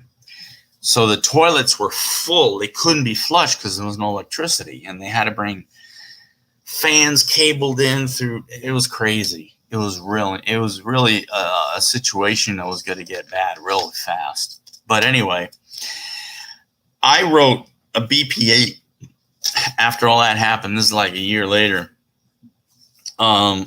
That United States Code Title 18 had never been ratified by Congress back in 1947. Truman never signed it.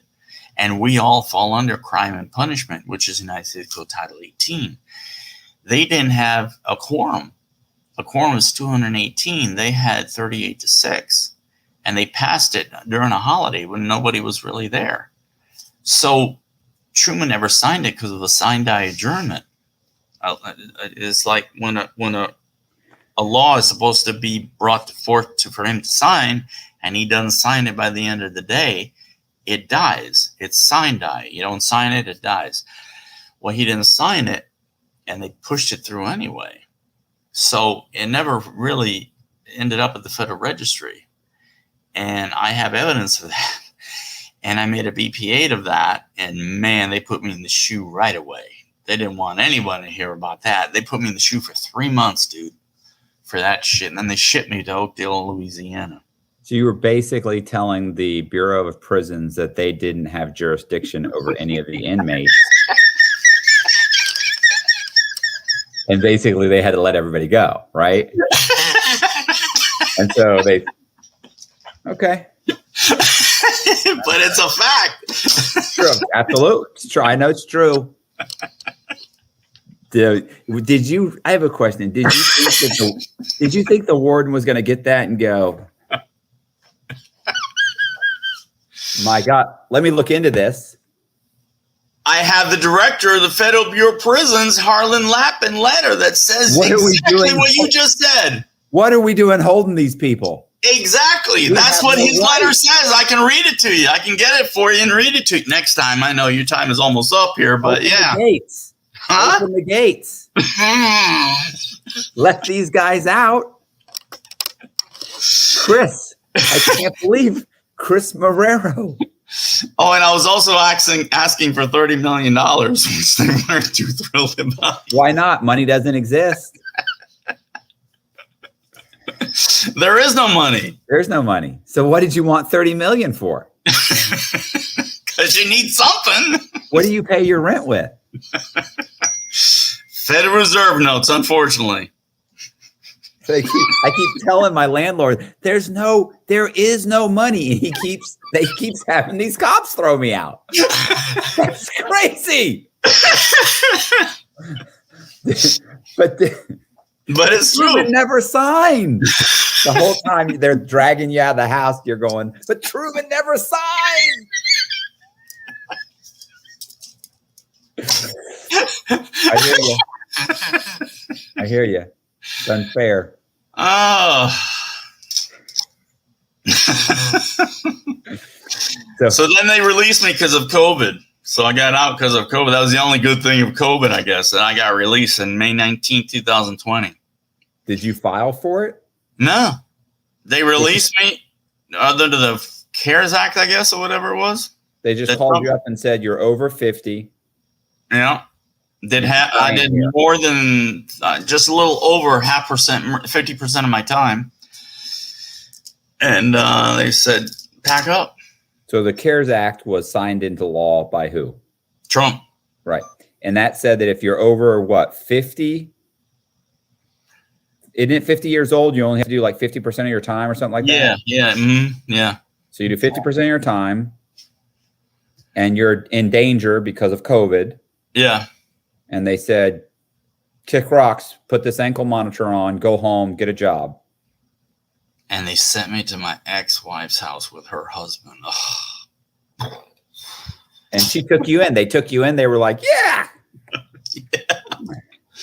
But after a while, it became a nightmare. Oh, I had to get after a while. Yeah. I can only imagine. Look, while I was married and my ex-wife was happy, it was a nightmare. I can imagine if I had to go live with her and Nick right now. Oh my God. We'd be like, I thought we were done with this guy. Thought he was locked up. What happened? Yeah, exactly. So it's been a rocket ride, that's for sure. Okay. So I do have a question because we didn't really touch on it, but what happened when you made the judge the trustee? What case was that? Oh, that was the case of the checks that my friend Jose gave me. I did documentation to make her the trustee. So you were charged before you were placed on probation. What happened? You were charged. You were arrested. You got out the next day on a bond. Mm-hmm. What happened? Well, I was trying to make her trustee of the case. I don't remember the details of it all. It was so long ago. But she lied and said that I had missed a court case, and that's why she had the ability to arrest me. This bitch lied. I couldn't believe it. Because I show up to all my court cases. I mean, all my court dates. And she said I had not shown up for a court case, and that's why she issued a warrant for my arrest. So when you say you made her the trustee, what did you do? Like after you'd been charged, you did something. You filed paperwork. Yeah, if I'll just paperwork making her trustee, do full settlement and closure of the account. So you're saying that the indictment or charge on you was unlawful, or it was actually? It's a trust. It's all a trust. Everything is a trust. And you made her the trustee. I don't understand. And you made her the trustee to do a full settlement closure of the account. So the charge against you is a trust. Yeah, when they're charging you, it's like, for example, you go to a store and you buy something with a credit card. They're going to charge you on the credit card, right? Right. When you break a statute and code, they're charging the strawman account because you have unlimited credits at the Treasury. So they're charging that account. You got it? Okay. Yeah. So what I'm asking her to do is just do a full settlement closure of this account, because each case is an account. That's what I was doing. I know it sounds crazy. But. And so you made her the trustee. Right. You filed paperwork saying this whole thing is a trust, and I'm making you judge the trustee, and I'm asking you to close it out. Correct. And she was upset. Yeah, she was upset. I made her a trustee. And so she set a court date and said you missed it. Right. And then had you arrested, brought back in front of her. And what'd she say to you? I didn't go in front of her. I went in front of someone else. Some other guy. Conflict of interest because you'd named her as a trustee. Yeah, I think, or something like that. What'd that judge say? Did he find that comical or? No, they don't ever find anything comical. I know they don't. Like, did he say, boy, you really got Judge Judy over here. She's really upset. Like, oh, you killed me. I can't stand her either. No, nothing like that. No. So what they say? Just cut it out. I don't remember. It was just they let me go. I mean, it was just stop it. Yeah, it was just they didn't sentence me to anything or anything like that. They just dismissed the case. Which is what I wanted anyway. This is just stop this. I see that you filed this and stop it. I better not see my name as a trustee in this case. And they said, we're just going to let you go because you're a problem. That's what you want to be. You want to be a problem. Yeah. You don't want to be just lay down and let them walk all over you. You want to be that problem. You know, Tim Turner said one time in court, he said, Judge, what rank in the military do you hold? And the judge dismissed the case right away. Let him go. They don't want to answer certain questions because they're all Admiralty Maritime Courts. They're administrative courts. They're not Title III courts. They're all administrative. And if it's an Admiralty court, they don't want to even discuss the fact that it's a military tribunal, which is what it is. So when you ask him, what rank in the military do you hold? He dismissed the case right away. It's oh my. So the court, the court is, you're saying that courts are not criminal courts, they're maritime courts or something, or what is they're Admiralty Maritime Courts, yeah. Which is, like I said, you are a vessel on the Sea of Commerce. Your name in capital. If you look at a cargo ship, all the letters are in capital letters. So you are the vessel on the Sea of Commerce. And basically, they're pirates entering the vessel to steal all they can steal. I mean, to steal your life, steal your time, steal your money. You know, it's crazy, but they're thieves. I mean, on another show, I'll show you evidence if you have time to be able to show the screen and show the evidence and whatever and hear whatever, you know. It's interesting stuff, but putting it to our work in action sometimes, you got to remember. I was going to say, but I still ended up in prison. I'm still on an ankle monitor. You can't do this. You want to see it? Here it is. Oh, my God. Got it. Did you tell your probation officer about this? No. You didn't tell him about the maritime thing and they can't do this? And no, he didn't.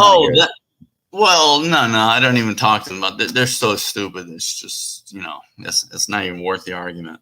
They're really dumb. You got to go through the courts if you're going to go through all that. But you've gone through the courts. No, I'm going to go again. I'm doing a writ of habeas corpus and to get rid of this ankle monitor, dude. It's driving me nuts. It's really driving me. I've been on it for 2 years. They wanted to be on it till 2025 in September, and then put me on a 3-year supervised release. It's ridiculous. It's like, come on, dude. I'll do some telemarketing. I mean, shit. Bill Cosby got off after 2 years raping 100 women. Come on. It's ridiculous. You should have been out there raping. That's the problem. Right. If I'm going to do a crime, let me do a crime. I should have gone in the bank with a gun. And I'd have they'd have been like, 3 years. Well, you know what? He was already on probation. He's a felon. 7 years. Give him 7 years. Instead, I used a pen and they said, oh, hell no. 26. Hell no. 26. That dude had a Bic. Was it a ballpoint? Yes, sir. It was a ball. Oh, hell no. 4 more months for an enhancement for the ballpoint. What the hell? Oh, man. Good times. Yeah. Oh, yeah. Good times. Good times. So you're doing a habeas corpus motion to get off the ankle monitor, and then what is it? So what's going to happen with the house? What are we going to do when all these houses start going under? You think? There's a bubble. Oh yeah, it's a tsunami of foreclosures coming up, big time. Because during COVID, as you know, they did a moratorium. Moratorium's over, and there's going to be so many opportunities to get rich are you going to get back into real estate yourself, or what? If you're willing to rent out some houses, better in foreclosure. No, I'm never doing that again. No. Wait, you don't have to worry about Jose's gone. Or whatever his name's gone. Or whatever the guy's name that was driving the car. His name was Abner. He's gone. We know what went wrong last time. We're not going to do that again. Yeah, I don't want to do that again. I'm getting too old for this shit, dude. Fuck. Yeah, at this point, if I could just order a pizza once a week, turn the TV, I get to turn the TV. I can watch by myself. I don't have to put it on the schedule. I don't have to say, hey, can we watch Walking Dead on Sunday where I like Walking Dead? Put me on the schedule. I don't have to say that now. Now I want to watch Walking Dead. I just fucking say I'm watching it. I got my own TV. It's a great feeling, isn't it? Ridiculous. How ridiculous. It's a great feeling, isn't it? Cook is still locked up. Yeah. You remember Cook? Yeah. For how long? Oh, I don't know. He's whatever. He got 15 years. He'll be out in a few years. So sorry, Red Bull. Red Bull's still locked up. Fucking that guy. What a maniac. I liked him, though. I loved Red Bull. He was super entertaining. He was smart. He was funny. Yeah. I mean, I wouldn't invest my life savings with him. I can tell you that. That's a problem. I'm not buying a business opportunity from him. But, yeah, I'll hang out with him on a Friday night. Yeah, we could go bowling. I wish I could help him to get out, but I can't, you can't communicate with anybody in prison once you got this thing on your leg. Yeah, yeah. But you're totally out on everything? No probation on nothing? No, I got probation. For how long? Oh, 5 years. I'm at 3 years right now. I just filed a motion to try and get off, but because I owe $6 million, they don't want to let you off when you owe money. Because, they think if they keep me on probation the whole 5 years, I'll have it paid off at 150 to, sometimes I pay 100, 150. Sometimes I pay 600. Sometimes it's 400 a month. It depends on what I make, but they somehow or another think, well, let's keep them on an extra 2 years because that'll close the gap between the $100 a month he's been paying and the $6 million. You could challenge him and say, what is money? Yeah, my judge, I have a good relationship with him so far. Like, so we'll see. I put in a motion like a week or two, and it was filed on July 18th. So I'm waiting to see what happens. So, the government hasn't responded, and the judge hasn't told them to respond. So, I think it's like 14 days after 2 weeks or something. If nobody, they don't respond, then they just grant the motion. Right. So I'm, it was the 18th. I mean, what's today? 27th, 28th, something like that. What is today? You don't know. I don't know. Today's the 28th. So it's the 28th. So whatever, in another week or so, we'll see what happens. What kind of motion was it? It was just a motion to terminate my probation. I've done 3 years on a 5-year probation. Everybody else I know gets halftime, like halfway through their probation, they let them go. Well, I say probation, you say, it's supervised release, but. Well, no, on me, it's federal house arrest. It's not probation. It's not considered legally probation. I'm still in prison. Right. I'm on supervised release. Right. I always say probation because then otherwise people are like, if I explain supervised release, then they're like, well, what's that? And it's like, it's basically probation. It's probation. Right. But really the court still has jurisdiction over me. Right. And I guess for probation, then the Justice Department has, but right now has I think jurisdiction or the probation officer or something like that. But supervised release, technically, the judge still has the say so. And so I filed a motion to say, hey, look, despite the fact that I still owe this money, like keeping me on an extra 2 years is not going to change anything. And my probation officer has said that, look, like there's no reason for you to be on probation, but because you owe money, I can't ask them to take you off. But she said, if they call me, I will tell them, look, I can't recommend they take you off. But to be honest with you, there's just no reason to keep them on probation. It's really just more of a problem for her every month than for me every month because I have to fill all the paperwork. She has to look over the paperwork. Like it's just stupid. Right. But I would like to get off. I'd like to get off paper or probation. You know, when I say paper, people don't know what that means. You have to understand most of the people that are watching these types of things. Like, if I say paper, like I'll say probation because I don't want to say supervised release because they don't understand. But everybody knows what probation is. And I don't say, you know, a lot of times you're talking to another guy that's been locked up. You know, you'll say, "Well, I want to get off paper," and they're like, "Paper? What's paper?" I want to get off my probation. So we'll see what the judge says. And Bosiak doesn't have any, does he? Bosiak has never successfully completed a probation. He has been on probation most of his life. He has never completed one. He just fucks up so many times while on probation. They eventually say, like literally his last one, the judge said, "You are unsupervisable." Yeah, I saw that show. Get out of here. Like, just go.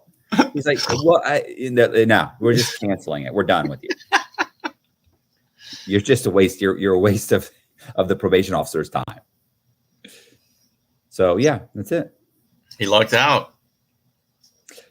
All right, so we're pretty much done. You're on ankle monitor. We're doing the countdown. You're gonna file some motions. I'm assuming that whatever you're filing, they'll deny it or throw you back in jail. It's just fine. You know, it happens. The writ is going to be pertaining to United States Code Title 18 that it wasn't ratified by Congress. Are you serious? Yeah. Have you filed anything with the judge about this whole thing? Not yet. You did the appeal and you never refiled anything? No. So this will be the first time he hears about the United States, never ratified. Should be we'll have to hear about that. We'll have to do an update. I'd love to see the response. All right. Good times. I'm sure he's going to accept that and be like, "Oh, absolutely. My God, what's been happening? I've been making so many mistakes. Let these guys out." Hey, if you like the video, do me a favor and hit the subscribe button. Hit the bell so you get notified of videos like this. Also, leave me a comment in the comment section to say if you enjoy this video or anything you think I could have done to improve it. And yeah, I'll definitely I will try and respond to any comments left in the comment section. And thank you very much to Chris Marrero for telling us about all kinds of stuff. And yeah, I appreciate it. And thank you guys very much. And I'll see you.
They can also duplicate themselves as humans, that you can actually be talking to somebody and not know that they're a reptilian.